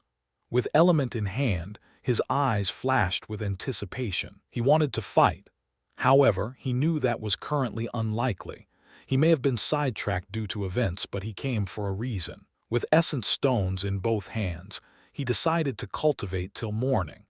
When morning arrived, he immediately left and made his way to Surabhi Emporium. The Surabhi Emporium was impressively massive. It was a complex that stood nearly 20 stories high and was as wide as a football field. Wei Wuyin was struck speechless by its sheer enormity of its existence. Even the scarlet Solaris mountain, which was many times its size, hadn't brought him to such an awed state. The only reason was because of its status as a building. This was the tallest and widest building he had ever seen built. From afar, it didn't look impressive, But as he stood at its base and looked up, his eyes shook with amazement. Incredible! Even though he was a mortal god, capable of creating rivers of fire, water, magma, and lightning, he still felt that childlike awe one experienced when coming across something new. Before, this type of existence wasn't a part of his natural beliefs. Now, it was material and before him. It took him a few minutes to adjust and regain his calm, a smile on his lips as he felt satisfied in his decision to experience the world. However, he was soon struck speechless once more. When he entered the Surabhi Emporium, his eyes widened. It was so spacious, dazzling, and fancy. There were glass chandeliers, expertly crafted statues radiating power, a fountain that spat clear water containing dense water energy, and there was a huge opening in the center, with interconnecting bridges and kiosks set up on those wide bridges. The true stores were all placed near or inside the walls, and there seemed to be a vast variety of them. They had bright signs, radiating neon lights and various attractive energies. It was as if they were begging for his attention. He walked in and saw stairs. Wait, no, those stairs were moving on its own. As he watched the constantly rising stairs, he realized a unique Earth-Chi formation was set to carry one upwards naturally to any floor they wished. It was like a complex maze with people traveling to and fro with ease. He gulped, looking at those sturdy bridges. He counted the amount that connected the second floor from the 8 cardinal directions. Any bridge could take one to the other area. There were 4 full bridges, all of which merged together at the central point. The central point from below, he could only see stone as there was a platform. It was circular and large, capable of fitting hundreds of people at a time with enough space to spread one's arms. Many of the largest kiosks that sold a variety of food and simple merchandise were set up here. This continued throughout the 19 floors. The final floor above, the 20th, had no bridges and was just a normal floor. He basked in amazement as he looked all around. There were kids, the elderly, and adults going places, arriving and leaving. They chatted and talked. Some sat at tables and ate as if it was a restaurant. That's convenient. His mind spiraled as he nearly got a culture shock. He felt like a country bumpkin in comparison. What was this? Why didn't the Scarlet Solaris sect have one? Did they have one? As he asked himself that question, he was approached by what seemed to be a female attendant assigned to help and assist others. It was likely his gaped expression and bright eyes of wonder and ignorance that brought her his way. When he saw that young 20 or so young woman, he similarly gawked at her outfit. Before he could completely take in the cute outfit, which seemed like a uniform, the woman asked in a friendly voice, "Sir, do you need any help?" He cleared his throat as he realized he had lost himself like a child at a candy store. How embarrassing! If this woman knew he was a lofty mortal god, where would his face go? "Yes, I want to sell materials, pills, elixirs, weapons, and armor for essence stones. Where can I do that?" He calmly asked, trying to regain his composure. The young woman was shocked at first, but quickly said, "There are many stores here willing to do trades, and finding specialty stores would be the best. If you're selling high-level things, I believe you should make your way towards the 13th floor. They specialize in high-level sales, like chi weapons and energy pills. Those mid-level sells such as low-grade pills and high-grade crafted weapons. You can take it to the 9th floor. As for low-level sales, the 5th floor will handle your needs. Is that all?" The woman answered with a good attitude. Wei Wuyin memorized that and felt that he needed to make a trip to all those floors. His materials were all over the place in quality, and he wanted to sell it all. "No, is there a place I can buy high-level ice essence?" he directly asked. Her eyes lit up and she nodded. "Things like that are up on the 15th floor and higher. You may have to check all the stores suitable for it. You can try King Essence or Kosh Energy. Those are at the 15th and 16th floor respectively. You can find them by their signs." Wei Wuyin had never been helped in such a clear fashion, so he thanked her and gave her an essence stone for her troubles. After all, good service deserved to be rewarded. Shockingly, she refused. "I can't accept gifts or tips. I'm merely doing my job, sir." She declined with a gentle smile and followed up with, "Do you need anything else, sir?" Impeccable. This place's standard was exceptional. She didn't even accept a reward because it was her job in the first place. He sighed and realized this place was toppling his beliefs and faith in the world. He had to praise the creator of this place. It was perfect. He shook his head, and she properly said her goodbyes before saying that if he needed anything else, he could come to her or those dressed in similar outfits. He nodded, and she left him to his own devices. The next couple of hours were truly a frightening shift in his perception of business. There were some areas that accepted some materials for higher or lower prices, so he had to run around and get the best prices and estimates, but it was worth it. At the end of the day, he had unloaded all his unwanted materials and received 837 essence stones. It was far greater than what he originally believed, but going to the highest buying places truly gained him a decent profit. He felt drenched in wealth and wanted to cultivate almost immediately.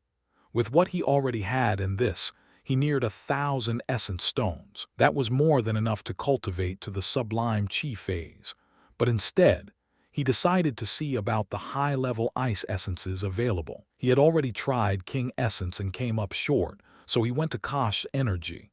When he arrived, he saw a familiar figure. Paragon of Sin, it was a woman. She had ocean blue eyes that seemed to contain a dense spirituality. Long, brunette hair cascaded down her back like a perfectly gentle waterfall and split at her shoulders. Those strands of hair seemed to be perfect, and they led one's gaze to an utterly mesmerizing valley that was her chest. Her height wasn't impressive, being average, but her slim, bottle-like frame, incredible curves, and flawless jade skin left one breathless and desiring to see more. Her long, thin eyelashes and phoenix-like eyes that seemed to carry profound truths of the world drew one further into the abyss that was her beauty. Godlord Lin. When Wei Wuyin saw her, he stilled. She was gorgeous and seemed to be even more so than before. He had never expected to meet the possessor of the Haven Heart monolith here of all places. She had a beautiful frown that made one wish to eliminate all that could cause it. When he had first seen her in the Scarlet Solaris sect, he was only at the 4th stage of chi condensation, nothing worthy of her notice, but now he had become a mortal god. He often recalled what would happen if he told her about his successful cultivation of the Haven Heart chi method. Actually, that's not true. He had changed the 4th level and directly bypassed the 5th level. What he successfully cultivated could be considered a unique, more perfect version of the technique. Would she stay true to her words and become his? This thought crossed his mind like a pervasive lightning bolt. He saw another beautiful woman standing next to her. This woman was more modest and, while beautiful, had a very holy feeling to her. He could have sworn that she was emitting faint traces of intent that subdued the spirit. It felt transcendent and sacred. When he looked at that woman again, he couldn't help but marvel. His first impression had changed immediately. She was a heavenly beauty. Her blonde hair and blue eyes were perfect. She was shorter than Godlord Lin, but her physique was shapely, and her breasts and ass were perky and tight. One can tell she had an exceptionally powerful body beneath those white robes of hers. He licked his lips unintentionally, as a fire was lit in his heart. He had the urge to strike up a conversation, but then he recalled Godlord Lin, and his mind cleared up. He chuckled to himself and inwardly shook his head.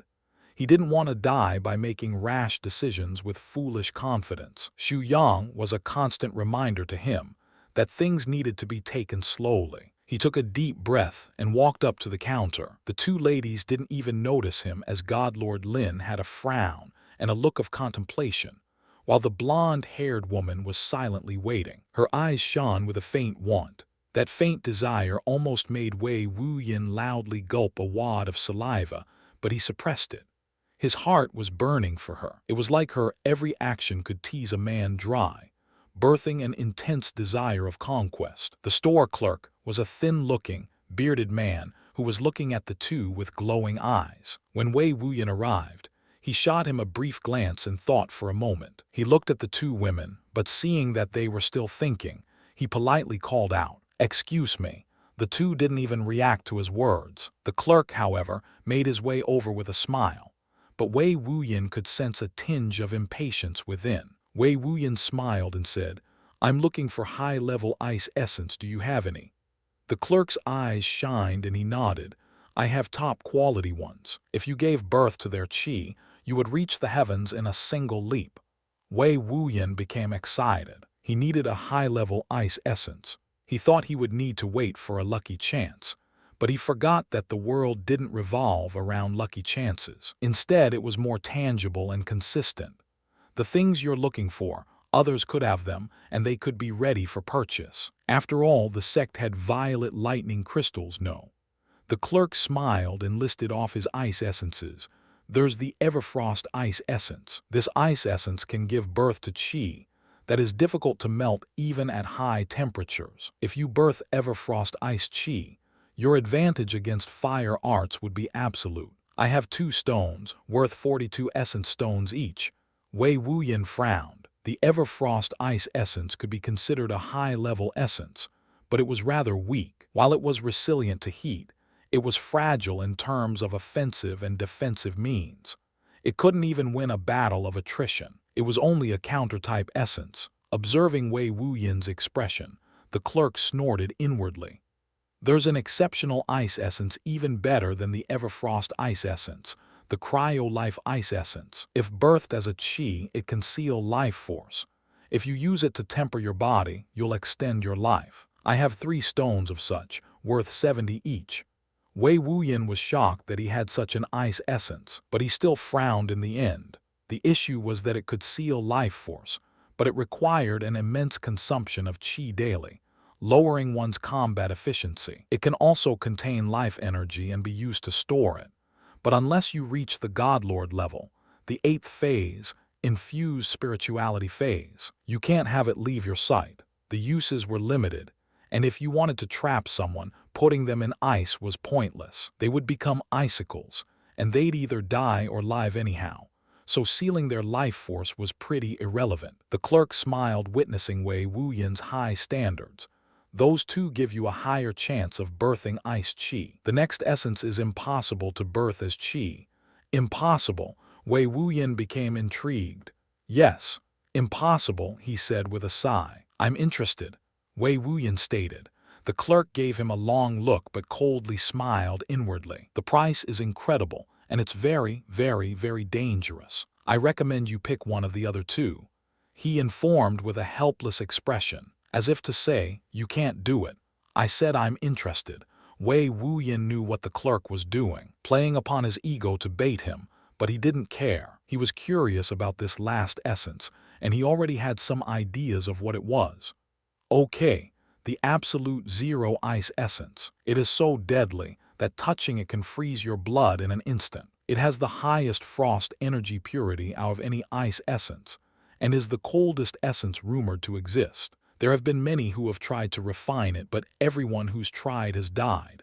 The clerk said solemnly, "This." Wei Wuyin's eyes brightened. Absolute zero ice essence. That was said to be the coldest form of ice in existence and takes frost energy to its extreme. It was rumored that it can flash freeze literal fire.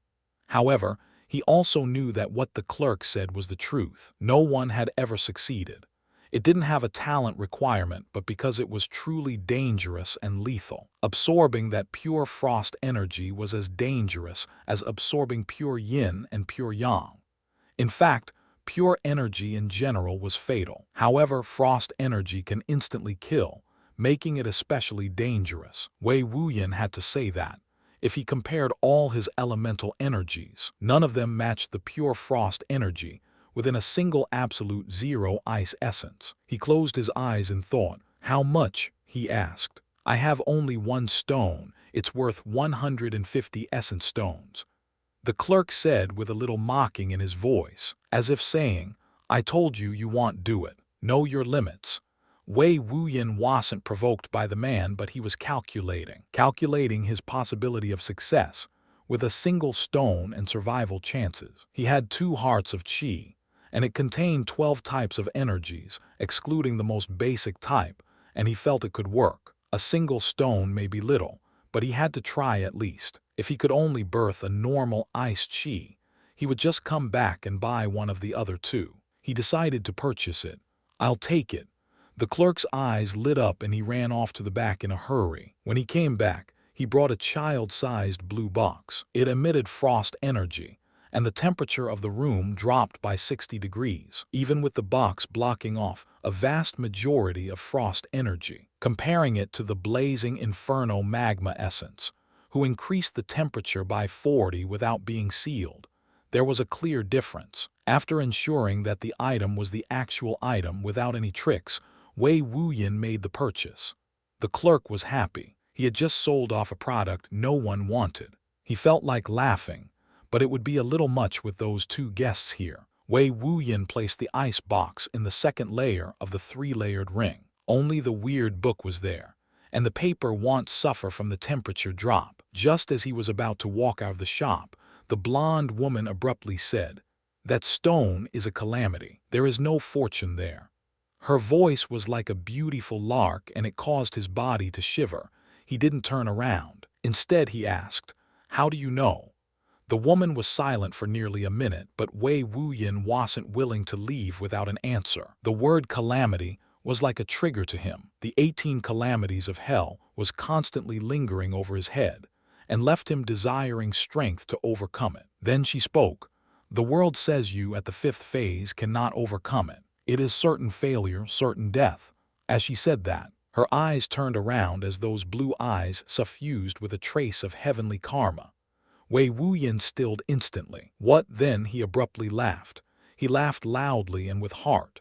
An amusement suffused his entire body. This came from his very soul, as if it considered HSR words an absolute joke. She was a fortune teller, seer, oracle. He had read about them in the scriptures of sin. They were beings who could peer into the heavenly Taos. No, the truth was that they can ask them questions and receive vague answers, sometimes in words, sometimes in images. For example, if Wei Wuyin had asked her if his mission against the Ash Dragon City Lord would be successful, she could only give an idea of what the heavens arranged. The heavenly Taos had an improper understanding of his abilities and strength to begin with, so it would have been considered as a high-risk, small window of opportunity, but a tiny chance for great benefit. Instead, it was exceptionally low to no risk. There was no time window, and the benefits were incredible. This was why she got his cultivation base wrong. His cultivation was powerful, and pure yin-yang energy was stored in his hearts of qi. Unless he revealed his strength by using yin-yang qi, at most, they would assume he was at the 5th phase. This was why Wu Xinghang, the ancestral elder of the Scarlet Solaris sect, was also unable to determine his cultivation base with a glance. The heavens would also assume wrong, because he wasn't guided to have 2 hearts of qi that helped refine the yin-yang god sphere, and it couldn't properly judge him due to the bloodline of sin, so it's going off a fool's assumption.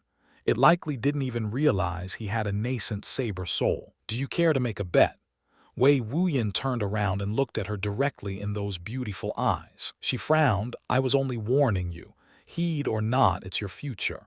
To her, she was doing Wei Wuyin a kindness. If he wanted to throw his life away, she couldn't do anything about that. With her eyes, she could see the flow of karmic fate interlaced in the heavenly Taos of people and events. She knew that according to karmic fate, Wei Wuyin wasn't destined to succeed in refining the absolute zero ice essence. If he tried, he would without a doubt die. He didn't have sufficient luck or ability to succeed in that endeavor. Scared, Wei Wuyin coldly mocked. The blonde woman frowned. "Scared? Do you not see that I'm just trying to save your life? If you don't want to listen, then don't listen. Why would I bet with a dead man?" She screamed internally, but only pouted on the surface. Her pouted lips were exceptionally cute, causing Wei Wuyin's heart to stir. "I'll give you a piece of blazing inferno magma essence. If I fail, you can keep it."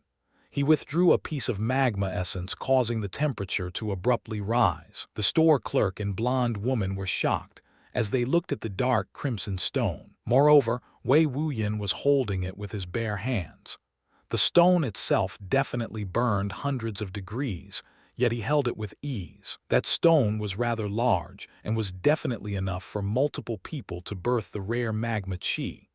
A tinge of desire entered her eyes. If she had that, and was lucky enough to birth blazing inferno magma chi, then the long-term benefits were immeasurable. She bit her bottom lip, her eyes suffused with temptation. When Wei Wuyin saw that action, a fire was lit in his heart once more. This woman may come off as sacred and holy, but she had the looks of a temptress. Godlord Lin noticed the sudden shift in temperature and saw Wei Wuyin. She frowned as she saw his silver eyes, handsome visage, and confident smile. "Aren't you?" She thought for a moment and recalled, "You're that boy who reached the 4th phase in his mid-20s, the Scarlet Solaris Sect's disciple." Wei Wuyin slightly smiled after finally grasping Godlord Lin's attention. He greeted her with a slight bow and clasp of his hands. "It is a pleasure to meet you again, Godlord Lin." The blonde woman was surprised that the two knew each other. "Agree to the bet," Godlord Lin casually said. She trusted the blonde woman's deductions and didn't care about Wei Wuyin's fate. Why not benefit from an idiot's confidence? Recalling Xu Yang, who she crippled, her impression of the Scarlet Solaris Sect disciples was that they were rash, hasty, arrogant, and stupid. The men thought too much with their lower head and not their upper one. She clearly saw Wei Wuyin's lust and wrote him off. "I don't usually like doing something like this, but sure." The blonde woman lightly shook her head and sent out a trace of qi to retrieve the magma essence. Wei Wuyin let her take it, shaking his head inwardly at her confidence. "I haven't even said what I want if I win this bet and succeed, no. That's some confidence." The blonde woman just gave an indifferent smile. She stopped caring about Wei Wuyin, so she didn't care about the condition. To her, he can't win because he can't birth the absolute zero ice chi without dying. Godlord Lin interjected, "There should be a time limit. A month is enough." Wei Wuyin knew why she would say that. If he waited until he became a godlord and birthed it by some god-forsaken luck, then the losses wouldn't be worth it. He had to refine it in that short period, otherwise her prediction would fail. "I agree, but if I win, I think I want you as a." "You shouldn't demand what you shouldn't demand," Godlord Lin interrupted, her eyes flashing with a dangerous intent. Wei Wuyin stood there stunned. Weren't they certain he would lose? Why can't he say what he wants to say? The blonde woman chuckled softly. She seemed to grow excited by Godlord Lin's actions.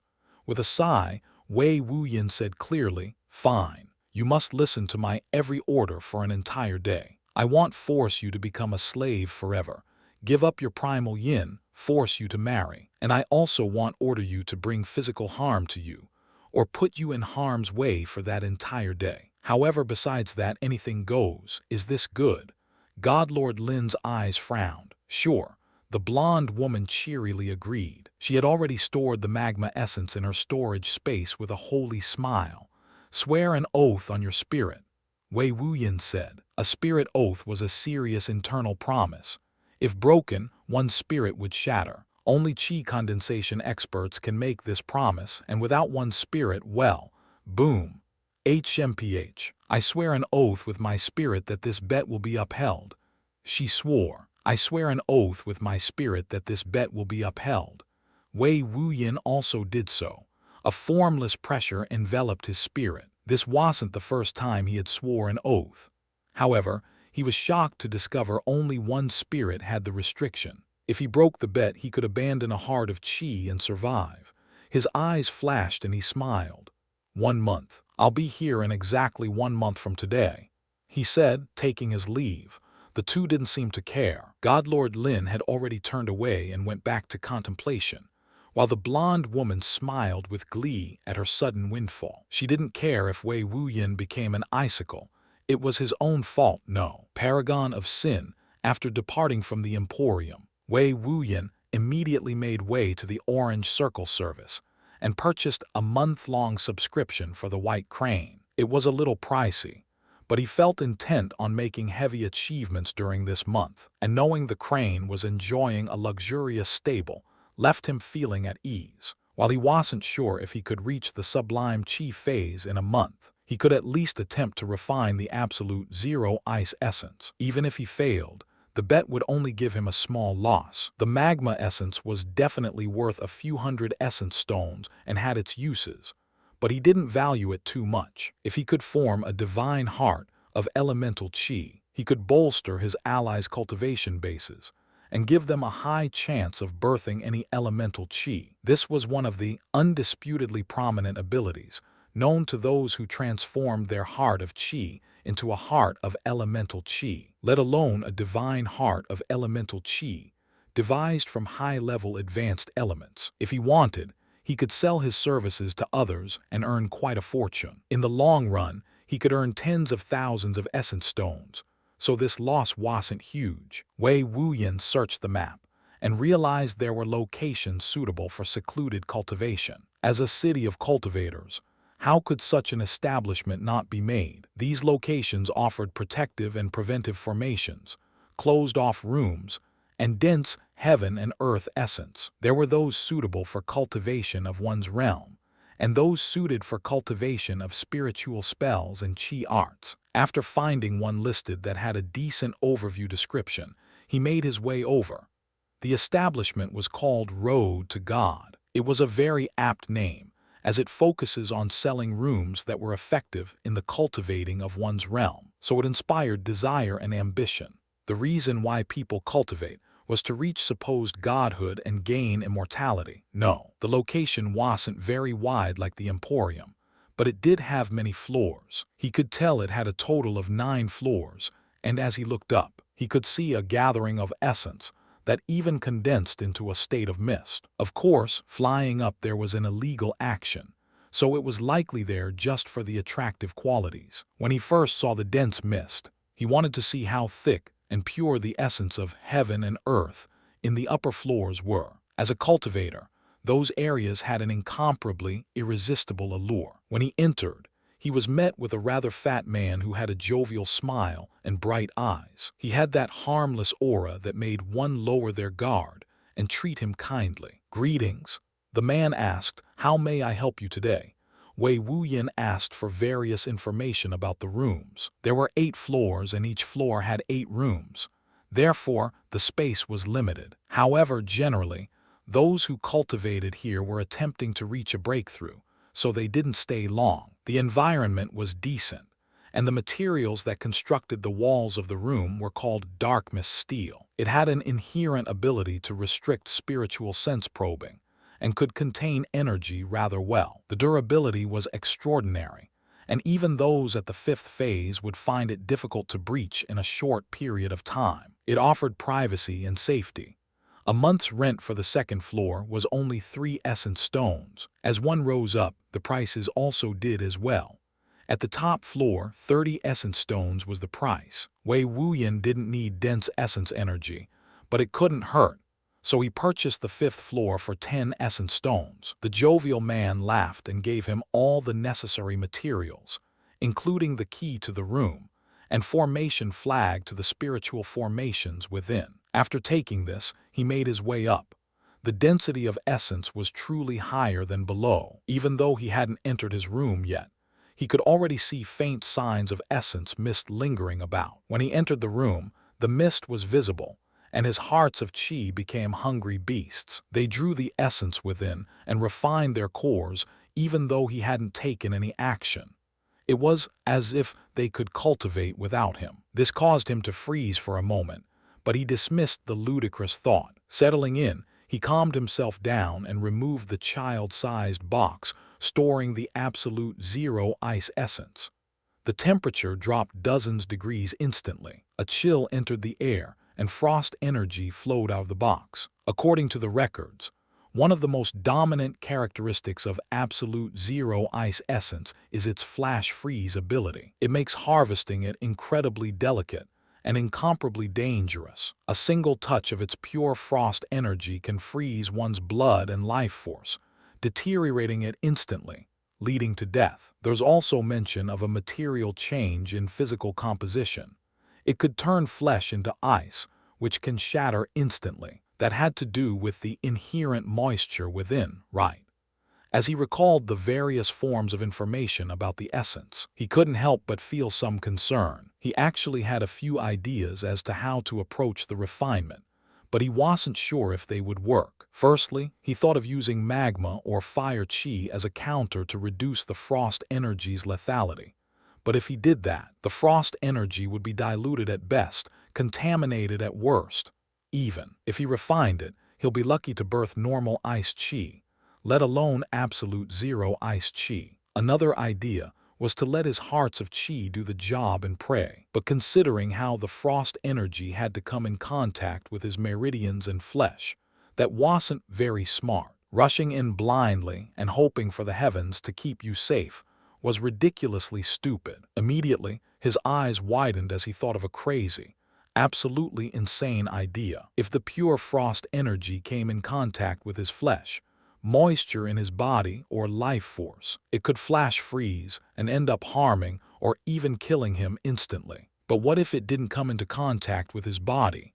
What if he externalized the entirety of his hearts of chi and absorbed it directly? Usually, essence was filtered through the meridians and refined, then directed to the danchan to be absorbed via the hearts of chi cores. However, refining the frost energy with his meridians was the same as destroying them. Pure yin and yang energy was equally dangerous because of the implications they had with prolonged influence when in contact with the body. They could induce mutations and physiological responses that could lead to violent and life-threatening conditions. Even a trace of yang energy can influence a woman's innate libido, and yin energy can turn a man impotent. That's if it was improperly handled or wildly refined through the meridians. If he directly absorbed them through his hearts of chi rather than his meridians, wouldn't he bypass the possibility of all those complications? A chi method that he had never seen or heard of before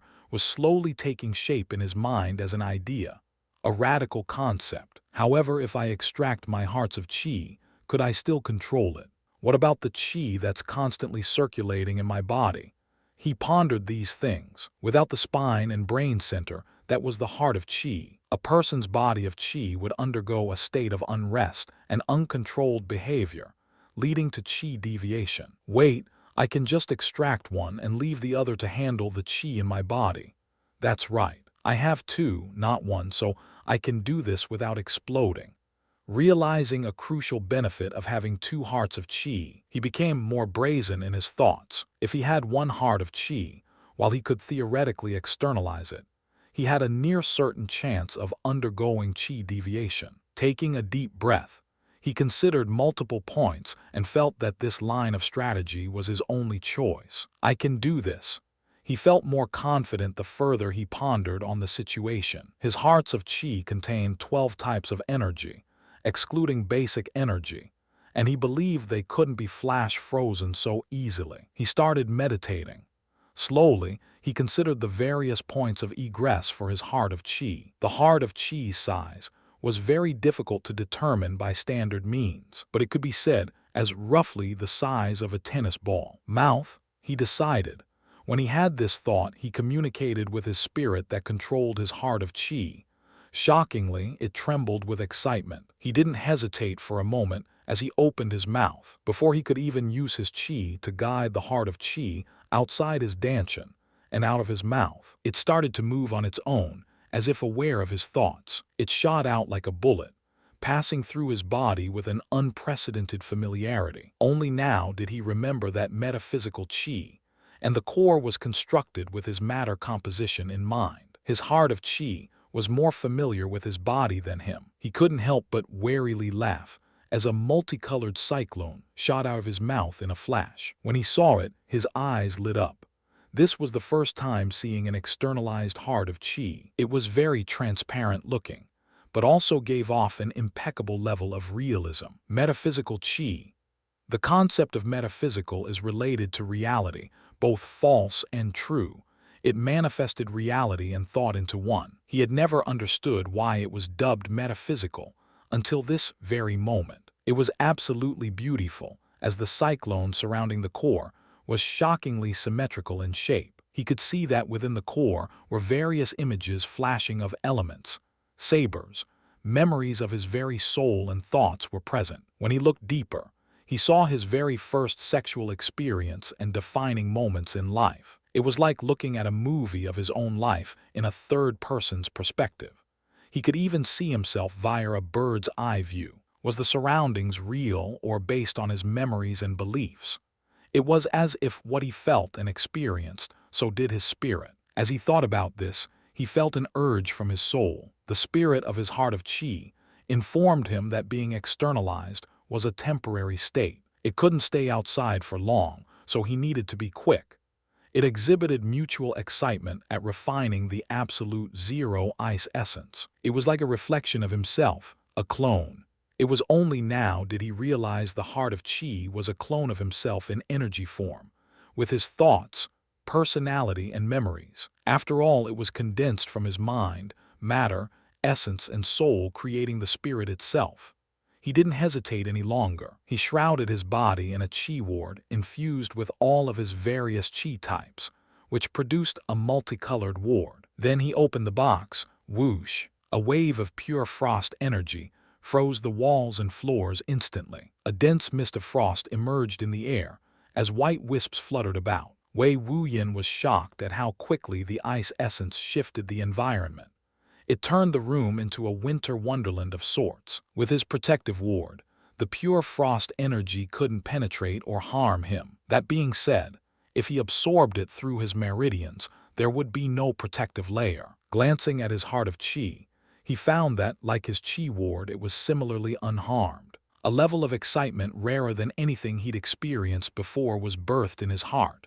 "Go," he instructed. The heart of Qi entered the box with a swishing sound. Wei Wuyin couldn't tell what was happening, but he could see the pure frost energy diminishing rapidly.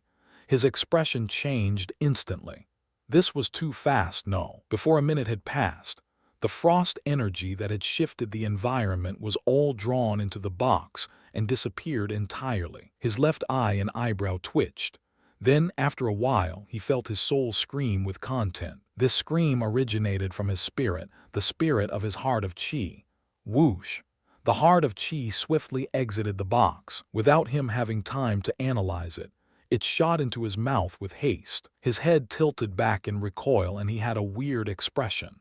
Before he knew it, his heart of Qi was in his dantian. He realized a bridge of Qi had been immediately formed upon its arrival, connecting the two hearts of Qi. This bridge carried faint traces of icy blue energy like a tube. It went from one cyclone to the other. His mouth was agape. That icy blue energy was absolute zero frost energy. It was as pure as his yin and yang energies. He calmed himself down and started to feel the changes in his hearts of Qi. This was the first time he didn't need to comprehend an energy source and its composition, absorb the energy, and replicate its features so it would become self-creating. This was why talent and comprehension was required for elemental birthing.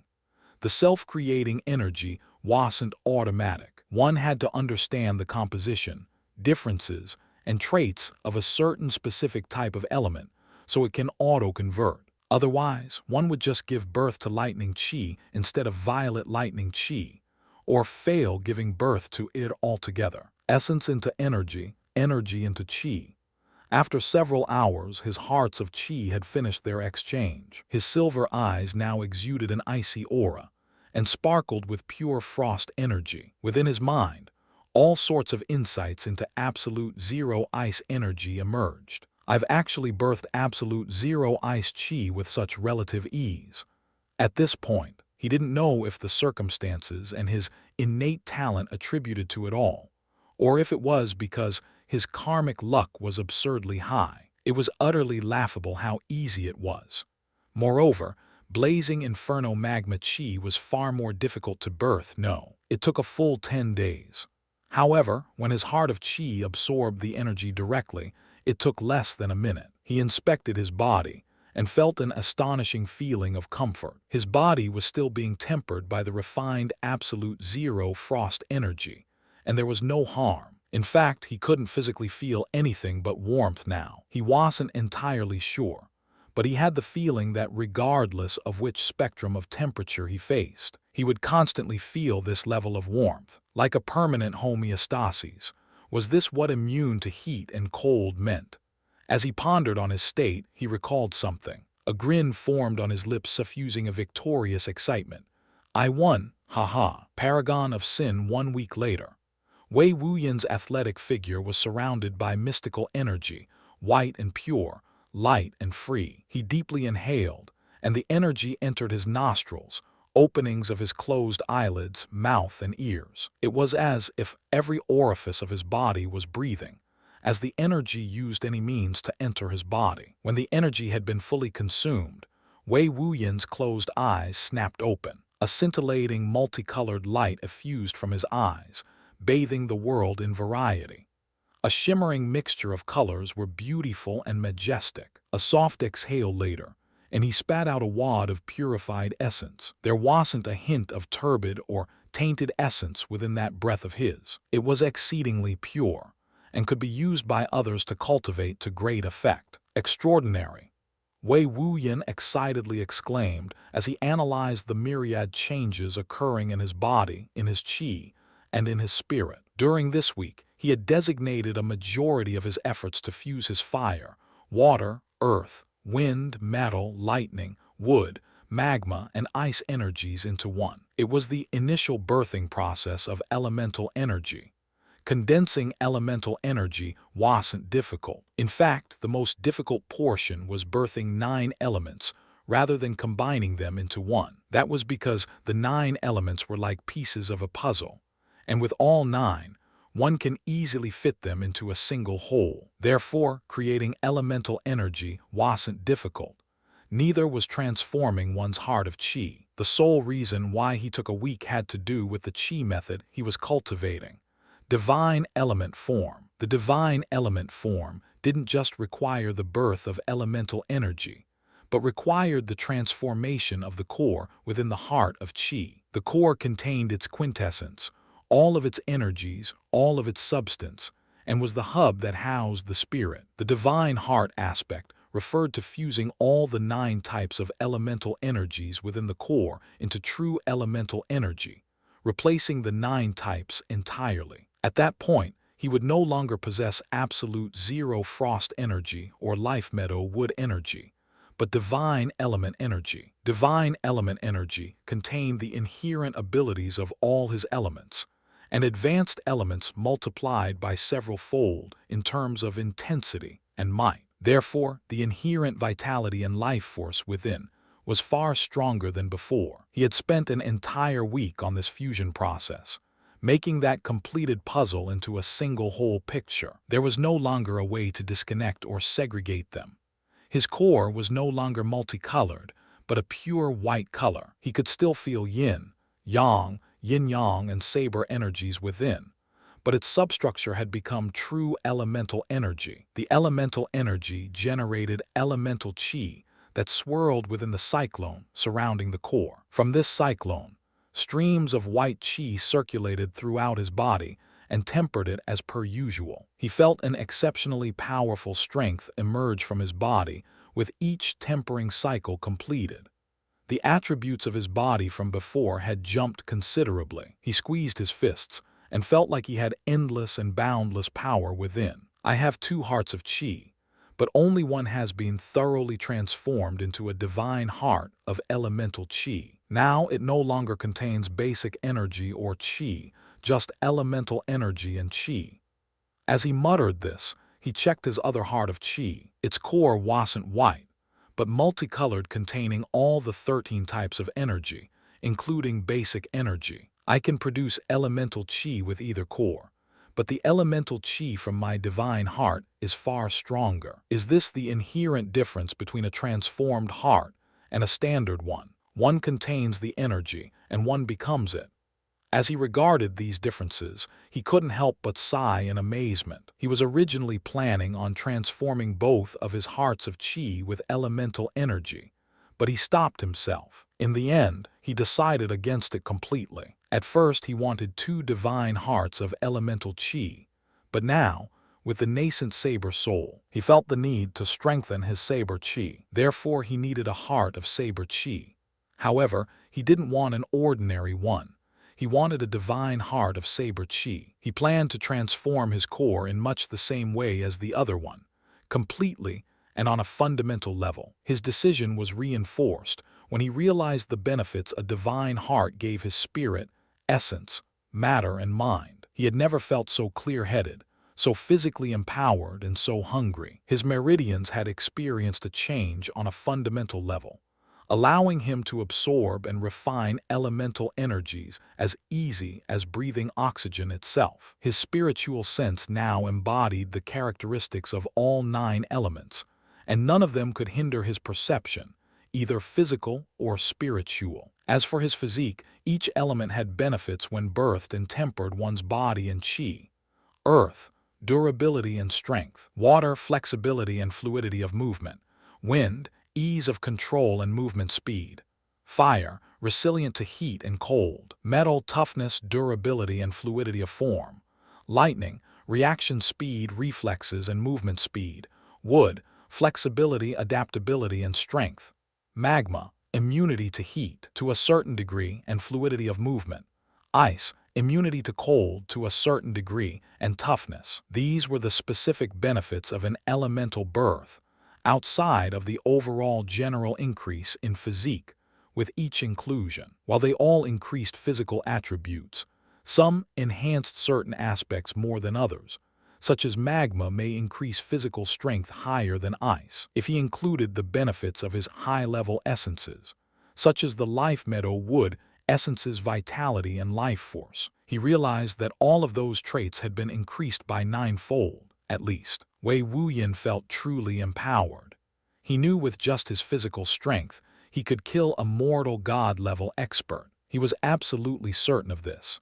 If he created a divine heart of saber chi, who knew how powerful he would become. He took a deep breath and started to remove the essence stones from his bag. He was going to transform his heart of chi at this very moment. Wei Wuyin had no intentions of settling and was going to go for broke. 16 days later, a ferocious saber chi was born. It released a sharp keen of slaughter and ferocity. A hymn of sabers permeated the air as the surrounding space was sliced apart without mercy. Wei Wuyin stood up. In his right hand was element. Its long body, curvature of the spine, and sharp bladed edge carried a trace of slaughter. So this is what a heart of saber chi can do. Wei Wuyin grinned, excited. He had been making huge leaps in cultivation one after another, but he still felt pressured by the 18 calamities of hell. If it wasn't for that, he would have set his personal strength as a lower priority. But now, it was his greatest priority. With a divine heart of elemental chi and divine heart of saber chi, he realized his entire aura had changed. He had a natural, attuned with the world, yet boundlessly overbearing and fierce aura. A pure chi circulated around element. It no longer left a trace of multicolored light as it moved, only a white streak. This white streak was elemental energy of the highest purity, formed by the combined force of high-level elements. Even divine King Hanzhe hadn't reached this level. His divine heart of saber chi still had elemental energies within, but they were thoroughly under the forceful lead of the saber energy. They could only bolster its strength and follow it into battle.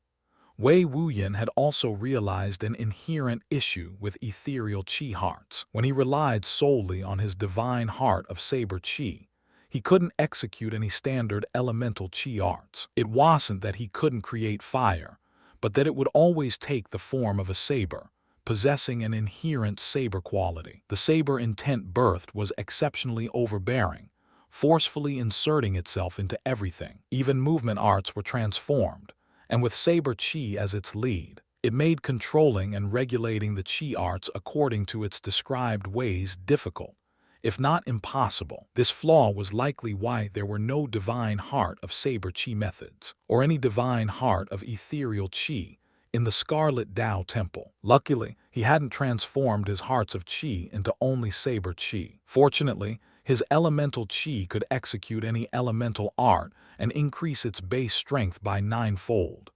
The difference was clear. It was already far stronger than normal elemental chi hearts, as even Jiao Ning, who possessed a heart of wind chi, could only increase her wind chi art strength by threefold. It's just unfortunate, he sighed. I used 632 essence stones to help transform my heart of chi. Wei Wuyin didn't need those essence stones for the divine heart of elemental chi. After all, his chi and core was already the 9 elements to begin with. All that was required was a process of fusion and refinement. This was why cultivating the chi method was too easy. But Saber chi needed to be refined by his intent and infused. Luckily, his new externalized heart chi method sped up refinement speed by a tremendous amount. After all, essence stones were already refined essence to begin with, so it didn't need to enter his meridians. He learned that, using this method, he could drastically increase his cultivation speed and eliminate possible complications of pure energy or impure essence circulating within his body. Of course, there were downsides. His hearts of chi were incredibly fragile to begin with. If he suffered an attack while cultivating, while externalizing, it would be as easy as breathing for other cultivators to eliminate them. Therefore, he decided to only use it when he was absolutely assured of his safety. Also, if he absorbed the essence of heaven and earth, his hearts of chi would also absorb the impurities, bits and pieces of taint that would usually get filtered out by his meridians. This could lead to it becoming ill, slow in circulation, or weaker. Therefore, he couldn't rashly absorb the ambient essence from the world, having to rely on refined essence stones. At the moment, he had barely any relations with anyone in Golden Milk City and no enemies, which was why he felt assured to take such a risk. However, in a place like the Scarlet Solaris Sect, even if he had a 99% assurance, he decided to never take it. The price for a slight mishap was far too heavy. After completing his transformative cultivation, he still had a few days before the month's due date was over. He used the externalized heart chi method to rapidly absorb the remaining 400, and so essence stones. He split the stones in half and checked his progress. If the false reality phase had percentages of development towards sublime chi phase, then he was about 40% of the way there with both hearts. He now knew that he needed about 500 for each heart of chi. Noting this, he finally left. When he arrived at the Surabhi Emporium, it was still filled with a lively aura. He truly had nothing but praise to the one who devised such an establishment. It was suited for all needs, and sometimes you might even discover something you didn't even know you wanted. He even saw that friendly attendant just idling away, waiting patiently for confused or questioning arrivals. He softly smiled and went to Kosh Energy. Wei Wuyin saw the clerk who just sat in a chair with a look of boredom. Wei Wuyin realized that such an expensive shop didn't have a swarm of customers daily. After all, high-level essences weren't something just anyone could afford. Those who didn't have a strong backer or high cultivation base could only rely on lucky chances to obtain one. The sheer prices were incredibly expensive, and if asked a year ago if he could buy high-level essence stone for 150 stones, he would have laughed and called the person nuts. When the clerk saw Wei Wuyin arrive, he slyly smiled with eyes containing a slight trace of mocking. Wei Wuyin didn't bother with him, as he just stood in a corner and quietly waited. He paid attention to the time and waited. It should be an hour before the total time of a full month ends. In the cultivation world, every month was determined by 30 solar and lunar cycles, when the sun and the moon descends and ascends. Therefore, he didn't hold any doubt about the time of the meeting due to the agreement. Soon, the minutes ticked away. Then, an hour arrived. Abruptly, 2 hours came and went. Wei Wuyin's expression turned uglier by the passing second. He had already thought of the various one-day orders he would ask for. He had a belly full of dark desires, yet no outlet. 3 hours passed.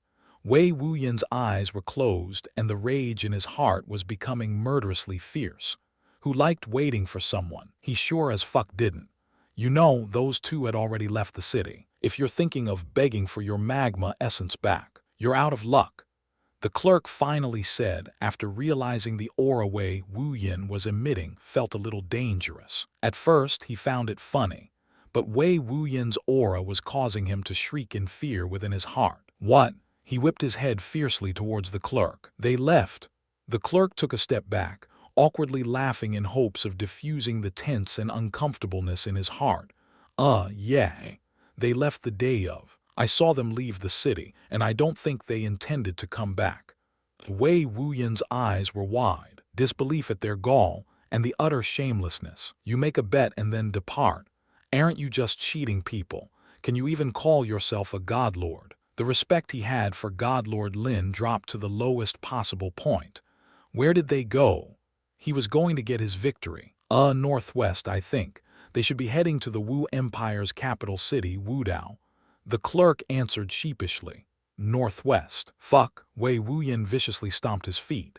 An aura of white elemental qi entered the air. The world became cowed as the various natural elements went awry, matching his anger.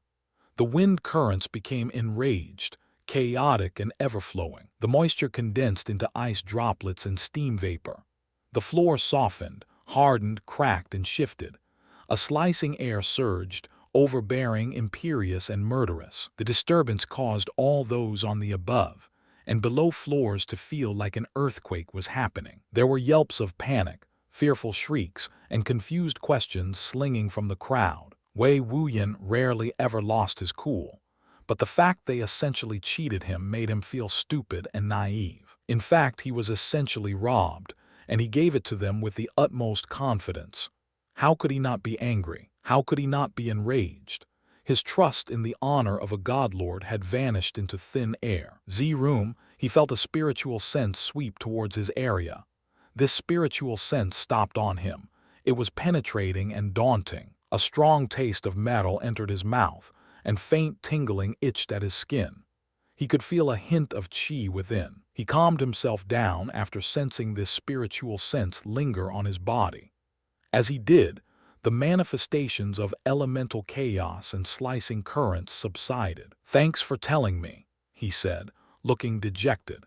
He directly left the Emporium before the situation devolved into mortal gods descending to investigate. The spiritual sense followed him out and then withdrew itself. Whoever that spiritual sense belonged to, he knew it belonged to a godlord. That expert was likely the godlord who ran the Golden Milk City. Wei Wuyin had no desire of enraging someone whose qi were infused with their spiritual strength. He heavily sighed in his heart, his emotions already soothing out. He knew that overconfidence was a weakness, yet he was overconfident. He also knew that people were unreliable, yet he trusted people. The prestigious title of Godlord had blinded him. TCH. Lesson learned. Take it as a learning experience, was all he could say to comfort his heart. However, he will have his victory one day. Paragon of Sin on the broad back of the white crane. Wei Wuyin soared through the air. Golden Milk City had already become a small blip behind him. Having left, he headed east, not northwest. He still had a sense of priority. So, he would first make way for the Helios Witch territory within the mystic elven forest. For that, he would need to leave the Wu country and travel further east, bypassing the clear sky mountain range to enter the forest itself. It had nearly been 2 months since May's disappearance. He had made significant progress in his cultivation during this period. The only path left to him was reaching the next phase of cultivation. Therefore, he had no need to delay any longer. Whether he could find her was still an unlikely possibility. After all, even if he went to the Helios Witch, his only lead, it wasn't a definite possibility that she had something to do with it. That was Sis' deduction based on his keen sense of smell. He didn't actually see her get taken. In fact, Mei could have been practically disintegrated, like Gu Fudu. If so, he could only find out why, and if it had anything to do with her dealings with the Helios Witch. This was why he didn't feel an immense amount of pressure in finding her or searching. His only clue was vague anyhow. Not everything would just lay below his feet, pointing towards what happened. He wasn't that naive. If this turned out to be a dead end, it's likely the story of Mei would end up unsolved. regardless of his emotions or desires. The journey there was no longer filled with detours or lucky chances. His karmic luck value had remained the same, and he hadn't met anyone outside of the traveling cultivators. As they were on their way somewhere, there was no need to bother each other. It was a boring cycle of fly for nearly 10 to 12 hours. Eat, rest and recover and repeat. Wei Wuyin had stopped a few times in towns and cities, but besides finding a brief and comfortable bed to rest on, he didn't interact with the locals or other travelers. While there were bandits who stayed in the shadows and attacked travelers and merchants, the white crane could rival first stage of qi condensation experts, so there was barely any need for him to do a thing. Any cultivator who could enter the qi condensation realm would have their entire life changed in the Wu country. Resorting to banditry to rob mortals for silver and gold was fruitless.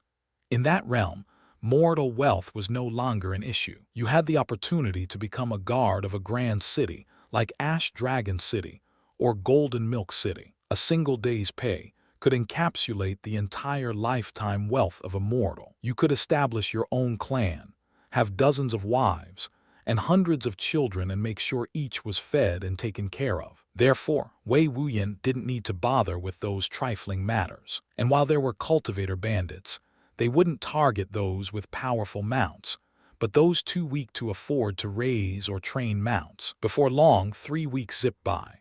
Wei Wuyin, atop the white crane, could see a mountain range in the distance. It was a series of tall mountains that went up 2 kilometers high. It was like jagged teeth, rising and falling, with spaces in between. In certain angles, they seemed to be connected and alive, like the jaws of a shark. Then, as one looked up in the sky above those ferocious mountains, they would see a clear sky. There were clouds in the nearby area, but above those mountains, there was an obvious lack of them. Even when the clouds floated towards it, it seemed they would never touch that distinct portion of clear sky. They never did. Wei Wuyin felt enlivened at finally seeing this mountain range.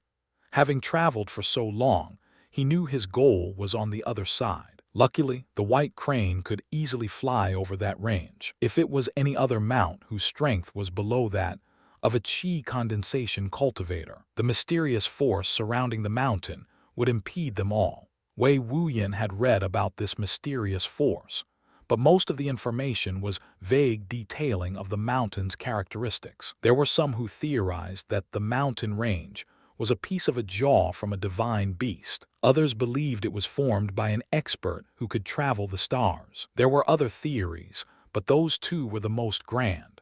The rest were more mundane and didn't leave much to one's imagination. He knew that one of those mundane theories was likely the truth behind the mountain's mysterious force and horrific shape, but he had always enjoyed embellishments of a story. Rubbing the white crane's feathers, he grinned and urged it to travel faster.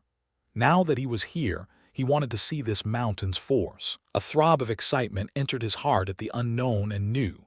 Boom! Just as he felt that throb, an explosive sound erupted nearby. Wei Wuyin frowned. The sound came off kind of muffled and indistinguishable, but he knew its location. He turned north and frowned. Cree! Suddenly, the crane cried in a heartrending shriek. It flapped its wings fiercely and soared towards the direct south. Its speed had nearly doubled. Wei Wuyin was caught off guard, but with his cultivation, how could he be thrown off because of this? He placed his hand softly on its back, and a trace of qi attached him to the crane. Then when he was fastened, he sent it a spiritual communication. Fear. When he received a reply, that was all he felt. He couldn't actually talk to the crane, but he knew its feelings and emotions. The emotions it projected was fear and abject horror. A strong sense of instinctual danger on the horizon. Horizon. Wei Wuyin frowned, looking north with his eyes. There was nothing there. Why was the... Wait, what's that? Wei Wuyin's eyes narrowed to near slits. At the horizon to the north, a small distortion was coming into creation. It was slight, not even something noteworthy, but then it started to expand. A heat wave. The distorted sight looked like the simmering of heat, like the birth of a mirage in a desert, or the fumes of hot gas in the air. It was that shimmering of one's vision that would make one question if what they saw was actually real. Cree. The crane's speed abruptly increased. It had directly entered its fastest state, fully intent on running away. A deep, absolutely horrified feeling emerged in its heart. Wei Wuyin could tell the stress of this flight was even causing some of its feathers to dislodge and its muscles to tear apart. "What are you doing?"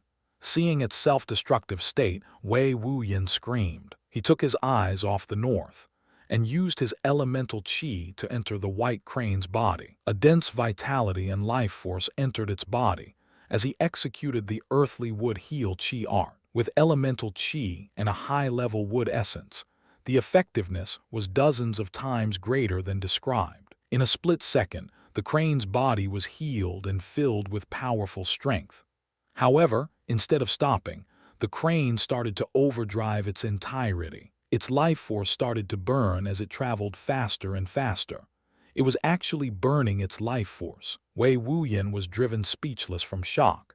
He considered knocking the crane unconscious. Subconsciously, he turned his head back to the north, and when he did, his pupils shrunk. That invisible distortion had become a rolling cloud of dust, rocks, winds, and trees. It was coming at him like a gigantic, godly hand was pushing the earth and sky towards him. It was several miles high, and he could even see wildlife being flung upwards. How? He had taken his eyes off it for a few seconds. How did that even happen? What the fuck is happening? He didn't have time to think. The crane's actions were right but fruitless. It wasn't fast enough. The wall was traveling at least 1/10 of a mile a second. This went far beyond the crane's speed. "Stop! I'll protect you," he shouted, not giving the crane enough time to react as his qi entered its body and rendered its body immobile. He jumped and grasped the air.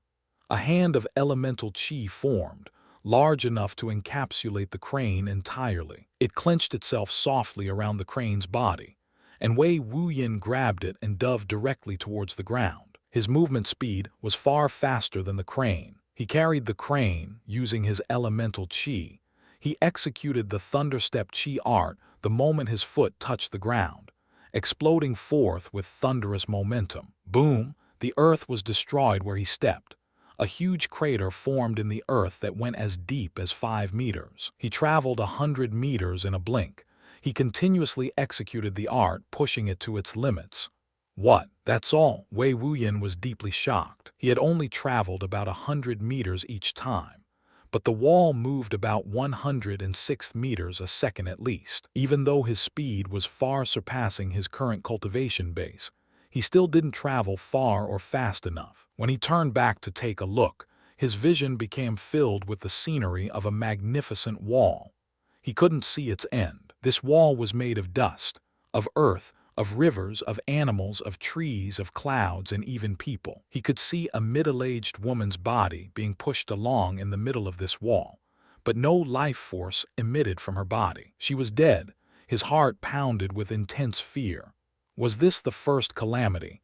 The thought surged a deep unwillingness in his heart. He had just become a mortal god, had just reached a level of a true genius, and was still young. There were things he hadn't accomplished yet.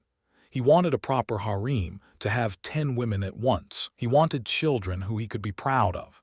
He wanted a city like Golden Milk City, rich and filled with creativity. He wanted his own sect, one that could rule an entire world. He wanted more. He needed more. "Alarg!" he violently roared, his eyes fierce and ruthless. With that roar, his 2 hearts of qi sent their strongest sources of qi for his usage, even drawing upon their quintessential energy to the maximum, disregarding the cost. "Element!" He called forth his saber soul, forming its body with the purest elemental and saber energies. Grasping it, he didn't turn back and fight, but continued running. He knew that the wall pushed forth an absolutely destructive amount of force within, uplifting the very earth and rivers of the world, and a mysterious energy was carried with it. This energy was destructive and fierce, but not to the flesh or its state. The middle-aged woman wasn't the only corpse he saw. There were others, and each one had dead eyes and exuded no life force, but their bodies were completely intact and undamaged. This force uplifted the world and destroyed all life. How could he fight something he didn't understand? Instead, he summoned Element and sliced ferociously in front of him. A slicing wave of chi cut through the air, removing air resistance for a brief moment. Then he drew upon his strongest energy and all his elemental energy. He didn't rely on elemental chi to execute Thunder Step, but he used another movement art, one he had just invented because he needed to. Elemental Saber Life Securing Art. This was the name of the art he had just made up. Making up this name was like marking the world, saying, "I will survive." He drew upon his entirety, both of his hearts of chi and most of their energy. He grabbed the white crane, hugging it tightly. No longer would he use his body to move forward, but let the elements do it. "Ah!" he shouted with his life on the line, slicing Element out once more. He turned into a comet of elemental saber chi and fired off. In a blink, his speed and form reached a miraculous state. He was no longer moving with mass or a body, but with the elements, with the world, with the saber. Whoosh! The wall was just a mile away from him. Just his actions alone wasted so much time that the wall was already so near. Now in the world, there was one wall and one comet of white light, one chasing and one running away. As he ran, his body underwent numerous changes due to the stress. His meridians and flesh were meshed together with his elemental and saber chi. It was monstrously painful, and yet he did not let up for a single moment. This continued for 49 seconds. From the moment he activated his art, Wei Wuyin had already ran for a full 49 seconds. Then, it dissipated abruptly. The wall collapsed, leaving just a strip of clean land and a pile-up of corpses, rocks, and trees. Arg! Wei Wuyin exited the art immediately after it stopped. He tumbled, his head, arms, legs, flailing wildly as he was rolled forward like a dead body. The impacts towards the ground barely hindered his momentum, and only when he smashed into a mountain, digging in nearly 300 meters deep, did he stop. Luckily, his body had been tempered by elemental energy, so he barely survived. Unfortunately, his bones were broken, his muscles and skin ripped, even several of his teeth had fallen out. As for his hair and clothes, he didn't have any. Anywhere. In the depths of the mountain, he crawled out. It took him an hour before he escaped, landing heavily on the ground with a thud. When he did, he heard a cry of a bird nearby. The bird flew beside him and used its beak to softly peck at his naked, hairless body, as if trying to verify its guess. It's me," Wei Wuyin said in an exhausted and pained voice. The white crane's momentum had been halted with his remaining energy. While he had a faint chance at surviving the momentum, the crane did not. He realized only after the fact how stupid he was. The last bit of energy would have ensured his survival without the risky tumble, but he used it on the crane instead, and nearly lost his life in the resulting crash. He had tried everything to survive, even drawing upon the quintessence energy of his hearts of chi, causing them to nearly destabilize. But in his last action, he saved the crane instead of himself. It was truly laughable. ZSSD. Arg! A burning sensation stung his skin. He weakly lifted his head and looked at his right arm. He saw blood-colored lights erupt from his skin. In a portion of the tattoos that were originally empty, a series of new tattoos formed. He couldn't actually read it, but he knew what it meant. Rite of a sinner. First calamity awakened. Wei Wuyin groaned in agony and pain. What the fuck was this? This wasn't the first calamity. In the scriptures, it had described that those who hold the bloodline of sin must pass a trial against heaven. It wasn't a normal heavenly tribulation, but one filled with the intent to kill you and anything around you. After successfully obtaining the rites, only then can one undergo the 18 calamities of hell. He didn't expect it to be so out of nowhere. Wei Wuyin laid flat on his back, his eyes blurry as he stared up at the sky. A wave of exhaustion flowed through his body as he felt like sleeping. Before then, he used his all to raise his left hand, stuck only his middle finger to the air and yelled weakly, "Fuck you heaven, fuck you hell, fuck you first sinner, fuck you all." Before he could curse more, his hand fell nearly lifelessly as his eyes closed. The white crane grew terrified, hastily arriving next to her master as she tried to wake him up. Even faint traces of tears formed in her eyes. This master gave his life to save her. She was filled with sadness. Wei Wuyin twitched abruptly, scaring the crane, and then started to snore. The crane, Paragon of Sin near a lake, a nude figure washed himself off. The loose dirt, blood, and peeled skin was scrubbed off with his hands, besides 2 pieces of accessory, a necklace of a crescent moon and a ring. There was nothing else on his body. Wei Wuyin was distraught at his circumstance. His last-ditch effort to survive disintegrated his Scarlet Solaris Sect's spatial ring, his clothes, and all his hair. He was bald, without any eyelashes or eyebrows, and even his pubic hair had been turned into dust. The only 2 things that survived was the 3-layered ring and the crescent moon necklace that came from it. He wasn't too shocked that they survived. He couldn't even figure out the materials they were made of. Therefore, they couldn't be ordinary. Where am I? Wei Wuyin asked himself. The nearby crane dipped its beak into the lake, drinking its contents with a satisfied expression. Wei Wuyin's eyebrow twitched. He was lost. His current location was far from the maelstrom of destruction. However, he didn't know how fast he was going, or how fast the wall went. He tried to make an estimation, believing he had traveled about 100 to 300 miles away from the Clear Sky mountain range. It's not like I teleported, no. But then, why can't I find it?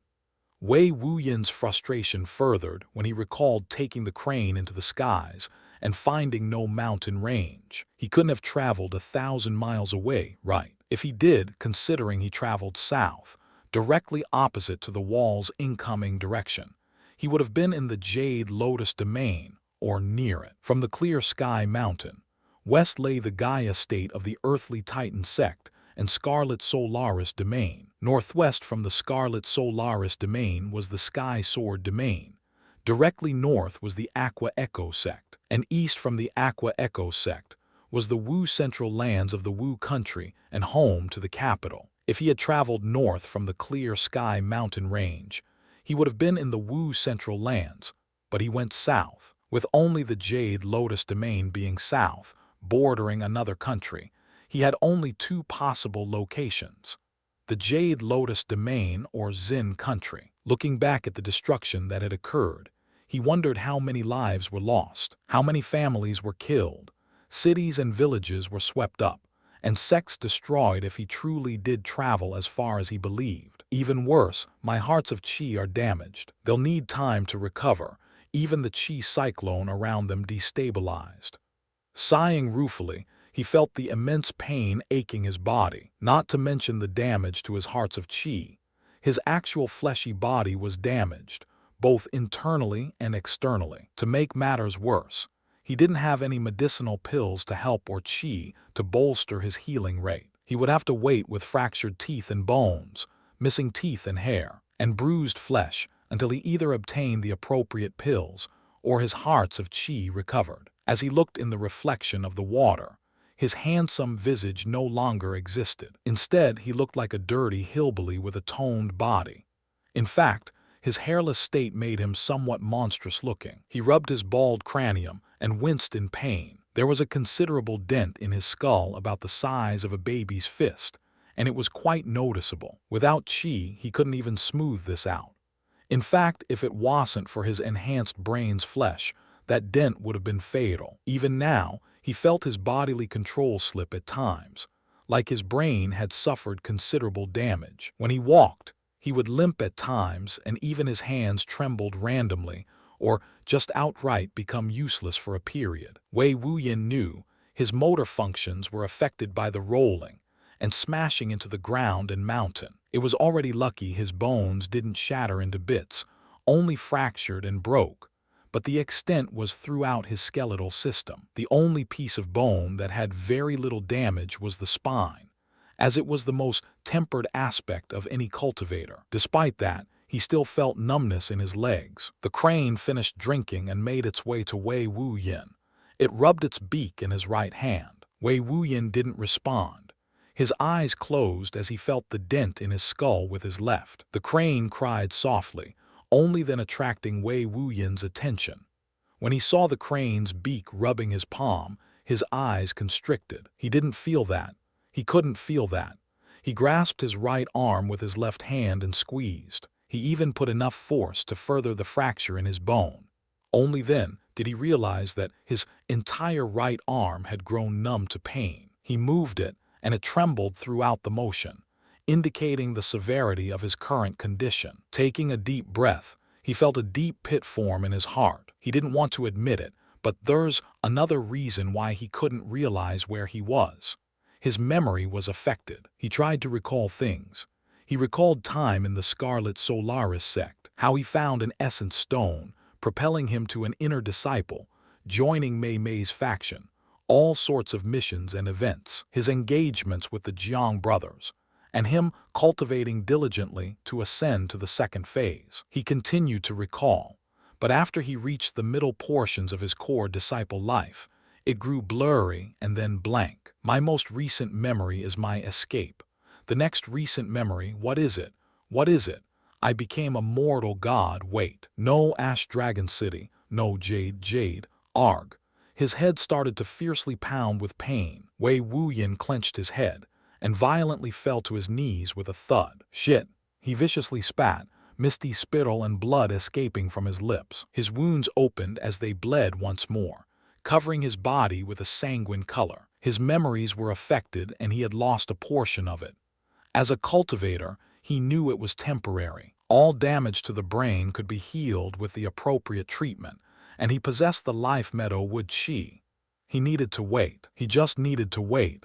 As he thought like this, he felt sleepy. Abruptly, he thought about how dirty and bloody he was from the escape. It made him feel uneasy. A lake. He felt relieved that he could clean himself. He started to rub the lake water onto his flesh, cleaning the dirt and blood off. Wei Wuyin looked around, unable to recall any landmarks. He didn't know how far he traveled, but it couldn't have been too far, right? A few 100 miles at most. Where am I? The crane softly cried. Wei Wuyin had gone through these series of changes 4 times now. He hadn't even realized that weeks had passed. This was the 3rd lake they were in, and they've traveled far, always under his orders to find a lake to clean himself up. The only solace the crane had was his predictability. Always the 4th cycle would he stop losing his memory and continue forward, always the 4th. Then they'd leave and travel in a direction until they found another lake. Then, as he's washing himself, he would undergo a series of memory loss once more. The crane felt guilty, deeply and completely. Wei Wuyin, in one of his stupors, mentioned giving his energy to save the crane instead of himself. However, he didn't regret it. That being said, he forgot that conversation too. After Wei Wuyin spat out once more in pain, groveling on the ground, dirtying himself once again, he turned towards the crane. "Let's go. We need to find the mountain," he said as he mounted the crane. They took to the skies for several minutes, but Wei Wuyin winced once more, the light in his eyes fading and revitalizing once more. "Gah, I'm so dirty. Let's find a lake nearby on the way," Wei Wuyin said, ordering the crane to continue. It cried with a hint of sorrow, but faithfully carried out its master's orders. Paragon of Sin in a small village, simple and coarse. A little girl was kicking her tiny legs back and forth from a resting bench. This village was the home of several hundred people, and sat by a river, their lifeblood. There were rarely any events happening here, as their land wasn't worth much and their people were poor. Out of the typical path from cities and towns, this village went unnoticed. "Hey, mister," the little girl called out, chewing on some homemade soft candy. "You're not from round here, right?" Her big blue eyes and pigtails made her exceptionally cute as they exuded boundless curiosity. Beside the little girl, laying on the ground as if asleep, was a man. He had unkempt black hair, dirty black robes with various rips and tears, and no shoes. His robe didn't seem to fit him, being a few sizes too large, and his face was a mixture of dirt and mud. The dirty man picked his nose, but continued to feign his sleeping appearance. "I know you're not asleep." The little girl pouted and kicked her legs out more fiercely. "Yes, I am. the man mumbled. He scratched his crotch a little and then smelled his fingers. His head winced back, and he coughed in disgust. But still he closed his eyes and continued to feign being asleep. "No, you're not," the girl argued. "Yes, I am." "No, you're not." "I am." "You're not." "Gaw," the slovenly man shouted, scratching his head in frustration. "Don't you have a man to please, or a candy to suck somewhere else?" The little girl jumped at his shouts, but hearing his disgusting words, she blushed and grew enraged.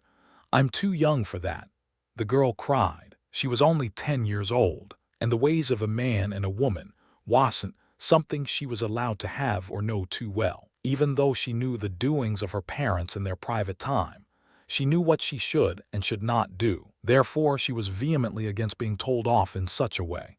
"PFFT, you're too young to suck candy. Ha ha, must be a baby with no teeth," the dirty man commented, a grin on his face as he rose up with mocking eyes, not even concerned that his insult made little sense, as sucking required no teeth. "No, not that."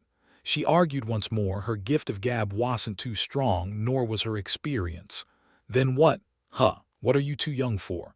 The dirty man's eyes lit up as his interest grew. I, you know," the girl shyly responded, unable to repeat what he said. I know nothing. If you can't say it because you're embarrassed, then it must be true. You should run along and do that." Mocking her with laughter, the dirty man pretended to once more sleep, even going as far as to snore loudly. The little girl wanted to stomp her feet, but they dangled and she couldn't reach the ground. Instead, she slammed her dainty fist on the bench, but the impact caused her expression to change. Her eyes welled with tears as a wave of pain emanated from her fist. She had struck knuckle down, inducing such pain. She got up and gave one venomous glare at the man before leaving. She hatefully said, "That's why you're homeless now, you stupid mean head. Just you wait." With a true stomp, she left with tears. "Homeless," the dirty man softly muttered. He felt a tinge of pain in his heart when he heard that word. Rubbing his head, he felt a tickle of pain within. Opening his eyes, he revealed a set of silver orbs that was brilliant and bright. However, deep within was confusion. "Where am I?" Suddenly, those bright eyes became infused with intelligence. The slovenly man stood up, his eyes scanning his surroundings, and then a moment of comprehension dawned.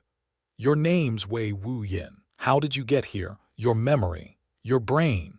Wei Wuyin touched his head and noticed that his skull had healed, no longer a dent within, and so had his flesh. "However, my hearts of qi, they've gone dormant." He could barely sense his hearts of qi, but they were still within his dantian. However, it was bereft of qi, and no energy actively circulated throughout his body. If it wasn't for his strengthened body, he could be considered as a non-cultivator. Even his meridians and internal cells no longer seemed the same. They contained a unique elemental, saber, and world force within. If he was inspected by someone now, and before the incident, no one would believe they were the same person. "My memory is suffering an acute state of deterioration, and I'm forgetting myself. Moments like these are rare and they happen, but I don't know how long my last one was." For the last while, his memory had been like a light switch or a broken record. He had become aware of it on his exceptionally clear days, like today, where he recalled all of his forgotten memories at once. He couldn't believe some of the things he'd done, influenced by his lack of memory, and therefore his sense of self. "There's something wrong with my brain and mind's eye, and I can't heal it, because my hearts of qi is lacking. I need something to change it, so I made several plans. I'm here, waiting for the crane." Wei Wuyin now remembered. He had 73 clear days, each spanning from an hour to less than a few minutes. With each one, the time for his sense of clarity seemed to be getting shorter, but the time between was extending. "It's been at least 2 years. At least from what I gathered 3 clarities ago. If my assumption is correct, then it's been at least 4 months since my last moment of clarity. The crane should have been back by now, damn it. If this continues, I'll lose my sense of self completely and die a pathetic, lackluster life." The level of frustration in his heart was palpable, but what could he do? He didn't have enough time to travel to the Scarlet Solaris Sect, or even determine his current location in any meaningful way. Even the crane wasn't sure how to return, and if he forgets, he could just pass the sect completely or worse. This terrified him, and he needed to ensure his recovery and safety above all, even against his sect, who knew if someone would meet him en route and kill him in hopes of obtaining his so-called cultivation treasure. This made him even more unsure of how to proceed, so he devised 3 failsafes. One relied on karmic luck, one relied on the crane, and one relied on a sequence of events occurring perfectly. The crane was the most reliable, and when he checked his karmic luck value and saw that it remained the same, his heart knew his first plan had failed. If none of these plans worked, then he could only pray someone healed him, or his hearts of chi somehow recovered so elemental energy could circulate throughout his body. Suddenly, he felt a tingling pain within his head. It was like a falling gate that was keeping out his memories, and no matter how hard he tried to resist, they were being sealed behind it. Slowly, the light within his eyes dimmed, replaced by a sleepy expression. He looked around with shock and curiosity. Why am I in this village? Getting up, Wei Wuyin poorly dusted himself off and started to walk aimlessly away, when the little girl came with her big brother, who seemed ready to kick some ass. Wei Wuyin had long since vanished as his feet. An unclear mind brought him elsewhere. Several days later, a white crane large enough to hold 6 people on its back landed in the village. Its long neck shifted left and right, its beak sweeping the area where Wei Wuyin once sat. Area, is he here or not? We've been searching for him for the last month, you know. An adult woman said exasperatedly. She was wearing a green and gold robe. A violet cauldron with a green tree growing out of it was etched into her back. She was tall, had a somewhat flat chest, incredibly perky ass, however, and a thin body. Her brown eyes and hair accentuated her girl-next-door vibe. The crane cried, trying to indicate that Wei Wuyin was indeed here before, just not now. Area, you better uphold your promise. As long as I find your previous master and send him to the sect, you're my mount, the woman said with frustration. Despite saying that, her heart was anxious and excited. This crane had the strength of a chi condensation expert at the first phase. If she could have a mount like this, wouldn't her status be extraordinary within the sect? The crane voiced its agreement with a nod and a bird cry. Then, let's hurry up and find him, the young woman shouted. The crane flapped its wings, causing all the shocked villagers to stare in amazement. With an aerial rise, it took to the skies and tried to locate its master, Wei Wuyin. Paragon of Sin PRRRSHH. Wei Wuyin, in his slovenly appearance, was standing next to a lakeside. While whistling, he urinated without a care in the world. The current Wei Wuyin had no memories of his past, or the dire circumstances of his future. Therefore, in this rare moment, he felt free and happy. He traveled where the wind blew and ate what he wished. The earth became his bed and the sky became his roof. Giving a little wag, he gave a sigh of relief. Where's all the women at? With this thing's size, I can have any and many. Maybe I should find some. As this thought entered his mind, he started to wag his little man like a dog would wag its tail. He laughed, his tone cheerful and childish. As he whipped it back and forth, another idea came to him. With a little motion, he started to spin it rapidly around. Look, no hands.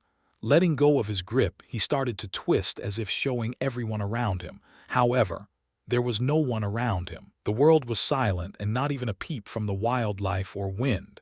It was eerily silent. Wei Wuyin didn't notice this and continued to have fun.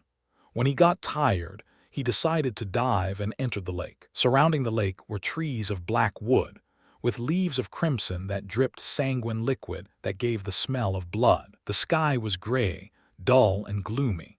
The atmosphere was as if the world was no longer the world. The lake that Wei Wuyin dived in was exceptionally clear and blue. One could see the very bottom, but when they did, all sorts of images would emerge. Wei Wuyin floated in this lake. His eyes closed as he felt the refreshingly cold temperature. This continued for a while before he felt a twitch in his leg. He looked downwards and saw images. These images were of his past, of his future, of alternate pasts, of alternate futures. They displayed a variety of things, with people who should elicit all sorts of responses from him. Wei Wuyin felt like his mind was immersed, unable to be drawn away, and all the things he saw was the undeniable truth of the world. They have happened or will happen. The first image he saw was of a young man, his eyes brilliant and his aura noble. If Wei Wuyin had his memory, he would recognize this figure as his relative, his older brother. It displayed his brilliant achievements, and even Wei Wuyin, who had lost his sense of self, felt his blood boil by these events. He silently cheered on this man with gusto, but then an event happened. It led to his death. The death was gruesome, portrayed horrifically. Wei Wuyin winced, not out of fear but pity. A hero dies yet again. When's the next show? Wei Wuyin asked nonchalantly. He had seen these images thousands of times over. Sometimes the events changed. Sometimes the people changed. Sometimes it was their ages. But the events remained the same in terms of ending gruesome and dark. Wei Wuyin often saw this guy. He had silver eyes, black hair, slightly dark skin, incredibly handsome, well fit in form, and exuded a calm genius. He had glory, and he had failures. Sometimes those glory would coincide with those failures. Wei Wuyin found this guy to be the most interesting, as the stories were particularly vivid. While he patiently watched these images, he would sometimes get bored and did stuff like dive into the lake. He tried to leave, but this lake surrounded by black trees and blood leaves seemed to form an inescapable maze. No matter where he went, he would come back here and the images would become more vivid. After a while, he just stopped trying to leave and watched these shows for his own entertainment.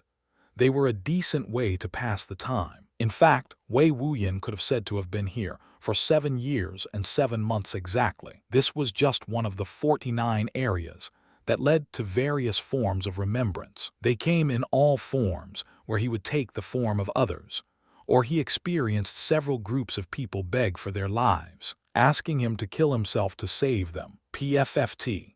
When Wei Wuyin thought of those people, he broke out of his immersion and laughed, as if he would give his life for a bunch of strangers. He'll see them in hell. He chuckled softly, but was immediately drawn into the lake's shifting images once more. No matter how graphic or terrifying the images, he could only wince in pity and even sometimes laugh. Some people just died in a hilarious manner, and it amused him to no end. He also saw some that caused him to question females. There was a man who had his head within a woman's crotch, only to have his head pop like a shattered watermelon from her thighs. It truly made him reconsider some things. Pitiful bastard. He kept breaking out of the immersion. However, the images kept trying to draw him in further and further, but continued to fail. A gigantic figure, a shadow, stood above in the gloomy skies. It had multiple, seemingly infinite amounts of eyes and arms, and they all looked as if they were grasping the world above and below. 2 smaller figures were standing below this shadow. They were both sporting a pair of wings on their backs. One had bright silver wings. They were full, healthy, and filled with brilliantly dazzling feathers. The other had dark crimson wings, thin, dry, and lacked any forms of feathers like a bat. Their faces or bodies weren't clear except for their wings. He actually passed the entire calamity of true loss without a single failure. Is he the first sinner reincarnated? The figure with silver wings said in a rough and gruff voice. That voice trembled slightly as it spoke. The figure with dark crimson wings remained silent, but his figure was visibly trembling, obviously disturbed by what he had just witnessed. This calamity is to have the chosen ones experience the choices of loss, the past of loss, the future of loss, the loss of will, the loss of life, the loss of sanity, and the final loss. With each failure to retain these aspects, they should slowly have their soul deteriorate until it dissipated within the calamity itself. The silver-winged figure stated, his voice filled with utter disbelief. With each failure they lose something, but for each success they gain something. With calamity comes fortune. One who overcomes the challenge of hell shall be benefited by heaven. The silver-winged figure gave a soft sigh as he said. The dark crimson-winged figure abruptly spoke.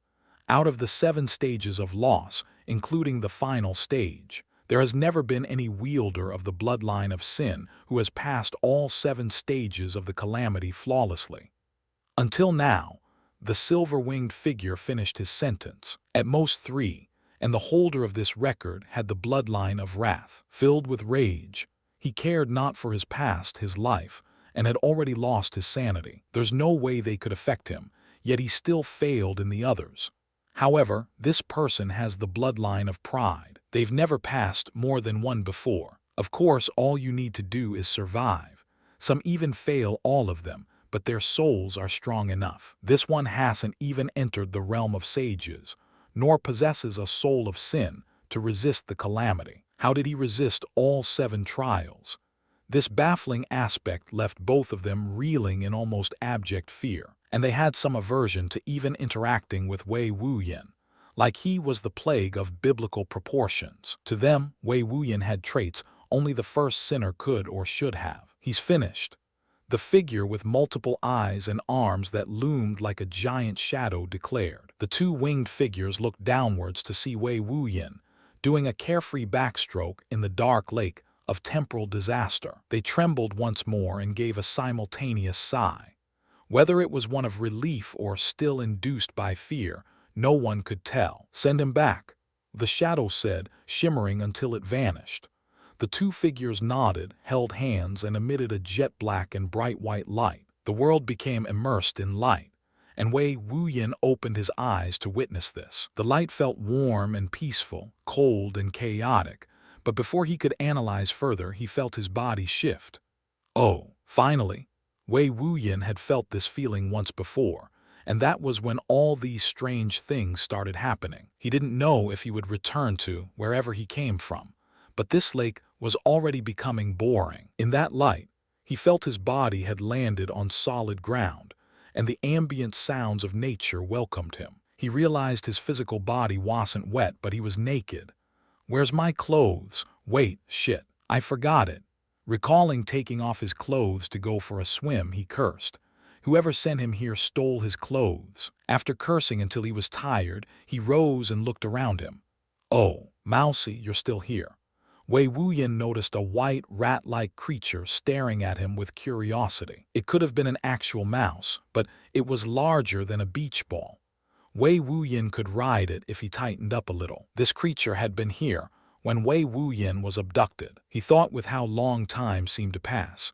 The creature would have grown old or died, yet here it was. It even had the unique birthmark on its right side that looked like a taco shell. In truth, Wei Wuyin had been sent elsewhere, but only 7 seconds had passed since he left.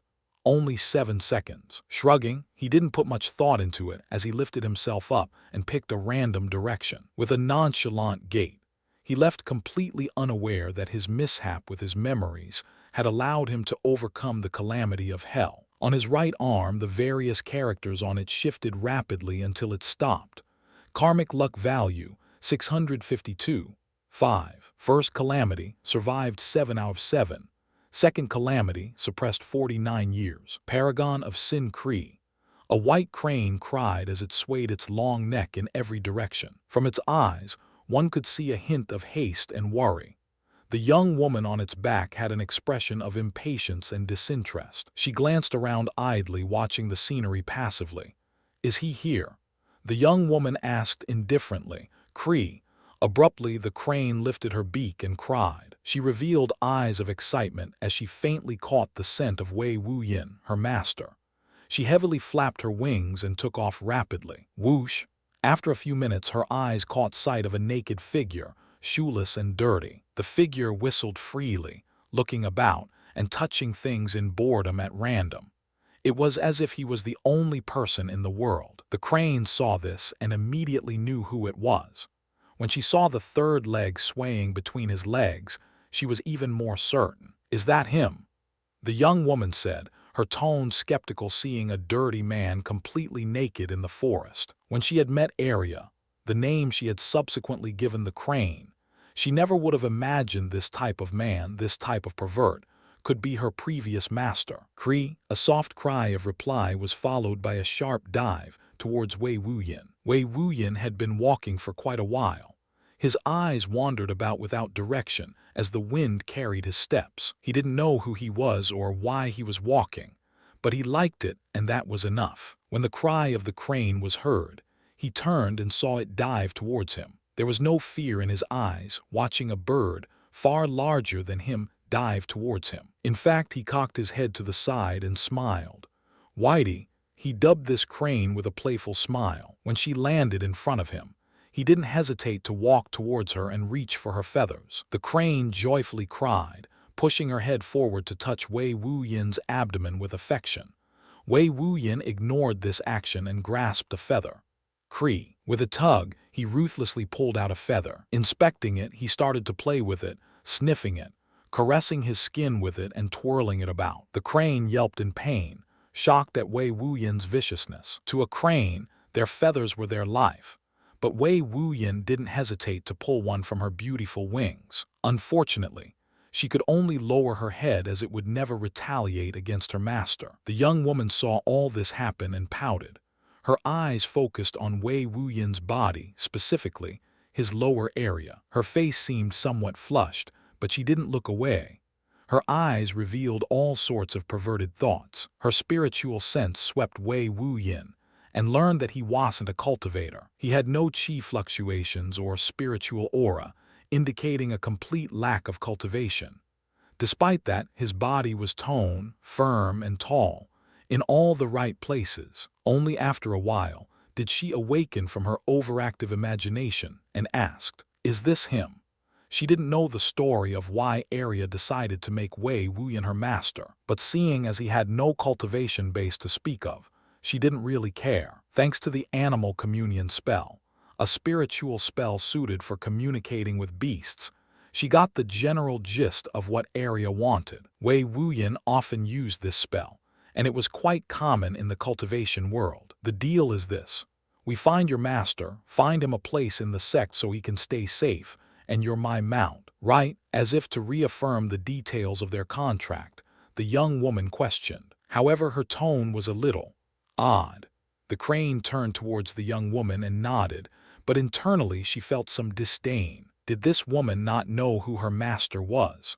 When he recovered his abilities, "We'll see if you want me to be your mount." However, as the instructions left behind by a clear-minded Wei Wuyin was clear, she openly accepted the conditions. Despite not clearly understanding the cultivation world thoroughly, from Wei Wuyin's random mutterings, she knew he had attained godhood and was incredibly strong. She was also there when he killed another god in one blow. As a mount of such a figure, she had her own developed sense of pride and dignity. In fact, her intelligence was growing just being around him. Even she didn't understand it. "You, yeah, you. Come on, we're leaving." The young woman beckoned for Wei Wuyin's attention and gestured for him to come up. Wei Wuyin saw her and gave her a harmless smile, reminiscent of a blissful idiot. He didn't hesitate to follow her, the crane lowering itself to accommodate his lift, and he comfortably sat on her broad back. "My name's Chu Lingxi. You can call me Senior Sister Lingxi." She introduced herself, but Wei Wuyin only kept his idiot smile. His head started turning elsewhere in interest. His hands roamed the feathers of the crane and an itch to pull emerged in his heart, but he didn't. Instead, he caressed it more and more. He liked the softness and texture of the crane's feathers and flesh on his skin. "Mute, that's fine. When we get to the sect, I'll have them find some clothes for you." She smiled sweetly at the nude and dirty Wei Wuyin. Her eyes flashed a dangerous glow as she once more glanced at Wei Wuyin's body from top to bottom. When he turned away, she licked her lips slightly. "Let's go, Arya," she said, and with a flap of her wings, the crane took to the skies magnificently. South of Wu country, the prestigious Xin country was located. Its strength was slightly weaker than the Wu country, but no wars took place. This was because the imperial family of Xin and many of its sects are not defined by strength, but legacy of other skills. The country was known for its practice and mastery of the alchemic Tao. Alchemy was a legacy of creation, transformation, and combination. Through a myriad of materials from the world, alchemists create pills, pellets, elixirs, and paste. The 4 states of alchemy. These items can bolster cultivation base, recover qi, heal the body or spirit, or even the exact opposite in the form of poisons. Not only that, but pellets are often defensive and offensive items, giving alchemists a variety of tools to fight with. Because of this, the Xin country was graciously accepted and perceived as neutral by the surrounding countries. Not once has war been declared upon it, nor will it ever, as it supplied alchemic products to all the myriad forces of the various countries for usage, and even upper-tier members required its support. In fact, it was known to have dealings with the elven race and other races as well, being a perfectly neutral country. In this country, there were many different sects, palaces, towers, clans, or academies, all of which have their own legacies or derivatives of such. One such sect was a sect similar to the 5 great sects of the Wu country in terms of status in the Xin country. It was called the Eden Earth sect. They specialized in the unique set of alchemical arts called the Eden creation method. There were many forces that derived their own legacies from this method, but even still, the sect remained at the top. A white crane flew towards this sect, with 2 people sitting atop its back. She revealed a relieved expression as she saw the sights before her. A grand tree, reaching 20 kilometers high, pierced upwards into the sky and clouds like a godly mountain. Its crown and leaves were gargantuan, with thick branches capable of holding entire cities. In fact, the branches actually held various buildings and structures. Upon closer inspection, one could see that the tree's branches had been dug through and became somewhat like an intricate underground network that allowed travel to various locations of the tree. At the branches, there were window-like pieces missing that showed a dark depth. At times, green leaf vessels would flash through these tree tunnels, carrying all sorts of people or items. A dense aura of wood energy could be felt from the surroundings, one filled with an abundance of power and vitality. The total area of this tree exceeded the Scarlet Solaris, Sect's Scarlet Mountain in both height and width. The only difference was there were no special material qi birthed naturally from the tree, only a dense form of wood energy. This is the Eden Earth sect, xianxia proudly exclaimed as she introduced Wei Wuyin to their current location. This is your new home. She smiled as she looked towards Wei Wuyin. When she saw his awed expression, a deep sense of pride emerged in her heart. Wei Wuyin truly gawked at the sight. His silver eyes were wide as he inspected the tree with rapt attention. However, he didn't speak. Instead, he remained silent like a mute. In fact, he didn't speak because the girl assumed he was a mute. He felt like playing a prank on her, so he decided to never speak to her. As they flew towards the sect, a leaf nearly 5 meters long and 3 meters wide soared towards them. It radiated a form of energy and a unique formation. It seemed the leaf propelled itself by relying on the dense atmospheric wood energy and innate wind energies produced by some object embedded at the center of the leaf. It arrived next to them, revealing a woman. She had short-cut hair, dressed in light green and white light battle armor, and had a stern expression. When she arrived, she halted them with a gesture. Halt. Xianxia expected this, instructing Arya to stay where they were in midair. A trace of respect and solemnness appeared on her face as she met this woman. She was a member of the Verdant Valkyries, a specialized group of female elites that handled the affairs of the sect, including its security. Each member of that group had talent, and not in alchemy but in combat. They could often fight people above their cultivation level to a certain extent, giving them a great reputation. Even she wished to become one, as her alchemic talent wasn't the best, and neither was her overall cultivation talent. But at least she had hope. Greetings. She respectfully clasped her hands and bowed slightly. To do this to a guard showed how much she respected them. The female guard seemed used to this and ignored it. She inspected the crane and Wei Wuyin, who was naked. Her eyes narrowed, a trace of coldness within. That was until her spiritual sense swept by and felt him utterly lacking in cultivation. Not only was this dirty man approaching 30 years in age, he hadn't a lick of cultivation to show for it. Then she only revealed a confused look. glancing towards Chu Lingxi, name, rank, and purpose. Chu Lingxi quickly replied, Chu Lingxi, inner disciple of the Verdant Wei Hall, and to induct a member as an honorary disciple. Him, she answered without a single lapse in words, producing a token of status, and pointing at Wei Wuyin at the end of it. A slight wrinkle appeared on the brow of the verdant Valkyrie, but she only shook her head as her imagination wandered. You may go. Like a flying leaf in the wind, the verdant Valkyrie left. Chu Lingxi sighed inwardly as she directed Arya to fly. One day I'll become one of you. Chu Lingxi swore in her heart. Paragon of Sin splash. Wei Wuyin played within a wooden bath, his eyes filled with wonder as he scrubbed his body with a beige loofah. The water had a tinge of green, filled with wood energy, and felt wonderful on the skin. It had already been half an hour since he entered the bath. The room he was in had walls constructed from tree bark, its texture smoothed out by some form of sanding method. It had a single door and large enough to hold a dozen people. Pa. A woman walked into the bath with clear steps, drawing Wei Wuyin's attention. It was Chu Lingxi. Her thin body swayed over with what seemed like a sweet smile. When she saw the cleaned Wei Wuyin, she was deeply shocked, her heart fluttering. Wei Wuyin's silver eyes contained a hint of purity and brilliance unlike any she'd ever seen. His muscles were like sculptured marble, and his handsomeness couldn't be more vibrant. She gulped without much thought, her heart filled with all sorts of fire. Wei Wuyin softly smiled at this woman. This toothless smile revealed even more of his good looks. However, if he did open his mouth, she would shockingly find him with fractured teeth and missing ones. As he hadn't been able to heal or use pills, he lacked the ability to regrow them. All right, Chu Lingxi collected herself. She held an outfit of brown and white.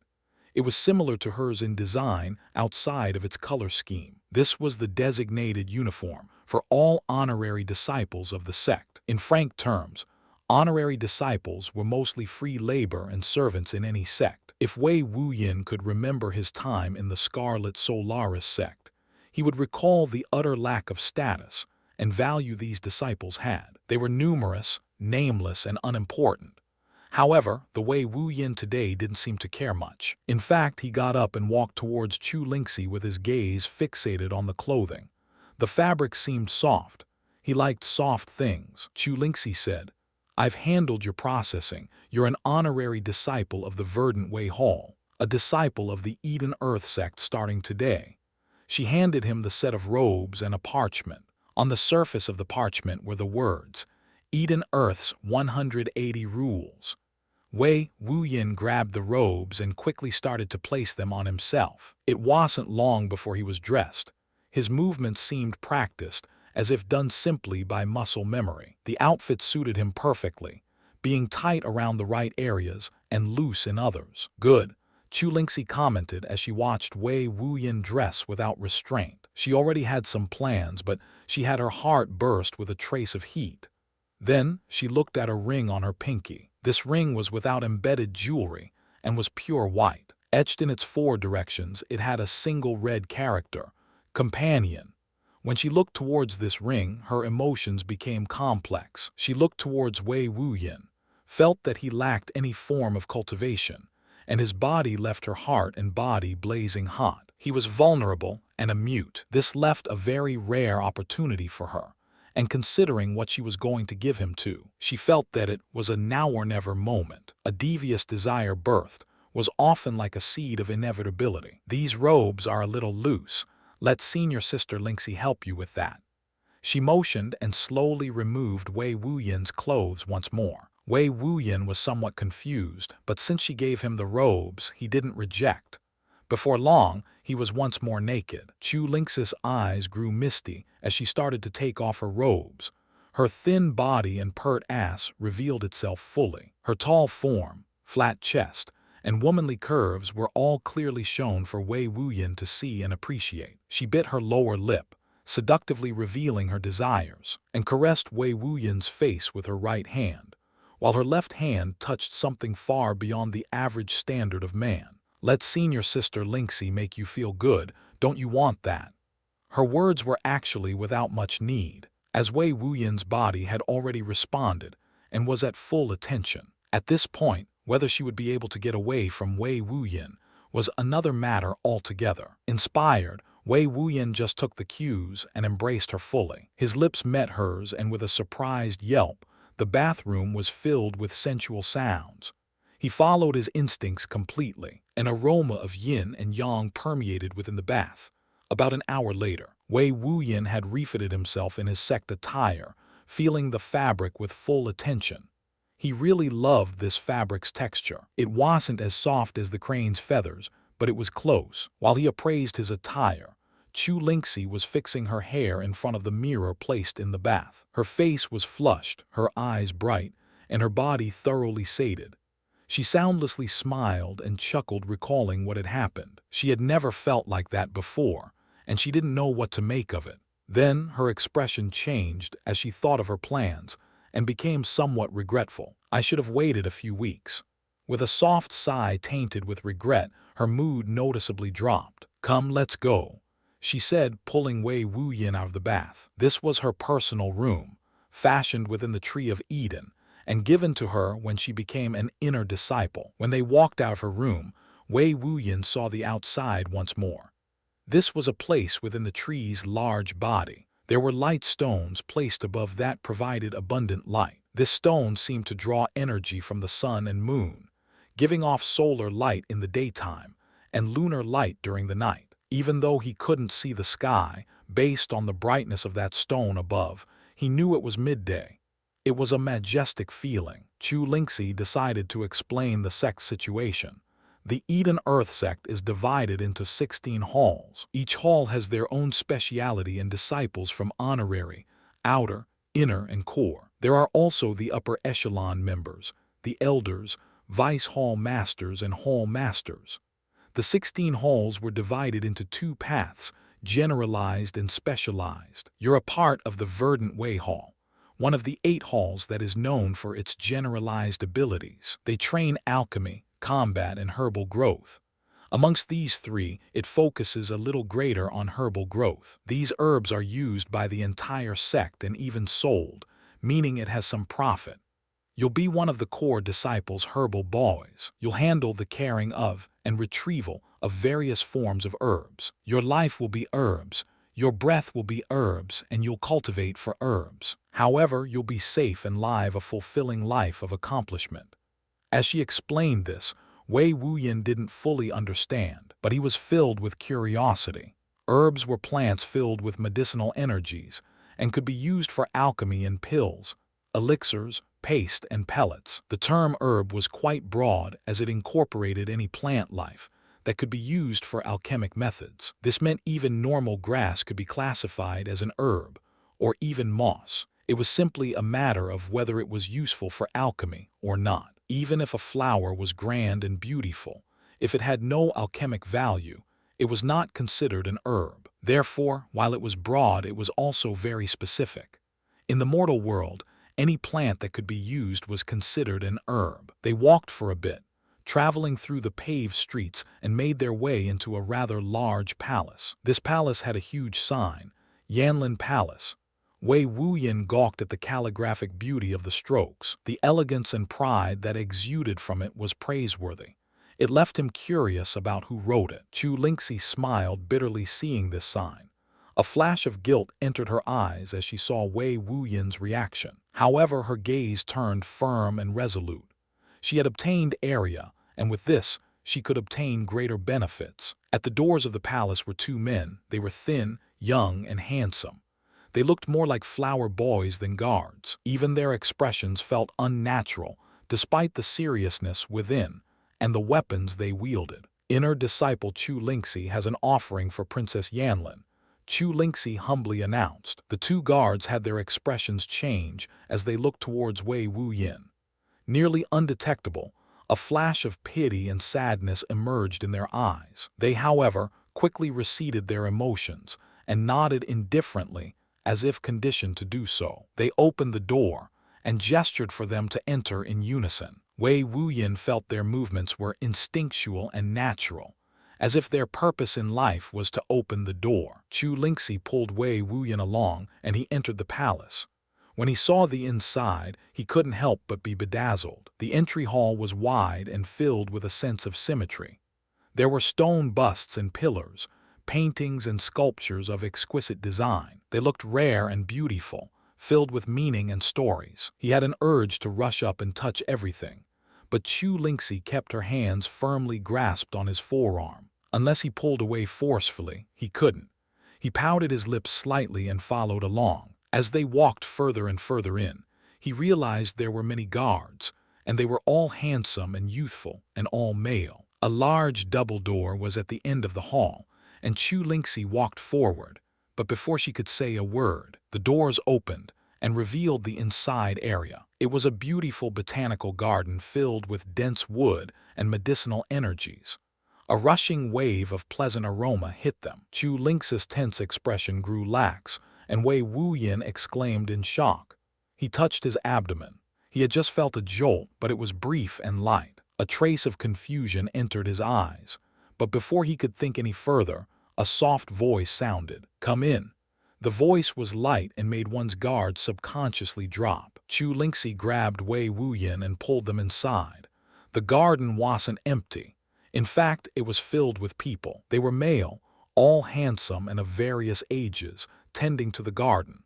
They would sometimes use their hands and other times use their qi. The qi they used seemed to be special, as he saw a flower draw towards it as if it was an animal being fed. It absorbed the streams of qi and trembled as if in happiness. His eyes were keen, and he noticed its growth had extended by at least a millimeter. There were all sorts of herbs in this garden. He saw one filled with fiery energy.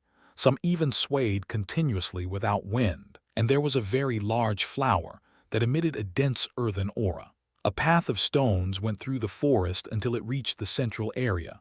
There, a throne was placed upon a stair-like platform. On this throne was a figure, an old man. His gray hair and eyes gave him a sense of dense wisdom. He was old, but he had no wrinkles, and gave off an unnatural feeling as if something within him wasn't entirely proper. Xianxia clasped her hands and bowed in greeting. Inner disciple Xianxia greets Elder Zhao. Her words were soft and filled with respect. The old man looked towards Xianxia briefly, but turned those wise eyes towards Wei Wuyin. Looking at Wei Wuyin, those eyes lit up. His handsome visage, youthful aura, and strong body elicited a nod of approval from the old man. This caused Xianxia to sigh in relief. She had been worried if Wei Wuyin would be accepted. He had no cultivation and was nearly 30, so she had her worries. Luckily, Wei Wuyin looked young for his age.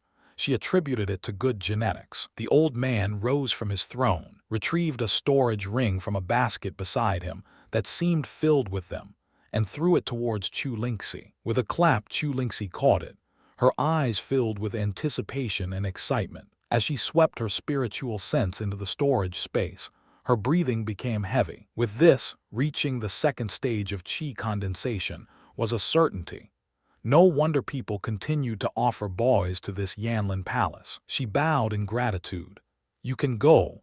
Elder Zhao shooed her away with an indifferent gesture. Xianxia smiled and was about to leave, but when she tried to leave, Wei Wuyin followed her, causing her to stop. She looked at Wei Wuyin and felt all sorts of emotions.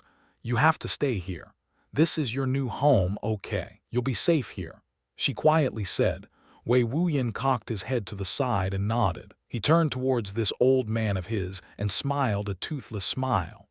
Witnessing this, Xianxia felt a pit form in her heart. Not only did she sell him off, but she used him in his vulnerable state. However, when she thought back to the benefits in the ring, all those feelings faded, and that pit filled with satisfaction. Without a look back, she left. Paragon of Sin Elder Zhao walked down from the platform. When he arrived next to Wei Wuyin, he inspected him with both his eyes and spiritual sense. Wei Wuyin felt this spiritual sense and the man's aura from his close proximity. He carried traces of elemental energies, indicating his cultivation was only at the third phase, elemental birth of the qi condensation realm. "Your body is quite odd. You have no qi to speak of, but your body seemed to have been tempered with various energies. Did an elemental cultivator empower your physique?" The more the elder inspected Wei Wuyin, the more he felt intrigued. Your meridians are closed, your dantian is unawakened, but your body is quite strong. You're suitable for cultivation. Elder Zhao nodded to himself as he stated his assessment. However, your life aura is nearly 30. Even if you reach qi condensation, you'll likely have various difficulties ahead of you. That being said, your age is too old to be a part of the guards. You also have no cultivation, so being an efficient herbal boy is useless. While you're suited, we'll have to start from scratch. Otherwise, Yan Lin would be quite enraged. Wei Wuyin's eyes remained fixed on the man, not really understanding anything he was saying. He was like an innocent baby chick, just paying attention to the events around him. Elder Zhao beckoned for Wei Wuyin to follow him as he took a paved path, his steps slow and steady. As they walked, Elder Zhao described all that he saw in Wei Wuyin's future. Firstly, herbal boys were a profession that incorporated innate yang energies with qi, using a variety of qi arts to bolster the growth of herbs. Because of its yang requirements, only males could be members of this profession. They all would be cultivated to the second stage of qi condensation, external flow, by very forceful means before being placed into work. They would then spend hour after hour, day after day, feeding the plants their qi for growth. In doing so, the herbs could be harvested years if not decades sooner. It was a profession that needed to exist. Luckily, unlike women's primal yin, unless the man's primal yang was forcefully extracted, it would continuously replenish itself. Therefore, they could do so continuously. With the appropriate cultivation method, they could even speed up the recovery of their yang energies. As a herbal boy, he would truly be safe, but also very restricted. According to what Elder Zhao said, he would continue as an herbal boy until 60. At that point, one's yang would usually start to deteriorate in quality and quantity, unless one reached the yang growth phase of qi condensation. However, at that point, his innate yang would be too weak, and his bodily talent would deteriorate. At that time, he would need to find a job elsewhere. In fact, Elder Zhao was once an herbal boy. When he spoke of this, his expression turned nostalgic. Wei Wuyin listened attentively. He was quite curious about all this. His first thoughts were that this old man liked young boys, so he kept only that type in the garden. But now he realized it was more than that. Secondly, the master of this palace was called Yan Lin, a female core disciple of the verdant Wei Hall and daughter of the vice hall master, Yan Yue. She didn't visit much. In fact, she avoided this place quite religiously. Elder Zhao also seemed to have quite the loose lips as he whispered to Wei Wuyin about how Yan Lin had been taken advantage of by a young, handsome man in an herbal garden when she was younger. Unfortunately, she needed this palace for her own cultivation and profits, so despite its affiliation with her ill experience, she couldn't discard it. Elder Zhao quietly laughed. In fact, the more he talked and the more Wei Wuyin attentively listened, the more he learned. Elder Zhao had been the herbal boy of the vice hall master Yan Yue when he was younger, and now he worked for her daughter. It was an interesting way of fate. They talked for quite a while, giving Wei Wuyin all sorts of miscellaneous information. They soon arrived at a location within the palace. At the gates was an old woman who was quite on the heavy side. She chewed a piece of gum ferociously with lazy eyes, not caring about her appearance. She seemed to be guarding a door in this palace. Elder Zhao arrived and smiled. "Elder Ming, how's that gum?" His smile and gaze turned playful as he spoke, but he only received a cold snort as a response. Elder Ming seemed to be unwilling to have any of what Elder Zhao was offering, revealing an expression of such a pity. "No fun." Elder Zhao turned towards Wei Wuyin and said, "This is a cultivation invigoration chamber. As long as you step into here, your cultivation will rise to the second stage of qi condensation."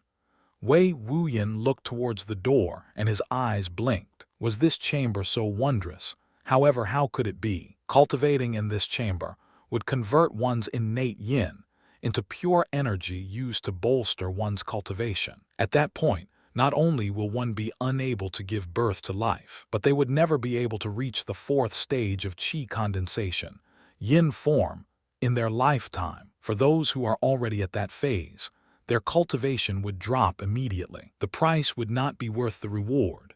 Herbal boys, however, had long since given up their talent for cultivation and work. The old woman glanced at Wei Wuyin and saw his silver eyes. Her expression flickered. With a very scratchy voice, "Have you tested the boy's alchemic rating?" When she said this, Elder Zhao raised an inquisitive brow, and then an expression of shock followed by a palm smack to his forehead. Indeed, he had forgotten. An alchemic rating was one's suitability towards developing an alchemic heart of qi. Alchemic energy was hard to define, but it contained extraction, growth, containment and refinement, creation, transformation and fusion abilities. It was quite suited for herbal boys and, obviously, alchemists. In fact, the alchemic heart was similar to the divine heart. The only difference was its inherent qualities.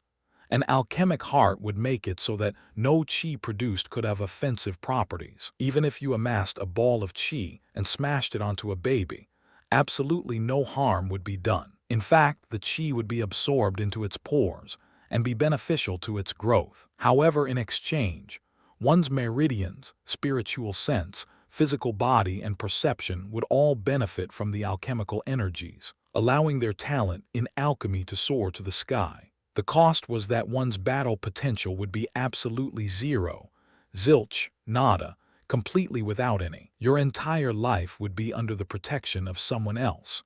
After all, cultivators could only create one heart of qi. Elder Zhao retrieved a dull, gray stone. When he held it, it released a faint trace of white light. This was an alchemical stone, and it could gauge one's responsiveness towards alchemical energies. That being said, alchemists don't use this to determine if they can or cannot be alchemists. Alchemy was an art form that used all sorts of tools and materials via experience earned. As for alchemical energies, that was something no cultivator with ambition would ever cultivate willingly. While their skills with alchemy would be heaven-defying and their path easy, they would forever be at another's beck and call, unable to protect themselves in a world where the strong dominated the weak. Even the pills they made for cultivation would be mostly useless to them, as a stronger cultivation offered little benefit. Those who cultivated alchemical energies were exchanging immense talent for being enslaved, essentially. After all, your entire purpose in life within a world of cultivation would be to practice the alchemic Tao. Even herbal boys could leave the sect at 60 and rule a small area with their second stage of qi condensation cultivation base. They could establish a harem, build a clan, establish a sect or more. That was because they had strength. Wei Wuyin didn't understand this, so when the stone was given to him, he grabbed it without hesitation. His eyes were lit up by the bright white light the stone emitted.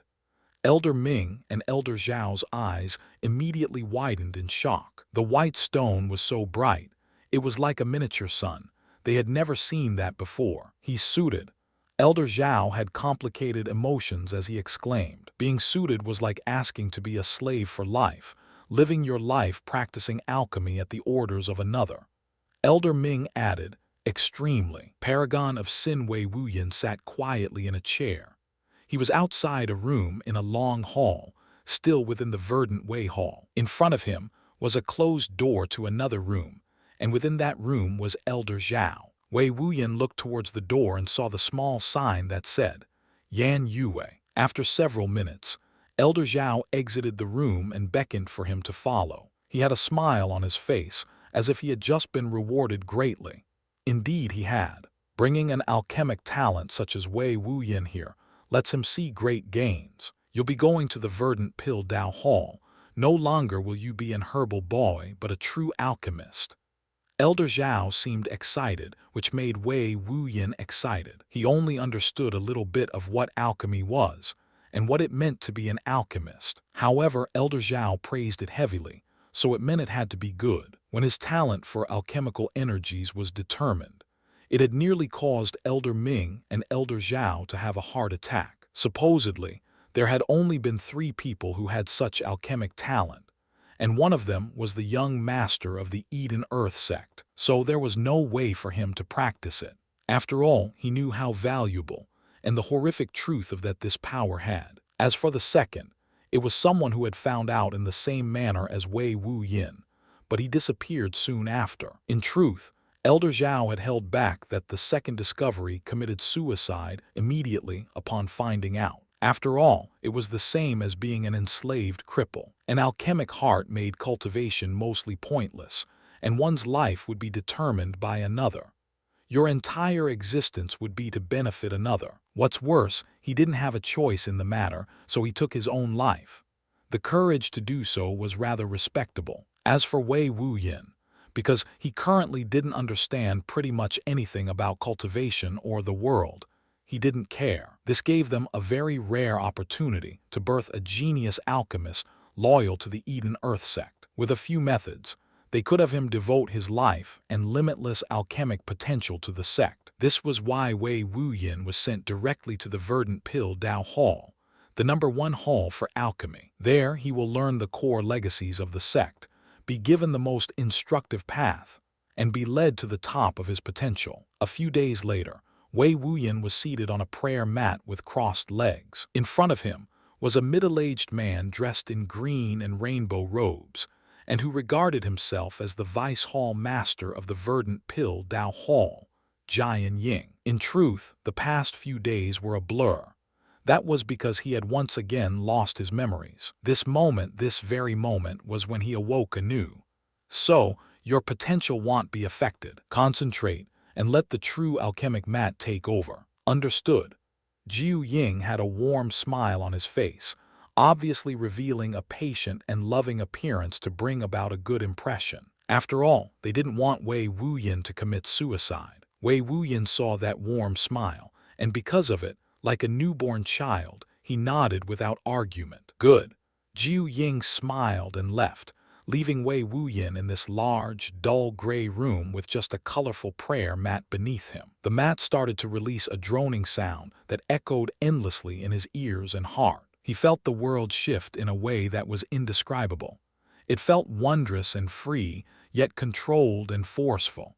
He looked at his arm. He realized he was naked, his head cocked as he analyzed it. The arm had traces of rainbow light flowing through his blood vessels and flesh. He looked downwards and saw bits of light, like fast-moving ants, travel towards from the edges of the mat and enter his body. He felt an unprecedented sensation of freedom. He didn't feel like he was sitting, but he was flying in the sky like the legendary rock of legend. It wasn't long before his body released a sound of decompression, and he felt his body specifically, his meridians awaken once more. The lights entered his mind, and he felt a sensation of serenity. In his imagination, he saw a saber, locked behind ethereal chains of his own creation. It was sealed, but it trembled heavily, trying to free itself and return. He felt that it was two in one, and an incredible sense of familiarity emerged in his thoughts.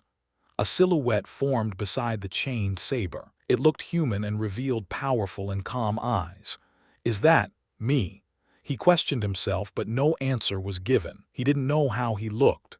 When he thought about that, he tried to inspect himself in this space and realized he was missed. He had no physical form like the saber or the figure, but a bundle of nascent mind energy birthed anew. The saber trembled and he turned his attention. A mist, much like himself, was at its tip. When he saw that, his heart pounded in fear. The mist was being eaten, devoured by the saber. Was that his fate? He didn't want that fate. Rainbow lights emerged in this space, drawing towards him and ignoring the chained saber. He looked at the rainbow lights and felt like he could be saved. Without hesitation, he leapt towards the mist with everything. Awakening from his mind's eye, he inhaled deeply in a moment of relishing being alive. When he did, he noticed his senses had changed. His body contained a unique rainbow energy, a rainbow core and chi. There was an indistinguishable object surrounded by the rainbow core, and it seemed attuned to his body, mind, essence, and soul. You've done it. You're amazing.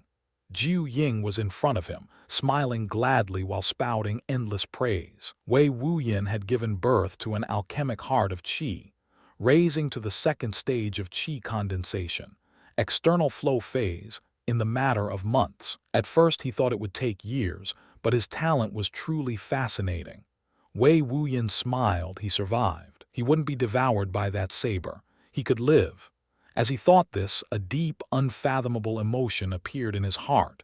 He was free. However, just as he thought this, his expression turned blank. In his mind's eye, Wei Wuyin's true self roared with panic, using its all to pull the Wei Wuyin from before towards him. The Wei Wuyin from before, the one who met the crane, arrived at the Eden Earth Sect, couldn't resist the pull of its mind, and entered their mind's eyes, and later was devoured by the true Wei Wuyin. The moment it was pulled into the mind's eye, the true Wei Wuyin had taken temporary control of his body to completely merge his meridians and physical essence, using the Haven Heart Chi method. Since his catastrophic incident, his flesh and meridians had changed greatly, no longer being the same, and primed for another execution of the method. As for mind, the mist was a nascent form of a mind he didn't need to split. After waiting so long, he found this opportunity and directly attempted to seize control. Of course, he could only take over for a few months,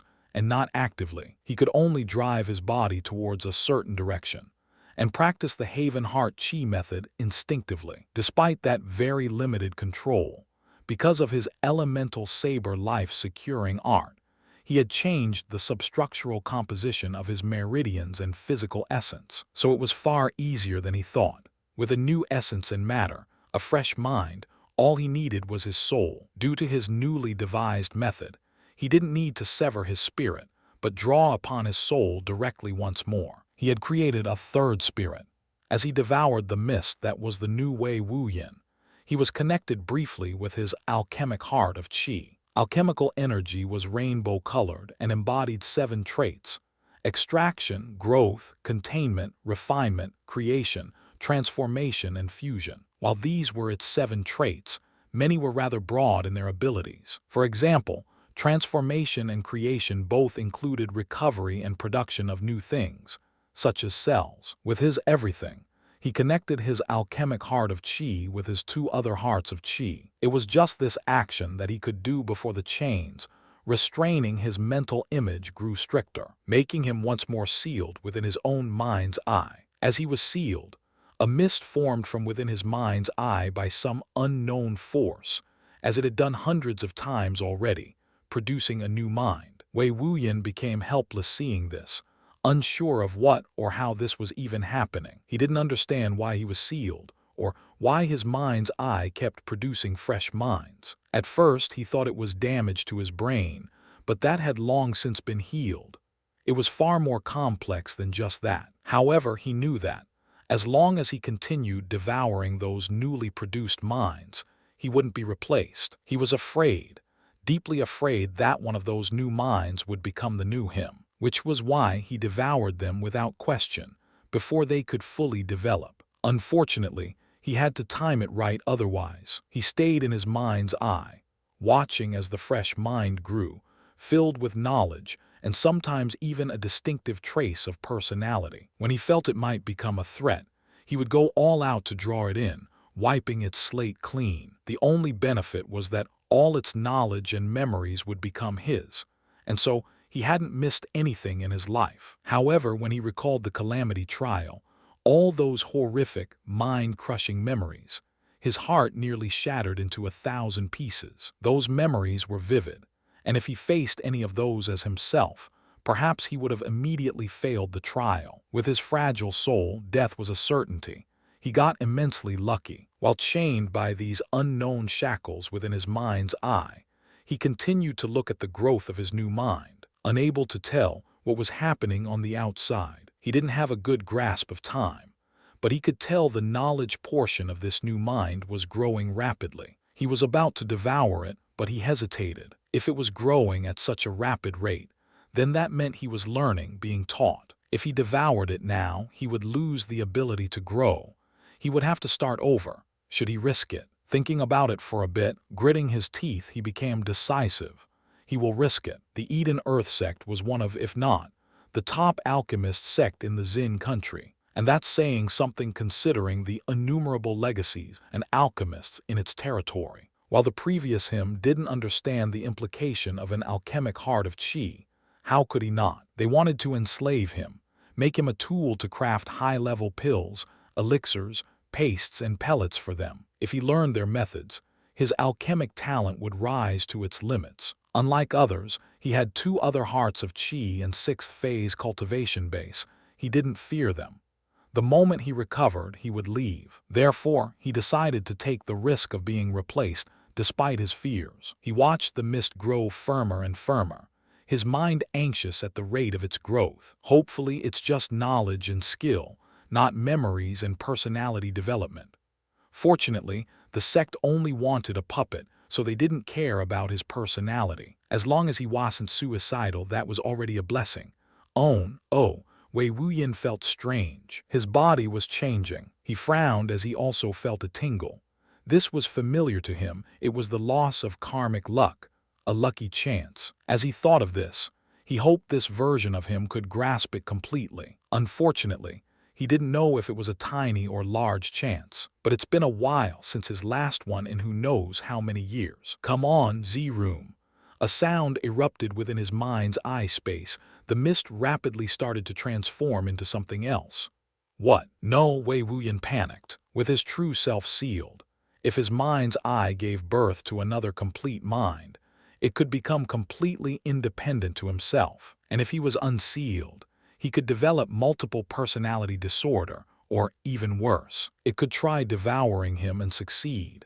He couldn't allow that to happen. He absolutely couldn't. The risk from before went on for far too long. He had to take action. With a soundless roar, his mental image transformed into a silhouette of himself and grasped towards the transforming mist. It was pulled towards him, but it was incredibly difficult. He felt this self was becoming more and more tangible, growing outside of his control. He opened his mouth and roared with his entire mental being. The space quivered as waves of oscillating energy emerged from his mouth. They started to flow towards Wei Wuyin. You want to devour me." A voice, one that didn't seem like his, echoed from the mist. What? His eyes flashed as he came to a realization. His expression became frightened, and true horror emerged in his heart. Someone was trying to invade his mind. He was in the process of being possessed. This was way outside of his expectations, but it only fueled his desire even further. If this person entered his mind, he would no longer be him in any sense of the word. He sucked in, drawing upon the full strength of both his minds. The transforming mist screamed, shouted, cursed, and was pulled in slowly. It fought vigorously, but it couldn't pull away. Its shape became more distinct, however. It was a tree. When Wei Wuyin saw this, he nearly had his mind collapsed with shock. Wasn't this the Tree of Eden? What the fuck? As he retained the memories of his previous selves, he knew this was the exact shape of the Tree of Eden, the headquarters of the Eden Earth Sect. You agreed to allow me to take over you. You agreed. Why or even how are you even doing this? The Tree of Eden spoke, its voice filled with the same horror that suffused Wei Wuyin's heart. After all, Wei Wuyin had not only agreed, but allowed him to directly claim his mind. The Tree of Eden was flabbergasted. How could he be trying to devour him? His mind was already his. It made absolutely zero fucking sense to it. No, please. I'm sorry for tricking you, but don't kill me. The Tree of Eden begged upon seeing his situation, but Wei Wuyin didn't care. In fact, the Tree of Eden should be able to, with a thought, abolish Wei Wuyin's mental strength like it was nothing. The issue lay in that it took over a mist of Wei Wuyin giving over complete control somehow. In the same way Wei Wuyin devoured the other minds of his. The Tree of Eden was unable to break whatever mysterious force that allowed it. It couldn't fight back, and the fact it could even resist for this brief time showed how incredibly strong it was. Yet it was useless. Wei Wuyin's eyes turned cold. In fact, a sense of deadly crisis emerged in his heart when he heard the Tree of Eden's words. He knew his ignorant self had foolishly been tricked by this old fox of a tree, and gave up his mind. He directly pulled the Tree of Eden into the tip of his saber that was his true mind, and devoured it ruthlessly. Paragon of Sin, the Tree of Eden was a unique existence. a sentient entity born from a Tao of the mind. In the world, there were 3,000 types of Tao beneath the heavens, and each Tao was further divided into 3,000 Taos, which once more divided in such a manner. The Taos that Wei Wuyin knew of were the Tao of Sin, the Tao of material, the Tao of weapons, and the Tao of mind. These were only 4 of the heavenly Taos, but they were grand and vast. The Tao of Sin wasn't one he was particularly familiar with, but he knew it embodied the antithesis of action, regarding the 3,000 commandments of the heavenly Taos. If one went against the rules of heaven, they would be practicing sin. The Tao of material, as said by the apparition of the myriad war Tao Palace, was that it encompassed the entirety of creation from the world. This included the elements and unnatural sources like the scarlet chi formed by the scarlet Solaris mountain. Then, there was the Tao of weapons. It encompassed the entirety of war and all its tools. This included things like a trebuchet or sword. All things that could be formed by man to kill or harm was within this Tao. The one that still left him in a state of question was the mind Tao, said to encompass all forms of enlightenment. The tree of Eden did not have a soul, but it did have a sea of consciousness. It did have a mind's eye, thoughts and memories, but without a soul it could not cultivate, and it could only live according to natural laws. It was an existence that had birthed a Tao of the mind. It called its unique Tao Eden's remorse. It could see the world and its vastness, but only such. Forever will it remain tethered to this world. Lo and behold its woe. It regretted being born as a tree, forcefully being used by others, being cut into, forcefully inhabited and treated like property. A day over 500,000 years ago, a seed was planted. By whom or how, it was unknown. This seed used its instincts to absorb the moisture and nutrients of the world to develop. It grew roots. Slowly, day after day, week after week, it worked hard. Its desire was to feel the light. When it grew, a small green head sprouted from the ground. It was merely a strand and 2 splitting leaves, a sapling. The sun, it had now felt it.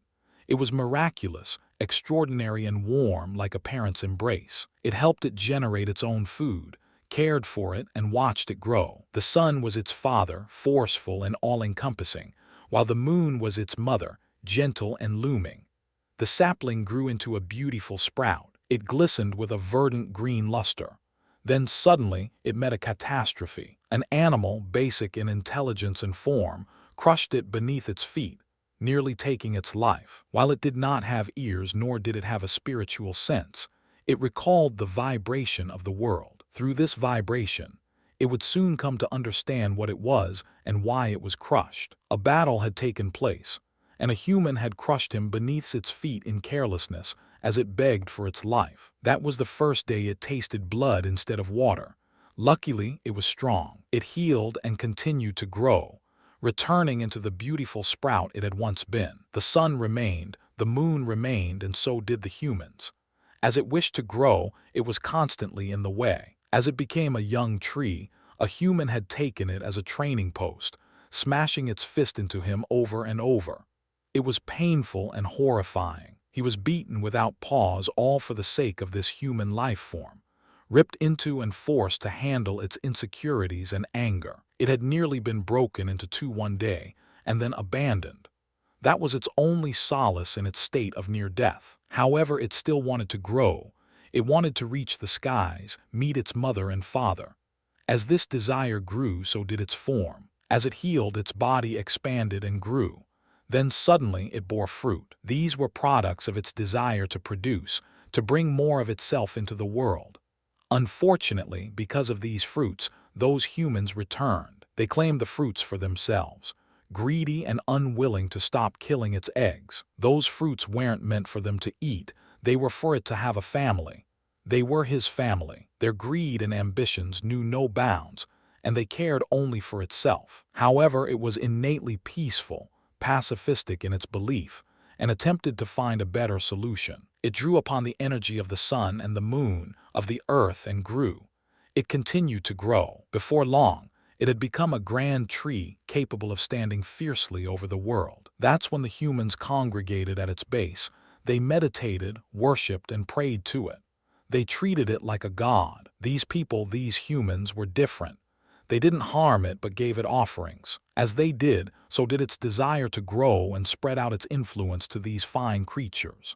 Then, it suffered a severe injury. A giant beast attacked one day, nearly destroying it, and the humans fought to defend. But in the end, they left in defeat. The giant beast soon left as well, finding other prey to hunt. The humans soon returned. They prayed, offered, and did what they could to heal it. It was grateful.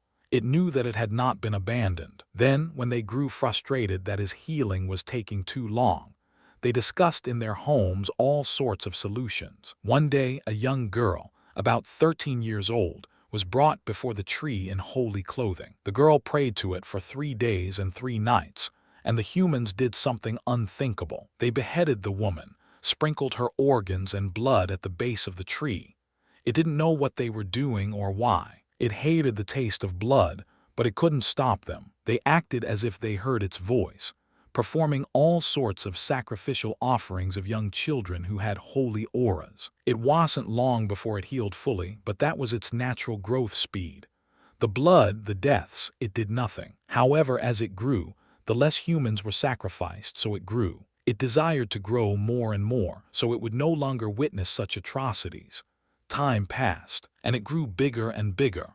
Its aura became grander. As it grew to a point, the humans marveled at it, sat in its surroundings in droves, sometimes tens of thousands at a time. It was peaceful once more. It could now grow in peace until it could reach its mother and father. Then a battle once more occurred. This time it wasn't sacrifices, as the newly arrived humans slaughtered the inhabitants of the tree. This happened not just once, but many times. The group that sat beneath its leaves would sometimes stay, sometimes go, or be replaced by an entirely new group. It no longer kept count, but just wanted to grow. This time it could get away from humans, from these beasts who seeked blood and death. Then it happened. The humans no longer remained at the base. They dug into its chest, drilled into its feet, climbed into its limbs and stationed themselves there. They treated him without care, constantly injuring it to keep their pathways and palaces safe. All sorts of odd things formed inside it, changed it, and soon, somehow, it developed a mind. It didn't know if it always had one, but it could now, under specific circumstances, communicate. It communicated with the leader of these humans, but instead of helping it, the leader used its intelligence to his advantage. It was threatened with an axe, fire, and further harm. It was a slave to humans now, and it couldn't retaliate. It knew that its life was over. It was just a piece of property. They drew upon its life force, wood energy, and innate vitality, using a variety of formations for their own benefit or to kill. Then it met a young boy. He was innocent and free and followed along like a puppet and offered no defense. It knew that the young boy was also weak, his life no longer his own, and felt sorrowful for his fate. An idea soon was born. What if it could leave? As it drew upon its memories, the vastness of such accompanied the lectures and conversations of all the humans that lived on and in it. It learned a unique art called mind possession. It could merge the aspect of the mind into another willing subject, and if it worked, it could take over its body. So it devised a plan. When the boy was brought to its roots to cultivate, it grew more brazen. If it became human, it could move, fly, and see its parents. It would be free. However, it wouldn't leave it at that. It would take everything that was his and give it to the child, and cause all those evil humans to suffer. Its mind was now filled with opportunity and motive. When the young boy arrived, it communicated with him, and realized he was more than willing to do so. After some lies, some coaxing, some benefits, the boy conceded his mind.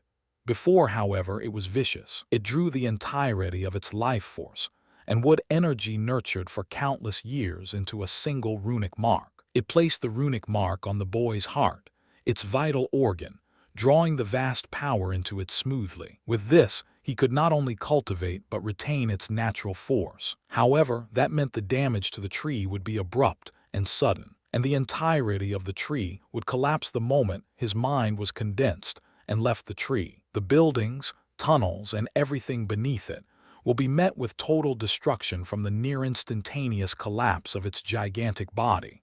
They deserve it. They all deserve it. Despicable humans, filthy, disgusting, horrifying, and vicious things they were. They all mercilessly fed off him, used his energy, cultivated using his life force, and forced him to help their cultivation when they discovered his intelligence. They made him a slave. It didn't know when it started nursing thoughts of hatred and disgust. Perhaps it was when he was threatened. Perhaps it was when that human stepped on his small, fragile sapling body without any care. Regardless, its mind had become filled with hatred. Xianxia. Wei Wuyin inhaled deeply as he was awoken from his memories. No, not his memories, but the memories of the Tree of Eden. Without hesitation, he felt his face and body. He was happy to realize that his teeth had once more become perfect. An overwhelming sense of excitement surged into his heart as he thought about what had happened. He didn't know how, but after devouring the Tree of Eden, he had enough strength to shatter the chains that sealed his original mind. He now was himself and only himself. Tears dropped down from his eyes like a stream. The amount of happiness in him caused his pride and dignity to be worthless, as he cried without restraint. "I'm alive!" He roared fiercely, but then he felt something was off. He recalled a certain aspect of the Tree of Eden's memories, and his eyes widened in shock. "I need to leave." With that, he didn't hesitate to dash into a nearby tunnel. He was currently in the roots of the Tree of Eden, and a tunnel was formed by the tree so it had an escape route. It knew that when its mind had left the tree, it would result in a catastrophic calamity for all those living on or within the tree. He couldn't care to warn them. He didn't have the time, so he urged his physical body to the maximum as he dashed away. His body felt incredibly light. He frowned as he analyzed his body and felt a powerful force within his heart. It throbbed with boundless life force and wood energy. This was the mark left behind by the Tree of Eden, its entire power and quintessence. While he knew it was pretty much passive, it would constantly nourish his body and give incredible benefits. Krieg. Looking at the tunnel, his heart pounded. He rushed forward even faster. After an hour of running, he finally exited the tunnel. When he did, he drew upon his full cultivation base and whistled in a unique way. "Wheat, come on!" he cried, turning around. He saw the giant Tree of Eden tens of miles away. It looked normal, but he knew that in a short moment the entirety of the tree would collapse. He gulped. Krieg. It released a loud sound like a squeaky door, and then, without any warning, the tree that nearly touched the sky fell apart like a house of cards. Paragon of Sin. A chaotic trembling reverberated beneath his feet, as a unique rhythm of the collapsed pieces of the Tree of Eden smashed into the earth. An utter cataclysmic wave of dust and loose rocks formed like an oceanic wave after an earthquake. He could see the dust cloud approach at speeds that left him bewildered. Before he could even garner a reaction, him, who stood tens of miles away, was battered by the resulting clouds of dust and dirt. He didn't even bother shielding himself, as he simply felt the force from the collapse. The quaking of the earth lasted several minutes before it ceased. He didn't hear any screams or see any rays of light soar away from the destruction. All soon subsided into silence. He felt a distinct lack of life. He watched millions of lives end in mere minutes. Wei Wuyin wasn't someone with a saint's conscience, and felt a need to blame himself for matters like this. After all, while he was partially responsible, the situation could have happened with anyone. Not to mention, even if he did tell all those people the circumstances of what happened, would they believe him? Who knows? The Godlord might have locked him up and searched his memories. If that happened, he would have definitely either been a retard or died alongside them. Pause for a moment and think what would happen if they did believe him. Could they evacuate millions of people in the span of an hour, the majority of which were low-leveled cultivators or mortals? Absolutely not. Therefore, he only felt it was a pity that the Tree of Eden felt that this was necessary. However, when he recalled its memories, even he felt some hatred for humans, their irresponsibility, and penchant for abusing things they consider beneath them. When they discovered the tree had gained a mind, They enslaved it for generations and forced it to help them. That was incredibly selfish. He couldn't help but think if the Scarlet Solaris mountain had similar thoughts. Did a mountain or every plant have memories as vivid as the Tree of Eden? Or was it just a special circumstance due to it, forming a mind of its own?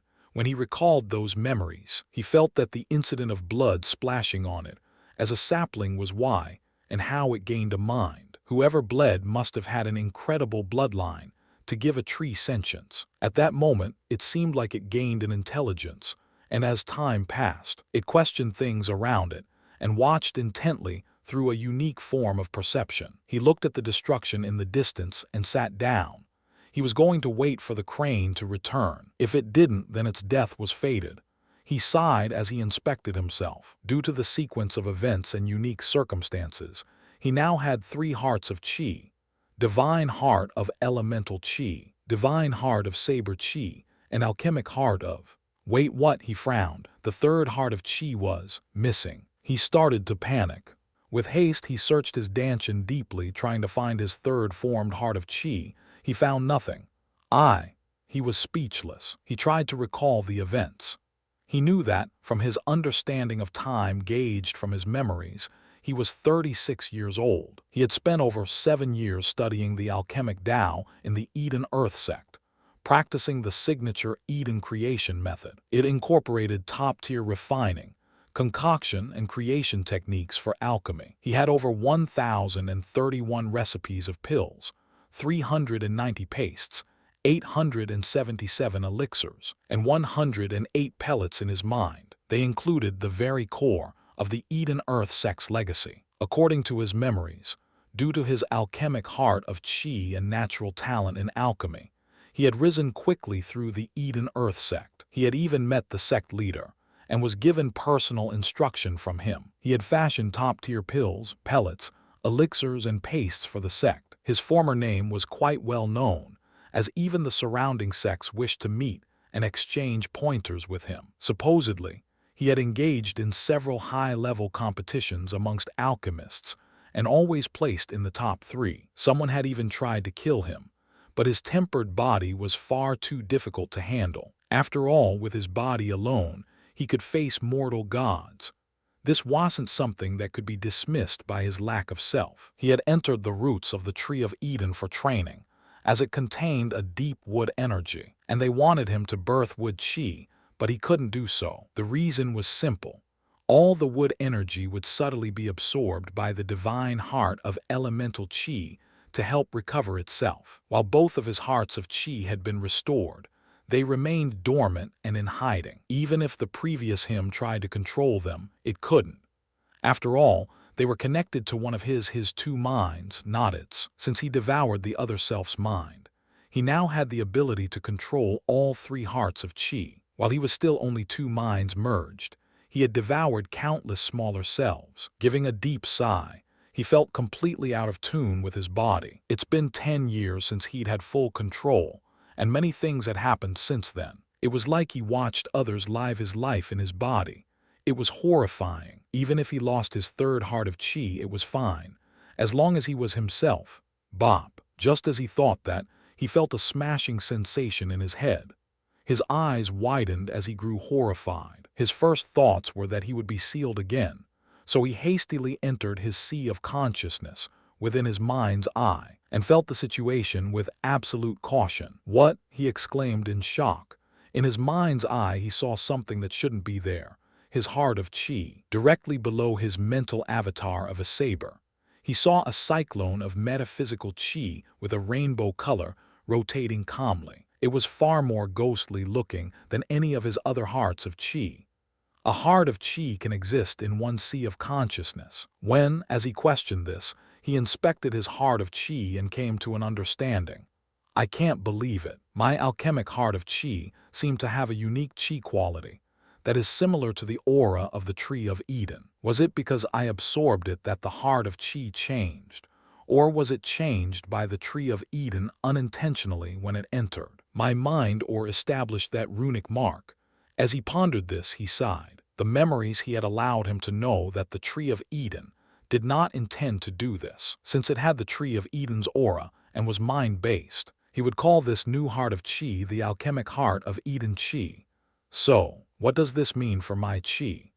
As he focused his mind to connect with this new alchemic heart of Eden qi, he suddenly felt a rumble. A strand of qi exited his mind and entered his body at a speed similar to the electrical impulses sent from the brain to the body. It was faster than his other hearts of qi by quite a bit. This qi strand was soon externalized into the air, and he felt that it had an alchemical aura, one suitable for the 7 traits of alchemy, and contained a unique mental force. My heart of qi is normal, but its cultivation base isn't shared by my other hearts of qi. As he thought of that, he realized he would need to raise his cultivation base once more. Unfortunately, because of the divine heart of elemental qi quietly absorbing all elemental energies, it couldn't reach the 3rd phase of qi condensation, elemental birth. However, now that he had regained control over his other hearts, he should be able to use the divine heart of elemental qi and its pure elemental energies to infuse it with various energies and birth the elements. He still needed fresh yin and yang energy. However, he sighed, sitting down, and started to cultivate. He was curious how his divine heart of elemental qi could bestow his other alchemic heart of Eden qi. He extracted a small portion of elemental energy and tried to send it to his mind's eye. But the moment it tried to enter his fleshy brain, his eyes flashed with bright lights and he nearly fainted. Gritting his teeth, he realized sending pure elemental energy to the brain in such a direct manner was like stabbing it with a needle. It induced horrific pain. Of course, elemental energies aren't metaphysical but a flow of energy. It can't just enter the mind's eye. If that's the case, does it mean my alchemic heart of qi is stuck at the 2nd phase of qi condensation? These mutterings caused his heart to drop. If that was the case, that would truly be unfortunate. Wait. His eyes lit up as he started executing the externalized heart qi method. His divine heart of elemental qi left his body through his mouth and hovered there. It was lively and pulsated excitement. Wei Wuyin warmly smiled. Good to see you too. For some reason, he felt that his spirits had their own consciousness. They were like clones that could deeply communicate with him. With them by his side, he never felt alone. Wei Wuyin then tried to use the externalized heart qi method on the alchemic heart of Eden qi. With barely any difficulty, it exited smoothly from his mind's eye, leaving from his glabella. When it left, it trembled as it faced the sky, looking at the sun. The cyclone gave off a sense of melancholy. Wei Wuyin took a deep breath and felt even more so that Eden had influenced it and his spirit somehow. He sent it a thought and it faced him.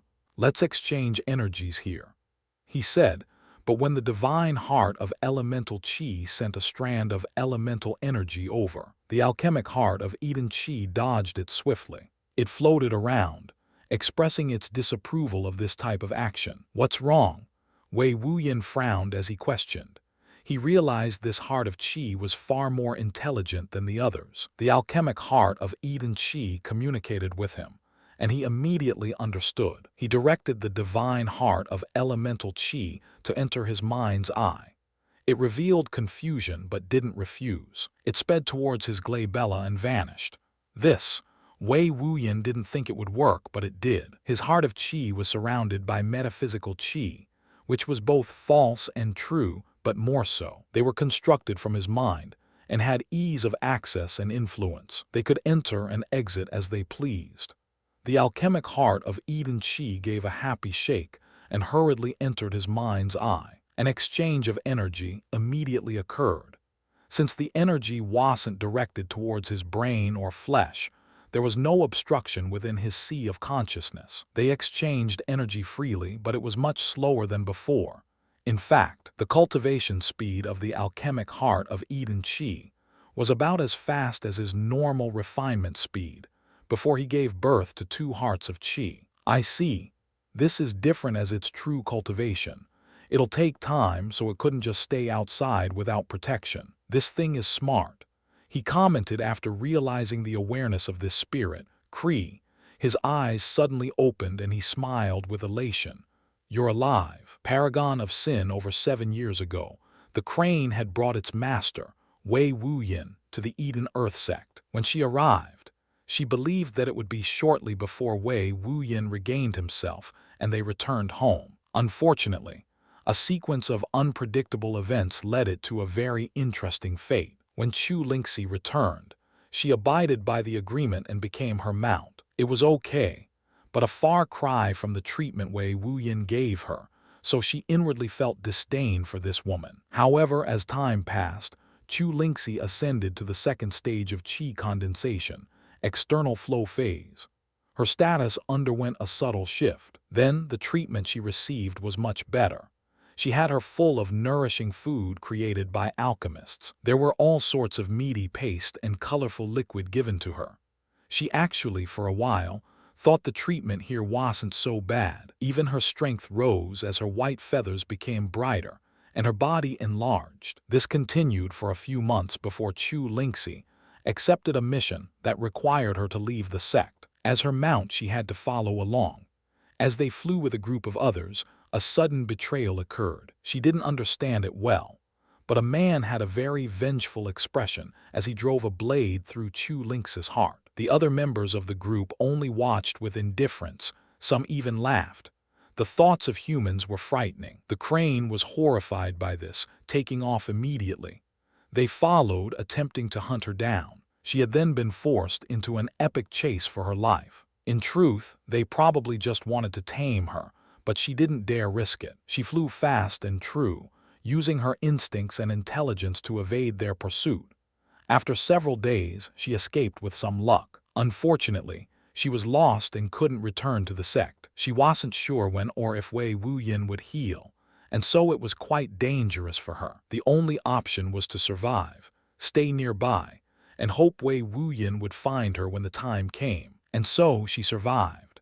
The nights were cold and the days were filled with struggles for food. She missed the safety and comfort of a roof and Wei Wuyin. While they traveled, he had various tools to create a fire or use his qi to help make the environment comfortable. He also had immense power and could stay anywhere or fashion a cave from any mountain surface.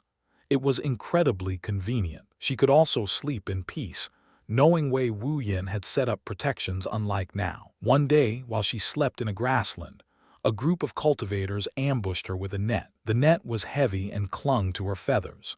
She struggled to escape, but it was merely a futile exertion on her part. While she did injure and even kill a few of her captors, she was still caught in the end. She was forcefully brought before a strong-looking, musky man. The man gave some hyperbolic speech about taming her through any means, but the crane was smart. When the man gave an order, she followed. Why did she need to be tortured? She wasn't some strong-willed animal that wouldn't bend to anyone but her master. That was dumb, and she would survive using whatever means it took. This was also something Wei Wuyin, her true master, had taught her. Be adaptable. The man was incredibly shocked at her swift responsiveness and submissive nature, but was happy nevertheless. This allowed her to avoid many painful sessions or even death. During the next 3 years, she was in this man's service. She had been tasked as a warrior beast, not just transportation. Supposedly, her strength rivaled the top experts in the area and generated pressure on the other forces. She was ridden into battle by the man in full armor. Her visage was elegant yet fierce. She killed who she was asked to and flew where she was asked to. She found this to be quite enjoyable, especially when she stomped on heads, causing them to explode like a squashed watermelon. They were pathetically weak, unlike her true master. Unfortunately, humans seemed to be vicious beyond belief. One night at the end of those 3 years, the musky man had brought a young woman into his bedroom. That very day, he was dead. Supposedly, from what she garnered from the conversation and gossip of others, he had brought in an assassin who had been planted with a virus, a beautiful woman with a disease that was directly transmitted sexually and highly fatal to men. It was interesting, but unfortunate. With his death, she was taken in by the man's son, who was even more vicious than the father. After a few months, the crane saw the same woman enter his bedroom. She thought about doing something, but shrugged in the end. It wasn't her life. Predictably, the son died of the same disease, At that point, she decided to just leave. No one could stop her, and the entire force was in the midst of fierce civil war and vicious battles. Their territory and land was being taken over by others, especially with the father and son dead. There was a lot of internal strife. She was done. With a flap of her gigantic wings, she took to the skies and didn't come back. She pondered whether to return to the sect, but decided against it. However, it was best to linger nearby until her true master called for her. She believed he would.